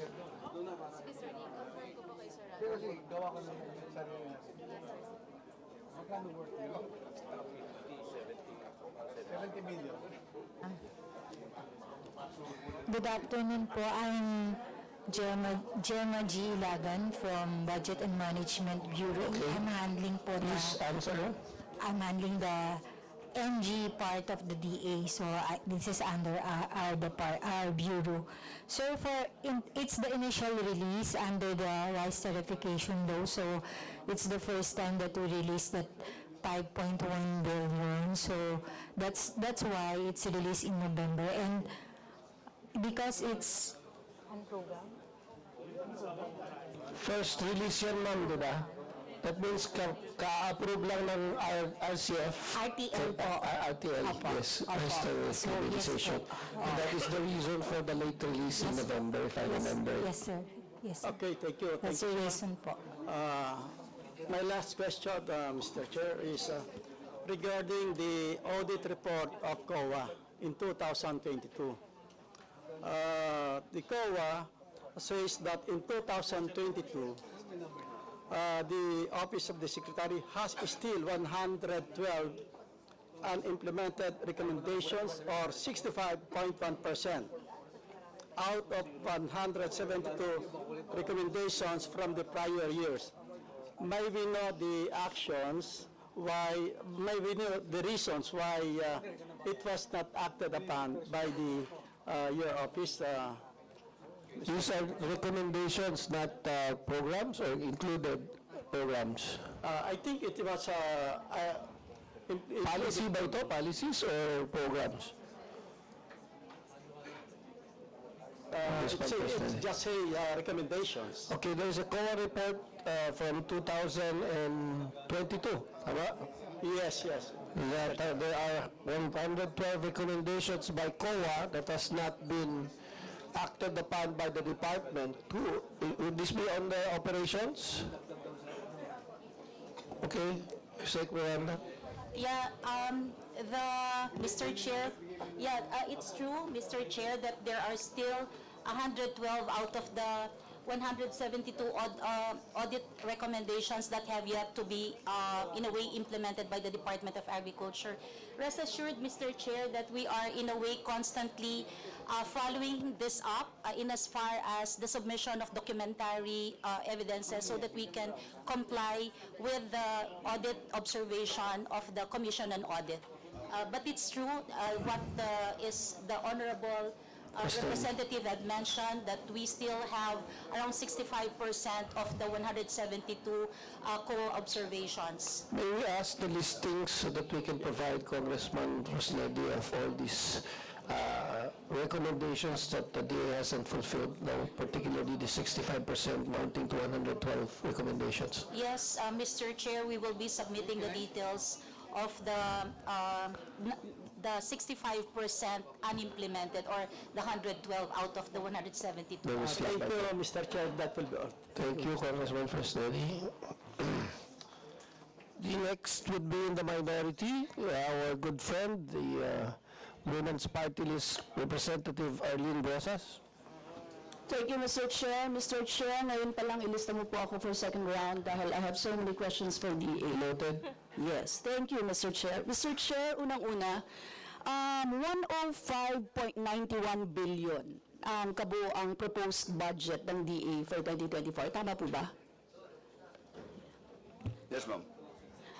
Mr. Chair, laging dinidiinan ng Presidente na Sekretary ng DA ang pagpapalakas ng produksyon at pagkakaroon ng food security sa Pilipinas. Hindi ba't napakaliit ng pondo na 105.91 billion para masigurado ang pagpapalakas ng agrikultura sa bansa kung ikukumpara sa budget ng DND, which is 229.93 billion, the PNP has 195.73 billion, at DPWH ay merong 821.10 billion. So, Mr. Chair, sa katunayan, 1.84% lamang ng kabuuang budget ng 5.768 trillion ang budget ng DA. Ang gusto ko lang pong i-point out, kasi ang kanina pinapoint out, ang problema ay underutilization, di ba? Pero sa totoo lang, kung ikaw ay nagtitiyak ng seguridad ng agrikultura ng bansa, napakaliit nito kumpara sa ibang ahensya. Ano pong paliwanag ng ating USEC sa DA dito? Yusek Panganiban. Well, the budget of the Department of Agriculture has increased by 48% in 2023. And in 2022, it has never been increased. So on that, the President said that with the increased budget of the Department of Agriculture in 2023, we shall be able to implement programs and projects that has never been touched before. And on that, we are accelerating our efforts in spending that money for 2023. Mr. Chair, hindi ba nasa Office of the Secretary ang bulto ng pondo, Mr. Chair? Not in the programs and the projects. And I believe you have cuts in the programs and projects. Mas marami po ang cuts sa mga programs and projects dito. Ano pong paliwanag ninyo dito? Ang budget po ng Department of Agriculture has been given to all the regional directors all over the country. We did not keep any budget from DBM to us in the Office of the Secretary. We are just spending our own budget in the Office of the Secretary, and the regional directors are the ones spending the budget for each and every region of the country. How much po yung inyong Office of the Secretary na pondo? 92.4 million. 92.4 billion. Thank you, Mr. Chair. Billion. Billion. Billion. Okay, billion. So, billion, oo. Mr. Chair, kaya ko sinabi na nandun sa Office of the Secretary yung buo at hindi pa doon sa mga programs. I understand yung regions, kailangan talaga nila yan, Mr. Chair. Pero yung mga, meron ba kayong mga tinanggal na mga programa, ano specific yun? And Mr. Chair, to expedite time, kailangan ko po sana ng listahan nun. Yung mga inabolish at kung ano-ano pa na ginawa ninyo mula 2022 to 2023 na mga pagbabago, Mr. Chair. Well, out of 92 billion pesos, it has been distributed to all the agencies in the national level, the attached agencies and bureaus and RFOs for that matter. And that practically is the total budget of the Department of Agriculture.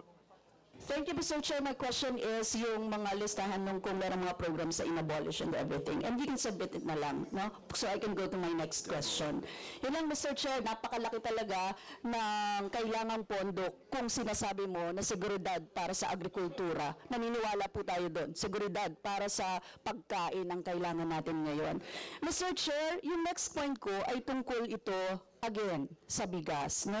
Mula po kasi 2.01 million metric tons ng rice imports noong 2018, sumipa sa 3.7 million metric tons ang imported na bigas nitong 2022, which is 85% na paglaki.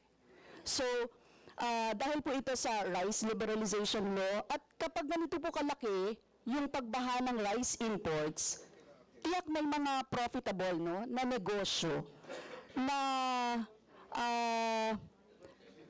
talagang kumita dito. Pwede bang tukuyin ng DA ang top 5 rice importers sa bansa? Sino-sino po ang mga negosyante na nasa likod nito? At least kahit 5 man lang po, sabihin natin. Can I refer that to Yusek Sebastian? Yusek Sebastian is not in his chair.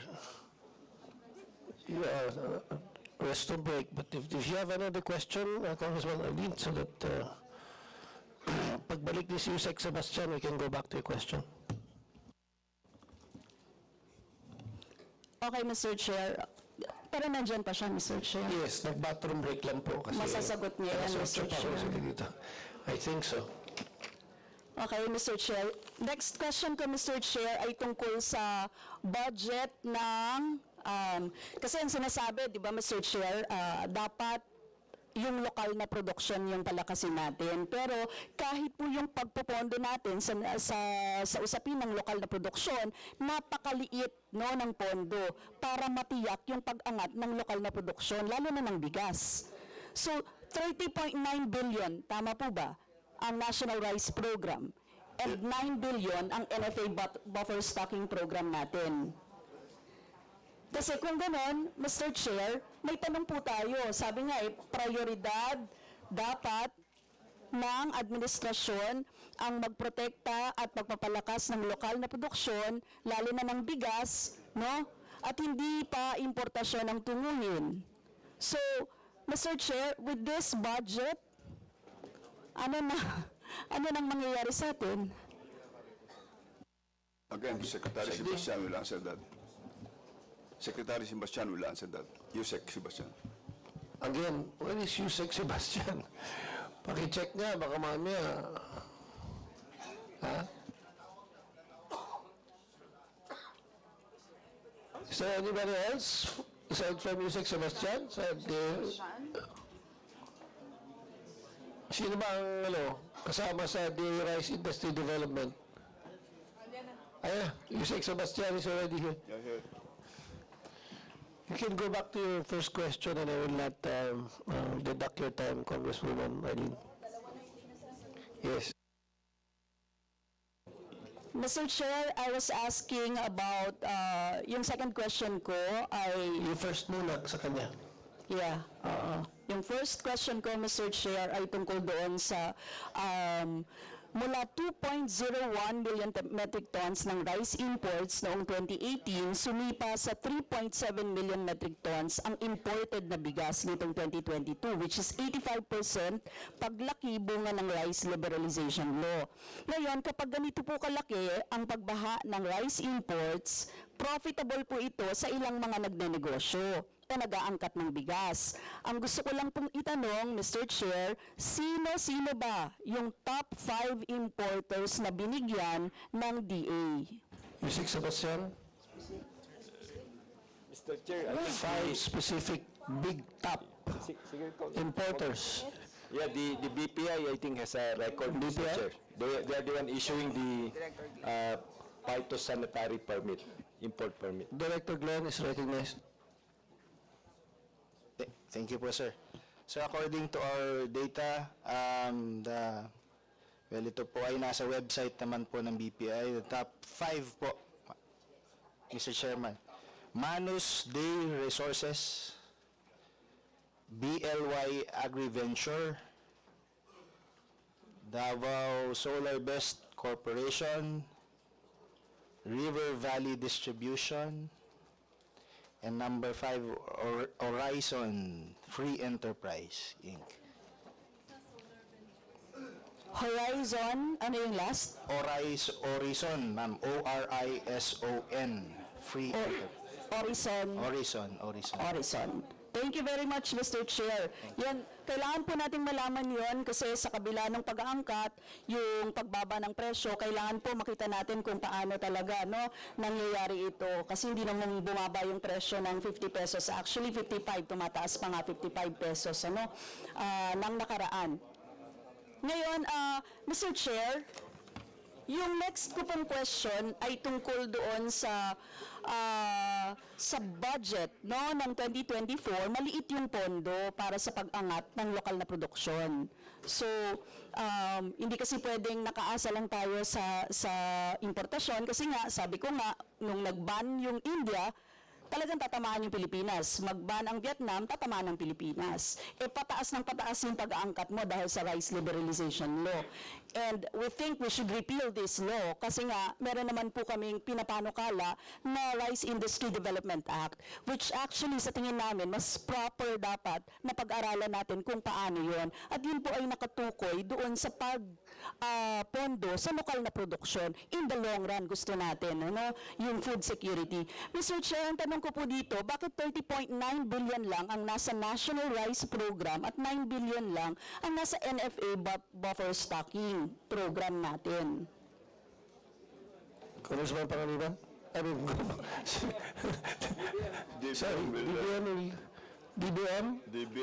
after that.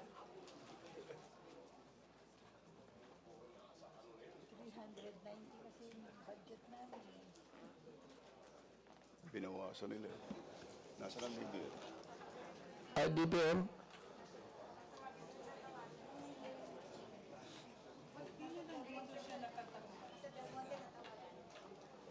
Huwag mo na siya umalis dito. Tell her not to leave.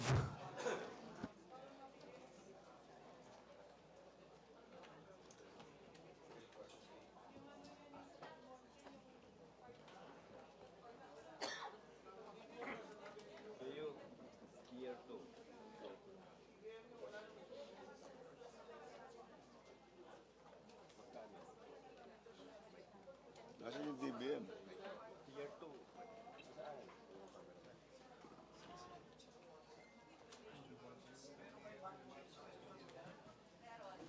Okay, not pertaining to DBM because she keeps on leaving the room and I told her to stay put. Mr. Chair, my next question is on SIPSIP. Mr. Chair, may 251.64 billion unprogrammed appropriations sa 2022 GAA. Sa ilalim po ng Support for Infrastructure Projects and Social Programs sa 2022, may i-allocate dito na 13.19 billion. Batay po sa 2024 NEP, may 13.05 billion na tinransfer po sa Department of Agriculture noong 2022 sa ilalim ng programang SIPSIP.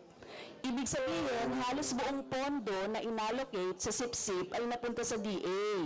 Sinipsip ng DA. Saan po ginamit at paano ito ginastos ng Department of Agriculture? Kasi kina-question po natin ito kasi nung nakaraan, ako rin po yung nag-question ito. Nakita natin na meron po ba kayong walang report eh? Walang details. So gusto sana po nating malaman saan ginastos itong sip-sip. Sino? Okay, who is the Sec Agnes? Sec Agnes. Yeah, Ayan. yeah. Thank you very much, Mr. Chair. Relative to the question of rep process, on the SIP-SIP, around 13.055 billion, 8.948 billion is for the financial assistance to rice farmers, and the rest, or 4.107 billion, is for fertilizer support, fertilizer support for the voucher, implementation of the voucher program, Mr. Chair. Okay, sip-sip daw yun. Mr. Chair, nung kinwestiyon natin ito nung nakaraan, nakita natin kinakailangan pang dumaan sa excess tariff, no? Sa rice imports, sa sip-sip, no? Imbes na ibigay ito ng diretso sa magsasaka. Tama po ba? Kasi parang financial assistance, diretso yan sa magsasaka. Kung 8.9 billion. Yung, magkano po yun? Yung excess doon ng 13? Mr. Chair, Madam Brosas, it's 4.107 for fertilizer po, support. Fertilizer support. Mr. Chair, meron ba kayong breakdown nito? Ano-anong mga regions ang nakakuha? Ano yung mga, listahan ng mga magsasaka na nakakuha? Please provide the list that Congresswoman Arlene Rosas is asking. Wala kasing detailed report, Mr. Chair. Mr. Chair, Madam Honorable Brosas, we can provide you the details of what I have just mentioned, Mr. Chair. Do you have it here? We have here, Okay, so we can ask. we can provide, meron po kami pong detalye nito, Okay. Mr. Chair. Yes, can you have finished your 5 minutes? Mr. Chair, Please wrap marami up. pa akong question, Mr. Chair. May second round naman, Mr. Chair. Pero pasagutin mo, Mr. Chair, kasi may hanging akong question Yes, sa yung isa. BBM. And meron po, yung infrastructure, may infrastructure program ba dito sa SIP-SIP? Meron ba infra? O puro fertilizer? Iba po yan sa RCEF na meron tayo. Mr. Chair, Honorable Brosas, wala pong infrastructure support po yung sa SIP-SIP. All right. And may I allow you now to repeat the question? The DBM is here, ma'am. We will recognize to answer your question Director Elena Brillantes and Director Ilagan. Are they here? Yes, sir. Can you please occupy some seats there? Can you repeat the question, Congresswoman Arlene? Yes, Mr. Chair, yung tanong ko kung bakit 30.9 billion lang ang nasa National Rice Program natin, tapos yung NFA Buffer Stocking Program natin ay 9 billion lang. Napakaliit po nun para sa local production. All right, DBM? Yan ba talaga ang original ninyong proposed budget? Yusek Sebastian, yan ba yung totoong number? Yeah. O mas malaki? Mas malaki ng konti, Mr. Chair. We have a tier 2 of additional 10 billion, Mr. Chair. Okay, another additional. DBM, can you explain why this was not included in the budget? 51. Yeah. Thank you, Mr. Chair. I'm Elena Brillantes. I will be answering the NFA's allocation of 9 billion for the buffer stocking.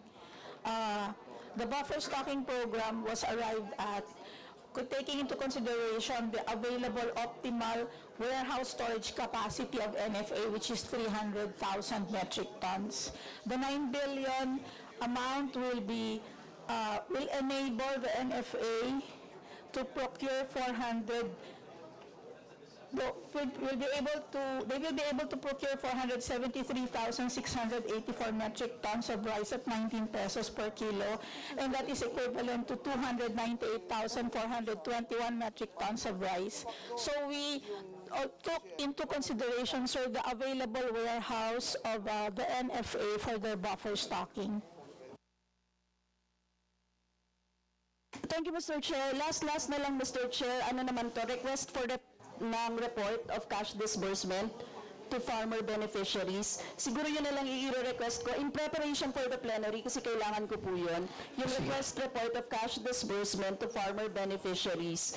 Na, yung cash assistance po ng Republic Act 11598 ng RA 11203 ng Rice Liberalization Law. DDA's Kasi Mr. Chair, di ba may sobra kanina sa sinabi ni Kong BH, there is a 12.79 billion excess rice tariff revenue para sa taong 2022.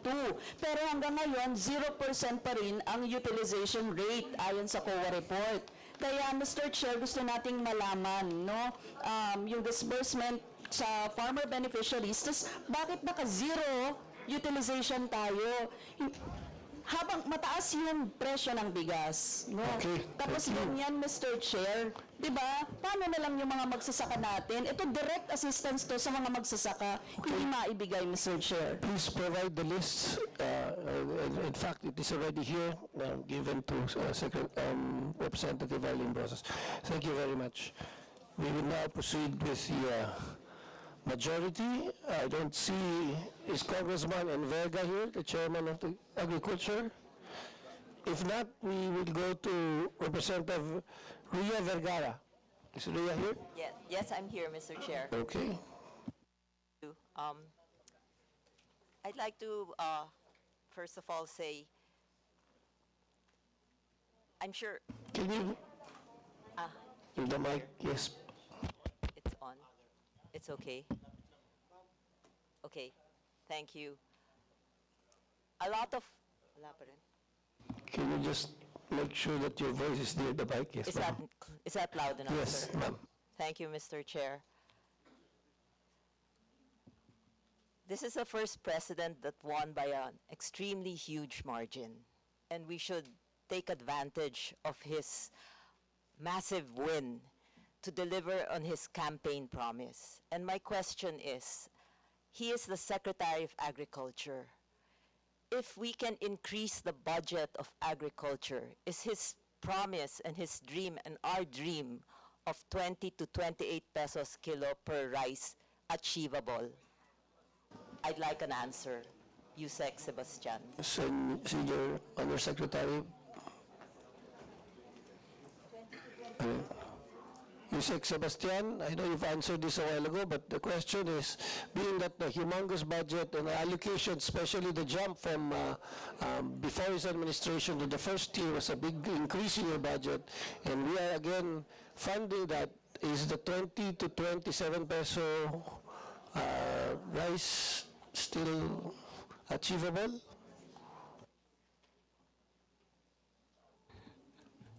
Mr. Chair, we have discussed this several times, and there are several pathways if we really want to reduce the price of rice, but we cannot do it for everybody. We can probably target it, Mr. Chair. And the first one that we thought of when we were discussing this is that we increase the budget of NFA so that they can sell at a subsidized price. So they buy high, but they dispose their stock at a lower price of 20 to 27, if that's possible, Mr. Chair.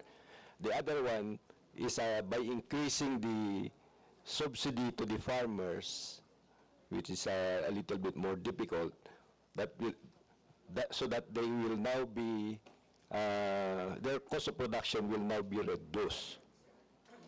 But this is a more difficult part, I think, Mr. Chair, because we cannot control the market. So the one that we've been looking into, but it will require also a lot of budget, is through NFA. If we can increase their budget, they buy high and sell low, Mr. Chair. Thank you, Mr. Chair. And that's why I premised my question. If we can increase your budget and so that we can supply our farmers with hybrid seeds, subsidize their fertilizer, then we can lower their cost, buy palay at 12 pesos, right? Kasi tayo nang nagbigay ng fertilizer, tayo nang nagbigay ng hybrid seeds. Dadagdagan natin pondo ng NIA to build the irrigation facilities. So it's doable, but we just need to put the funds there. Tama po? Yes, Mr. Chair, but that is a more difficult path, Mr. Chair. Well, difficult, life is difficult. Meaning to say, imagine, Mr. Chair, you have 4.8 million hectares, and we're going to subsidize the cost of production Sir, to reduce it to such a way that you will now have you will now be selling your palay at about 12 pesos. So I don't know, Mr. Chair, if we can afford that kind of subsidy. Mr. Chair, the suggestion of this humble representation is we target these rice-producing provinces, and they're the ones that will start it, and then we can tweak it as we go along. But what I'd like also, I like, sir, that you said we bring the NFA into the picture and give it the powers that it used to have. I'm just surprised po, dito sa sinabmit nyo sa priority legislative agenda, wala po akong nakitang amendahan ang rice tariffication law. Bakit wala po yun? Samantalang when our president won, and I will quote, this is what he said, the president-elect promised lower price rices, and to do this, he said he would order NFA to buy rice from farmers and at higher and more competitive prices. This plan includes tweaking the rice tariffication law to make more local farmer-friendly and stop the country from too much dependence in rice importation. These are the words of our president in May 12, 2022, kapapanalo lang po niya. So sana po, doon tayo lahat patungo. I mean, instead of saying mahirap, magastos, magtulungan tayo. That's why we're here. He's the Secretary of Agriculture. I'm sure the DBM will add more budget if it will lower this very socially sensitive crop, rice. My next question, Mr. Chair, is about the balanced fertilization strategy of the Department of Agriculture. Is there funding for this, and will we be rolling this out soon?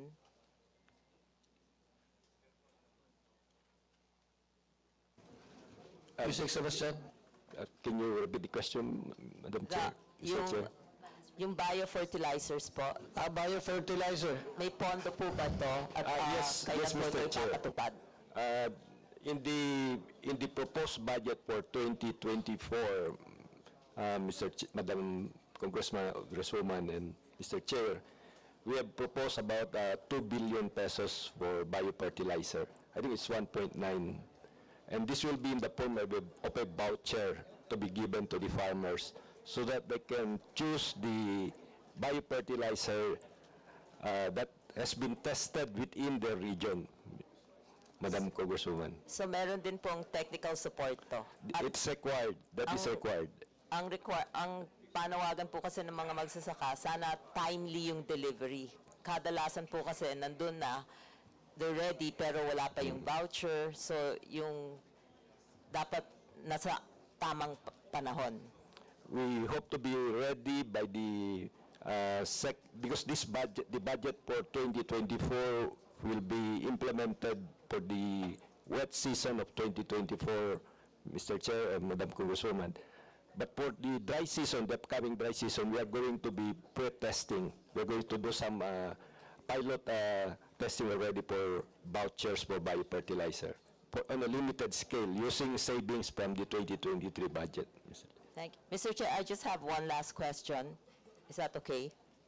Yes, go ahead. Yes. I hear so many of my colleagues saying we should repeal the rice tariffication law. Pero I understand, I didn't like this law either, but, and correct me if I'm wrong, we were doing this because we were a signatory in the WTO. Nawawala po kasi yun sa narrative eh. Kaya we kept postponing the lifting of the QR. Is that right, Yusek Sebastian? Yusek Sebastian? Yusek Mercy Sambilya? That was one of the factors, but the other factor was because of the need to really correct the rice market at the time. It was not working at the way we wanted it. So the law needs to be amended to allow NFA to be the market stabilizer, right? basta may market stabilizer, magbabenta ng murang bigas at 27 pesos, 28 pesos, the other, these rice cartels will start to lower their price because meron pong magdidikta eh. Pag may murang presyong bigas, para lang yun yan po yung kuryente, yung epira eh. We all thought if we pass that, babagsak presyo ng kuryente. It didn't happen because government left power generation. In the same way here now with the rice industry, we took away NFA's power to supply rice affordable at an affordable cost. So I hope, ma'am, in your legislative agenda, you will request for an amendment to the rice tarification law, specifically to give NFA back its power to participate in the selling of lower priced rice so that we are not suffering from this 50, 60, 70 peso rice that we're about to enter, and I hope you have plans to prevent this from happening. That's all, Mr. Chair. Thank you. Thank you. Okay na? Yeah, Yes. Mr. Chair, yeah. There's going to be an assessment of the whole law by the end of 2024. That's the 6th year. So we will try to, check on how this assessment will tell us with regards to the performance of the RTL po. Thank you. We'll now go to the minority. We have our Deputy Minority Leader, Franz Castro, is recognized. Thank you, Mr. Chair. So, number one question ko po doon sa budget, bakit po ang DA ay nagkaroon ng confidential fund? Secretary, Pangaliban, meron daw kayong confidential fund. Confidential fund. Kasi sa panahon ng budget call, naghapag ang Pangulo, di ba, ng 50 million confidential fund. At, Mr. Chair, this is the first time na ang Department of Agriculture ay nagkaroon ng confidential fund. So, Yusek pwede mo Miranda? sagutin bakit meron? There is a 50 million confidential fund.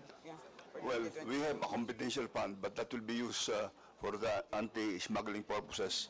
Seclayog can answer to that. Mr. Chair, ASEC Live po, sir. ASEC Live, go ahead. Yes, sir. I think that was included with the for the next year's budget to support the anti-agricultural smuggling effort of the department together with the other law enforcement agencies. Alright. So, nasa mandato na ba ngayon ng DA itong national security at saka itong mga pagtugis sa mga smuggling, illegal importers, etc.? So, nandoon po ba yan sa mandato ng DA?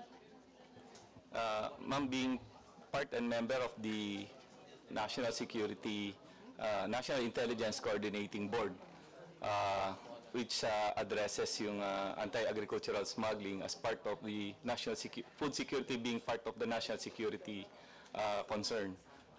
That was a component of that, ma'am.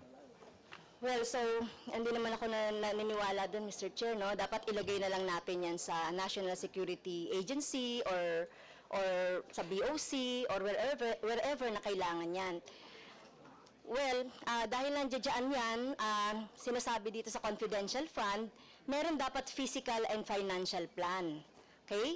So, ano po ba sa particular ng mga programs, projects, and activities ng DA na nangangailangan, halimbawa ng mga katulad niyan, ang confidential fund, Mr. Chair, may mga menu na dapat na i-fulfill. Dapat ay meron kayong physical and financial plan. Dapat, Mr. Chair, meron kayong particular na mga information na kayang na gustong kuhanin.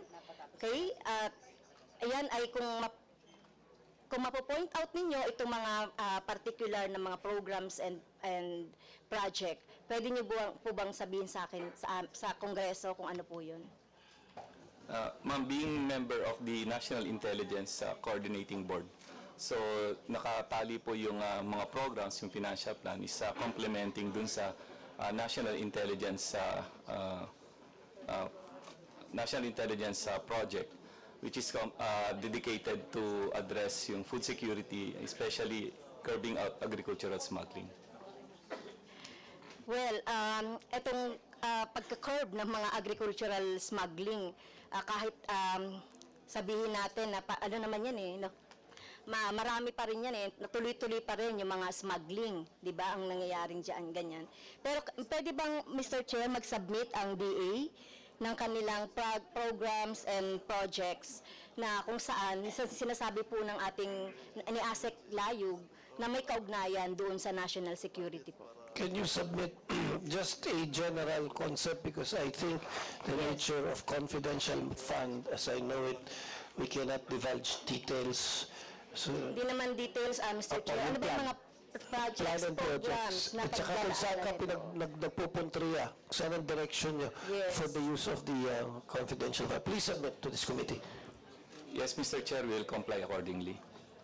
Yeah, Thank you. and aside from that, Mr. Chair, di ba, ang confidential fund could be used in rental of transport vehicles, rental ng mga incidental expenses, purchase of rental of supplies for confidential operations, payment of rewards to informers, at iba pa. Ayun po, no? Pwede bang malagay din doon kung ilan bang i-rent yung sasakyan, i-rent yung bahay, safe house, etc. ASEC Layug. Yes, ma'am, we will be complying with the case operation plan, but I believe that it will be in the wisdom of the committee kung how detailed should that be, sir. Congressman Castro. Well, in programs and projects, so siyempre kasama nga ito doon. So paano natin ma-justify itong confidence? Alam niyo, Mr. Chair, nagiging trending na yan eh sa mga ahensya natin na civilian agency na wala namang kinalaman sa national security, intelligence. Ngayon, meron na silang ganito. Alam natin si President Marcos Jr., meron niyang 4.5 billion na confidential intelligence fund. Kung idadagdag pa natin itong 50 million intelligence fund, so paano yan gagamitin?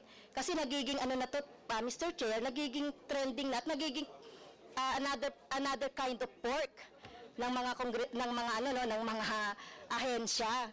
At kaya yan tinututukan natin yan, Mr. Chair, dahil sa kagaya na sinabi mo kanina, confidential yan, secret, hindi yan pwedeng i-divulge kung paano. Tapos first time ang DA nagkaroon ng confidential fund.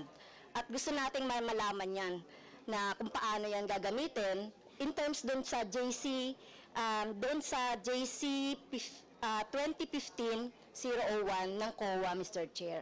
Okay, ASEC Layug, please submit as Congresswoman Castro has been asking. Yes, Mr. Chair, we will comply accordingly. So, Mr. Chair, bago mag-plenary debate. Yes, sir. Number 2, Mr. Chair, nung time na ino-audit ng COA, in COA, yung ating budget for DA, merong 6 na undersecretaries. May 11 na assistant secretaries. So, ngayon, Mr. Chair, meron ng 8 na undersecretary plus 9 assistant secretaries. Samantala, Mr. Chair, tumaba naman yung mga CO and GOs. Ibig sabihin, lumaki yung mga contract of service and JOs. Lumalaki yung mga nasa taas.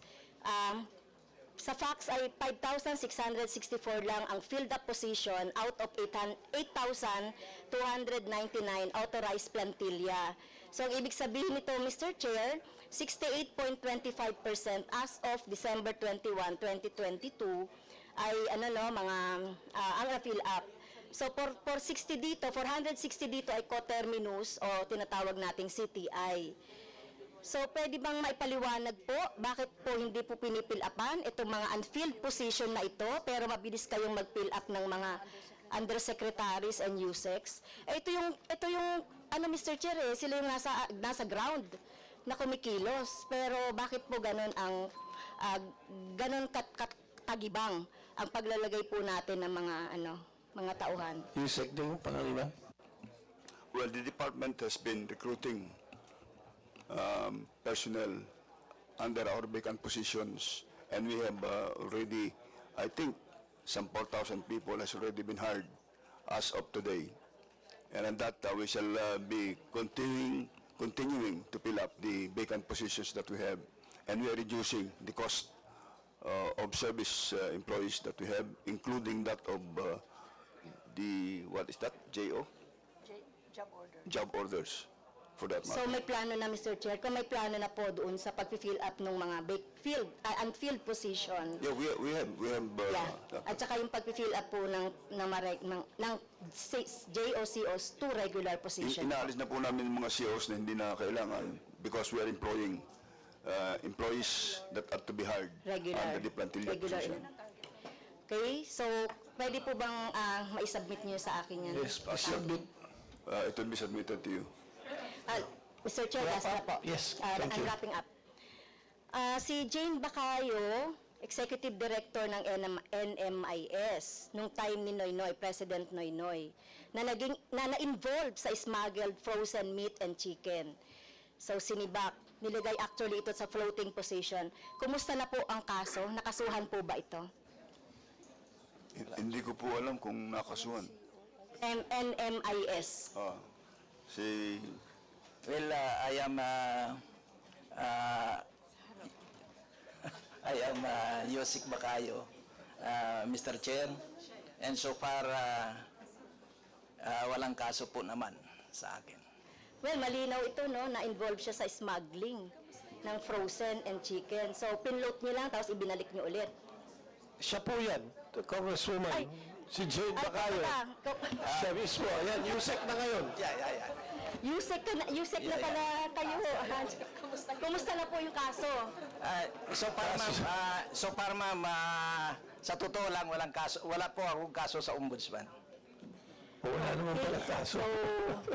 So clear na po kayo dun sa ombudsman? Clear na po kayo sa ombudsman? Kasi na-find out po kayo, nakasama kayo sa smuggling. Clear talaga, madam, kasi wala akong kaso sa ombudsman.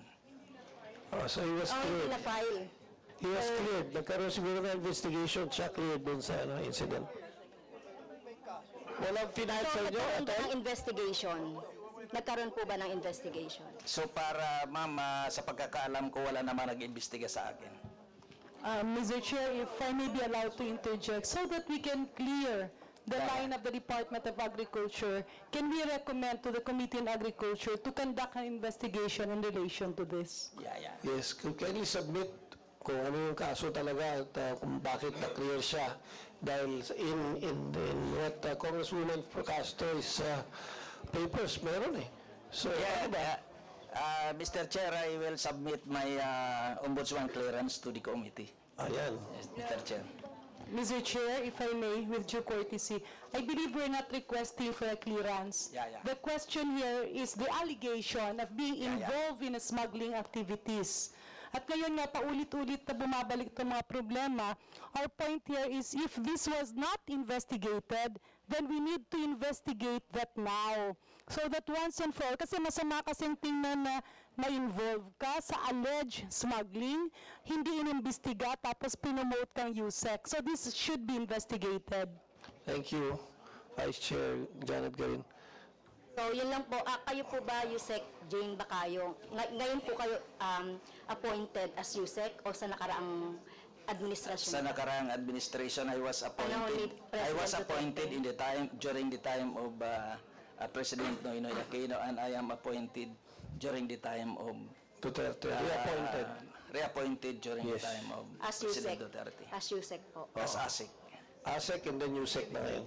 Okay. So, Mr. Chair, just for clarity, my recollection is during the previous hearing, he was appointed, but then with these findings, parang removed from office, and then floating muna for a long time, and then again reappointed as ASEC, then promoted as USEC. So, mas maganda rin yun para, I'm not saying that Attorney Jane Bacayo is guilty, pero once and for all, para maging malinis, it should be made clear, so that there will be no doubts in the future. All right, Attorney Yusek Bacayo? Yes, Mr. Chair, I am open to any investigation that will be conducted. Okay, thank you. So Thank we'd you, like to Mr. proceed. Chair. Thank you very much, Thank you, Mr. Congresswoman. Chair. Thank Do you, you want a second question? Kung gawin, sige, I manifest my Yeah, willingness for nag-manifest si second. Congresswoman Castro for the second round. Now we go after Congresswoman Franz Castro. We also go to the majority, my good friend from Pangasinan, who is actually chairman of the Nuclear Energy, and the House of Representatives, Congressman Mark Coangco.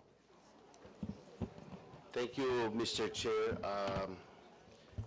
Should I take up policy issue or parochial issue first? Any of your concerns are open. Okay, sa policy issue po, nagbibigay po ang PhilMec ng planting machine. Meron dalawang klase po, ang walk behind, and with this walk behind the transplanter, they are giving 1,500 trays per machine. Ang presyo po nitong walk behind is 361,500 pesos. Yung, I'll just use this as the example first. Ang kailangan po nating trays is 300 trays per hectare. So, dito po sa walk behind, ang kaya nitong itanim is 1.5 hectares a day o di 450 trays a day ang konsumo po niyan. So, doon po sa binibigay niyong 1,500 trays, sa loob po ng 3.3 days, ubos na po ang tray. So, for the next 27 days of the planting season, bakante na po ang transplanter po natin. So, pangyabang lang po yan nung kooperatiba, wala nang silbi. So, hindi balansyado po ang inyong pagbigay ng planter versus trays. Ang computation ko po doon sa walk behind, minimum of 13,500 trays ang kailangan per walk behind planter para makapagtanim ng 30 days na diretso, which is the planting period in an average crop. The halaga po niyan is 1.485 million pesos versus the halaga po nung walk behind na 361,500 lang. So mali-mali po ang allocation ng pondo ng bayan ng Pilipinas. Sana po bago kayo bumili ng any additional walk behind planter or ride on planter, balansihin niyo muna ang supply ng planting trays. Let me show you a planting tray. Ito po ang planting tray ninyo, yung sinusupply nyo po from Philmex, 110 pesos po ito. So, scrap ang materyales. Kung bibili po kayo ng sarili nyong virgin resin na HDPE at kung ipapatol manufacture nyo sa manufacturer, pwede pong lumabas yan ng less than 55 pesos. So, dun din sa procurement, malayo po ang tamang halaga. So, may I have a report from PhilMec, paano ba po ninyo ito i-adjust? Ano ba ang plano ninyo na makahabol ang supply ng planting trays before you start procuring new planting machines? I would like that report before the plenary debates po, kung pwede. Well, Yes, we direct you to submit all the reports that Congressman Coranco is asking. Ang isa pong nakakababa ng ani natin ay yung erratic planting density. Kasi po ngayon yung mga pakyaw na nangongontrata para magtanim, pagdating po dun sa gitna ng field nung kahon, kung hindi na makita nung may-ari ng lupa, dinadaya na po. Kasi mahirap, planting rice is never fun nga po, di ba? Kaya sana po i-address po natin ito. I think malaking impact agad sa ating ani itong sistemang to. So, another policy issue po, tapos na ako? Okay? Another policy issue po, yung NFA, sana bibili ng palay na basa na hindi pa na dry. Hindi po ito maaari hanggang wala po tayong mga centralized drying and storage facilities. Dapat po sana ang patakaran, kahit mag-cluster po ng 3 bayan, ang buong ani ng bayan o ng 3 bayan na kinluster, kaya pong i-dry within 30 days para wala pong pila sa dryer. And dapat po conveyorized ang storage facility ng palay, and dapat po siguro walang bag at ventilated po yung metal silos na storage nito. Isa pa po, dito po sa drying facilities, dahil po sa European Union Carbon Credit System, nabigyan po ng insentibo ang mga cement plant at power plant bilhin yung IPA. Kaya pag kailangan na po ng drying facilities ng IPA, kakompetensya po nila yung may subsidy. It's either pakiusapan natin ng EU na ipagbawal na yan, or magbigay po tayo ng subsidy sa ating mga rice dryer sa pagbili nila ng IPA para makalaban po sila. And then lastly po, yung parochial concern ko, doon po sa briefing ng DA, doon sa North Luzon Growth Quadrangle Committee, na-point out ko po, number 3 sa botante sa buong Region 1 ng aking distrito. Ngunit napakakawawa naman ng distrito ko sa binigay na farm to market roads. So nung nagreklamo po ako, tinaasan from 65 million, ginawang 100 million, pero kawawa pa rin po kasi meron pong distrito na halos umaabot po ng 1 billion piso. So gusto ko pong malaman paano ba ang sistema ng allocation ng distrito. And then noong 2023 budget, 62.5 million lang, 37.5 million lang po ang nakuha ng distrito ko. So sana po madagdagan ng konti yung budget para makabawi naman kami for last year. Thank you, Thank you, Your Honor. First, your concern has already been asked a while ago. NFA is actually having all these drying facilities that we will be giving. And the parochial concern, I think you have to talk now later on with the USECDing about the FMR's concerns. Actually, all of the congressmen here, and are you there? Is here, can you say something about the FMRs on how you allocate it so that meron daw 1 billion na nabigyan? Totoo ba yan? Kasi mabigat yun. Are you there, Rico? Well, good afternoon, Your Honor.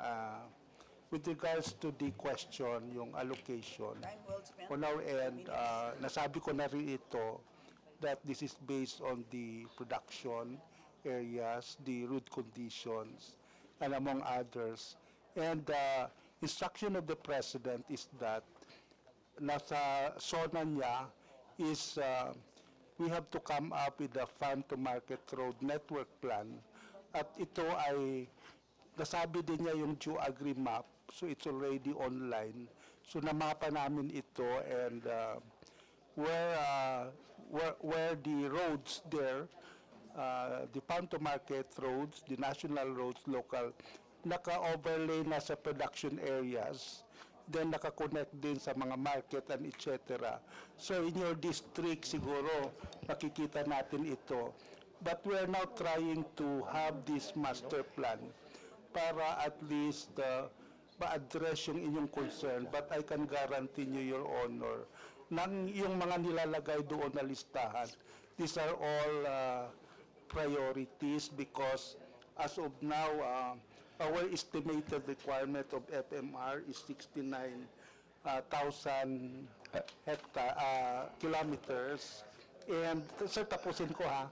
And it requires almost 1 trillion fund, and this would take 17 billion. It will take around 60 years. So, Anyway po, so yun po yung situation. anyway Your po, Honor. naintindihan ko po na never sapat ang pera. Ang sinasabi ko lang, compared sa nakukuha ng iba, dapat siguro medyo mas equitable ang sharing.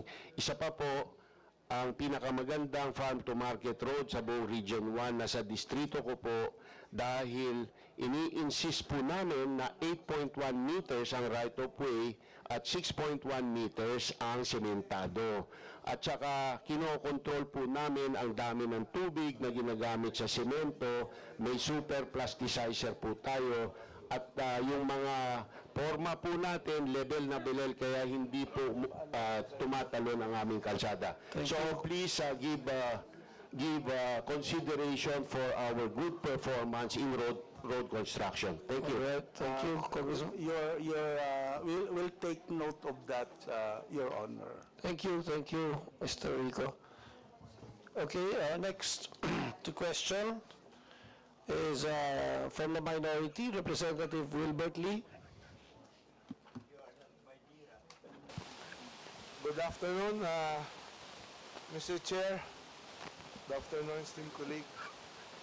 Mr. Chair, I only have few questions considering na late na po at marami na pong mga sa questions ko ang natanong na. Pero ito pong isang question ko, no? Sa pag-iikot ko sa ating bansa, Mr. Chairs, our co-ops and farmers, isa lang po ang lagi nilang problema, yung farm equipment and mechanization. Kanina nalaman natin lahat na yung pondo natutulog lang sa PhilMec, no? Mahigit 8 billion pesos ang natirang budget mula sa 2022, mula sa appropriation ngayong 2023, at meron pang pondo galing sa RCEP uli. Sa ilang buwan na lang, magbibigay na naman tayo ng pondo sa PhilMec galing sa RCEP, no? For an additional about 5 billion, no? So mga 13 billion po lahat yan.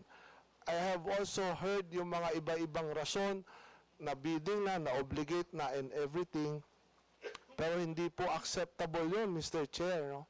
Kasi productivity, alam naman natin, ito yung talagang kailangan yung mga mechanized equipments, itong mga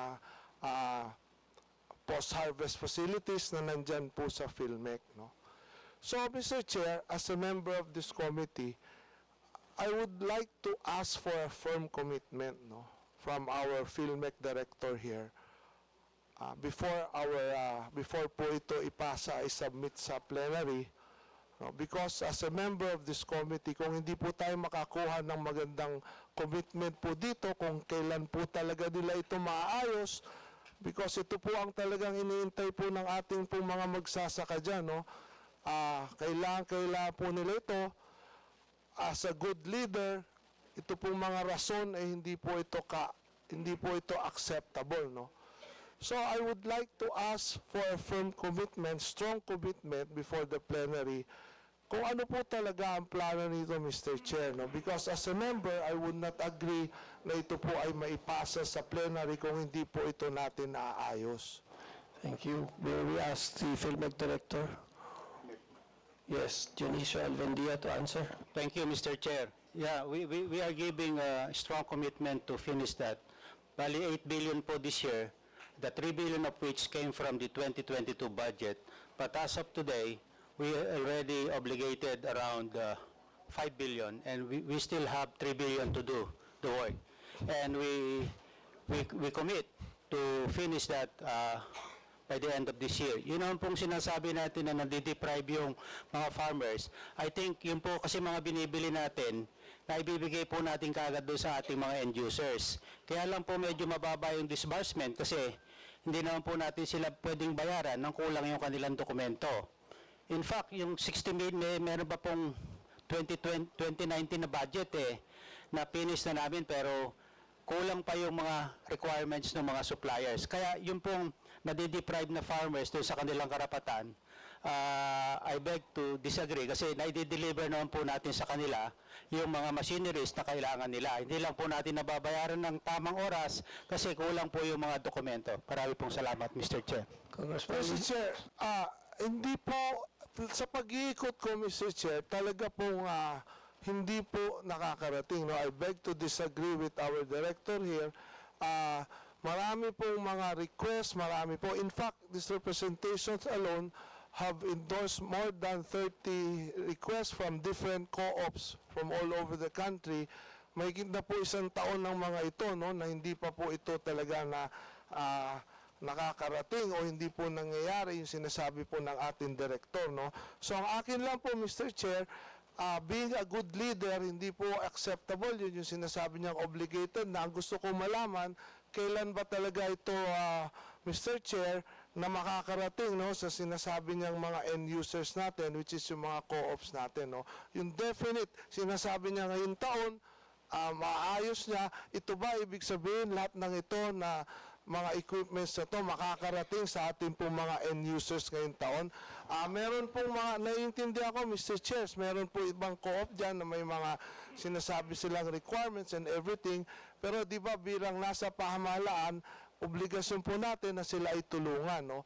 So, dapat tayo ang proactive dito na tulungan natin sila kung ano yung hindi nila kayang isubmit, ano bang pwede natin gawin. No? Kasi ang nangyayari, pag mayroon isang simple lang na hindi magawa, minsan simpleng-simple lang, pinababayaan na. No? Di ba parang ang akin, bilang nasa pamahalaan, tayo dapat ang proactive na tumutulong po para sa mga yan. So Mr. Chair, gusto ko malaman, ito bang end of the year na to, talagang masisigurado natin na talaga pong makakarating ito.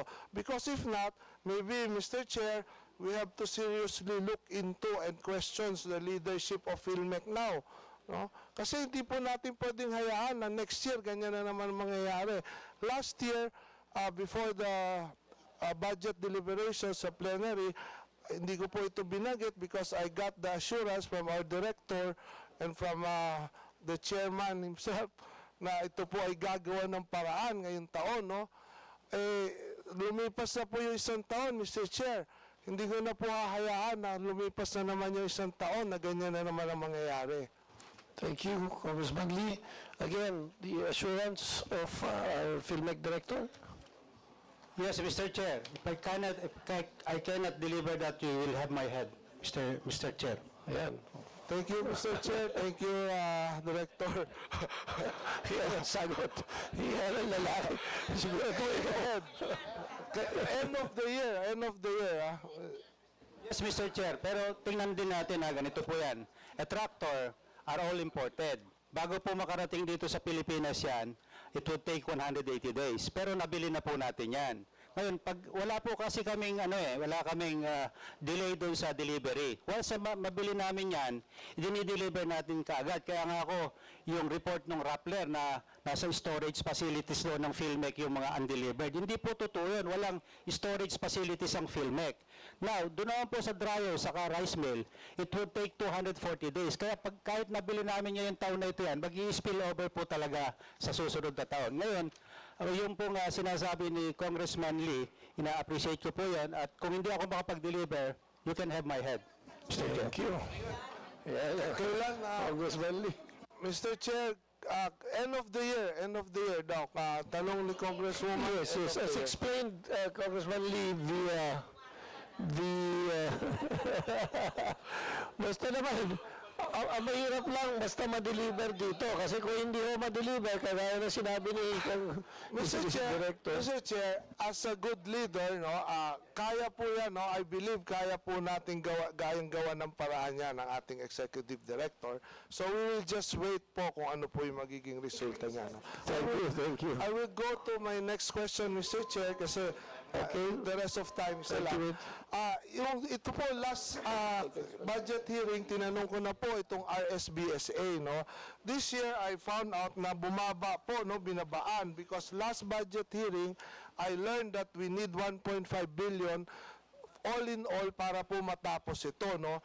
And I fight for it na idagdagan. So nagkaroon po ng 600 plus million, no? But sadly, this year, nalaman ko ito po ay nababaan to 200 million. So my question, Mr. Chair, is, itong RSBSA, napakahalaga po nito sa ating pong mga magsasaka dahil lahat po ng ayuda, lahat ng suporta natin dito po dumadaan. No? So ano bang plano talaga nito? Kailan po ito matatapos? Kailan ito maaayos talaga na listahan?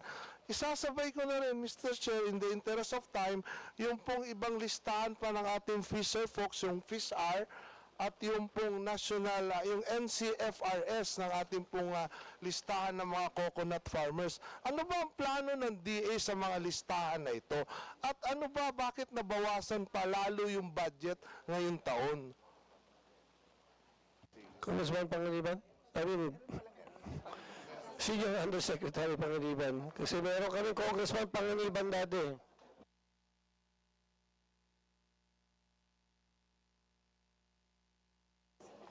Come on. Mr. Chair. Okay, go ahead. Sir.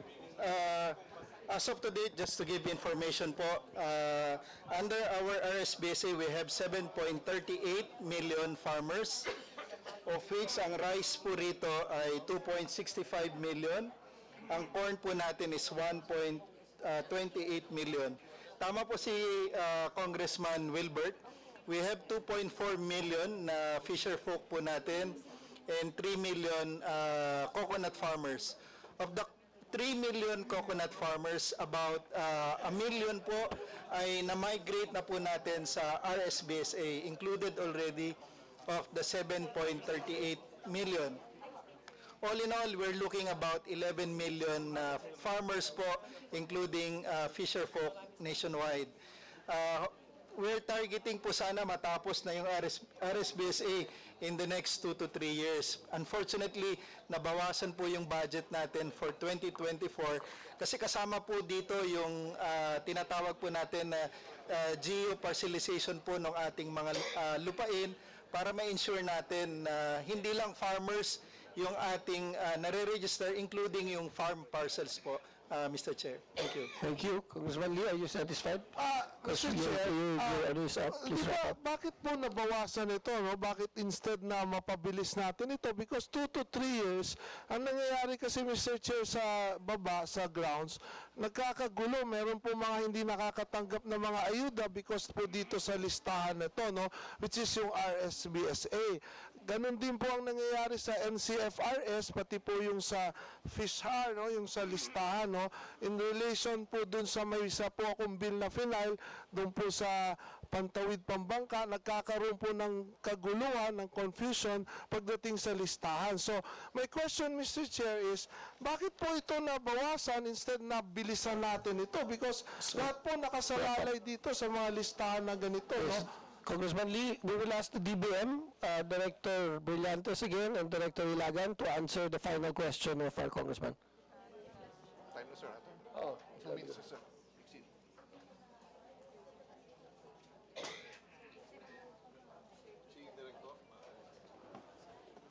Can we have a permanent chair for Director Ilagan so that we don't waste time? Tabi po kayo kay General Congressman Akop. May bodyguard na kayo dyan. Director Brillantes, Ilagan. Chema Ilagan. Please answer on why RSBSA and MCRS and all the beneficiary listing programs na bawasan po niyo yung budget. Sir, yes, Your Honor, thank you po. Regarding dun sa question po on the appropriation for RSBSA, sir, in 2023 there is an insertion and so our 2024 NEP is equivalent to the 2023 original NEP and we cannot see any record that they requested for additional Tier 2 for RSBSA. Yun po. Thank you po. Sir, can I answer? Okay, Congressman Lee, is that okay? Yeah, sir. Okay, Agnes.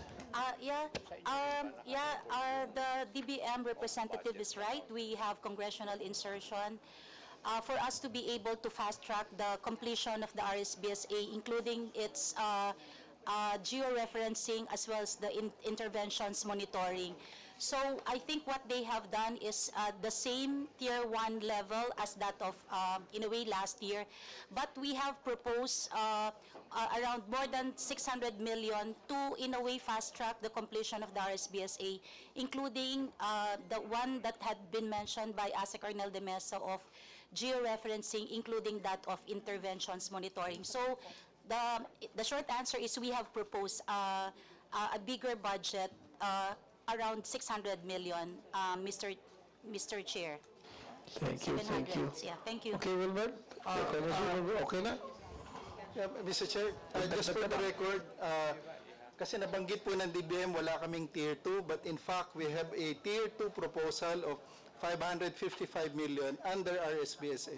Oh, yan, may Tier 2 pala. DBM should take notice. So, Mr. Chair, my question is, may hanging, no? My question is, kailan ba ito talaga ninyo balak tapusin? And then hindi po nasagot yung plano po doon sa Fish Registry System and yung sa NCFRS, no? Ano naman ang plano po dito sa dalawang to? That's my question kanina. Hindi po nasagot pa yun, Mr. Chair. May we ask, because your time is up already, 10 minutes ka na nga. So, pwede ba, pakisubmit sa atin kung kay Congressman Lee, sa round 2 natin ni, Congressman Lee, I'm so sorry because I don't know since 9 o'clock. Can they just submit what is their plan for the Fish Registry System and then CFRS and the RSBSA? Yes, please submit. We'll submit And then confer to Congressman Lee. Would you like a second questioning? Yes, I will, Okay, Mr. please. Chair. Thank you. All right. So again, the next one is from the majority, Congressman Solomon Chocolao. You recognize, sir. Thank you, Chairman, and to the DA family. It may appear that my concern is parochial, pero hindi masagot ang director namin. Now, may I ask if the heirloom rice and root crop program is still ongoing? Yusek Sebastian. Yusek Sebastian. Yes, Mr. Chair, we are allocating funds for 2024 for heirloom rice, especially for the Cordillera Administrative Region, Mr. Chair. Thank you. Kasi yun lang naman ang ina-offer ninyo sa Cordillera, no? Now, I'll go straight to my concern. Nandito yung mayor ng Aguinaldo. There was supposed to be a construction of integrated heirloom rice and root crop center in Ifao and establishment of the ACAR liaison office in 2021 under the Duterte administration. Kompleto lahat ng papers, bidding lang inaantay. Pero the fund that had to be downloaded did not happen. And that fund comes from BL 480, especially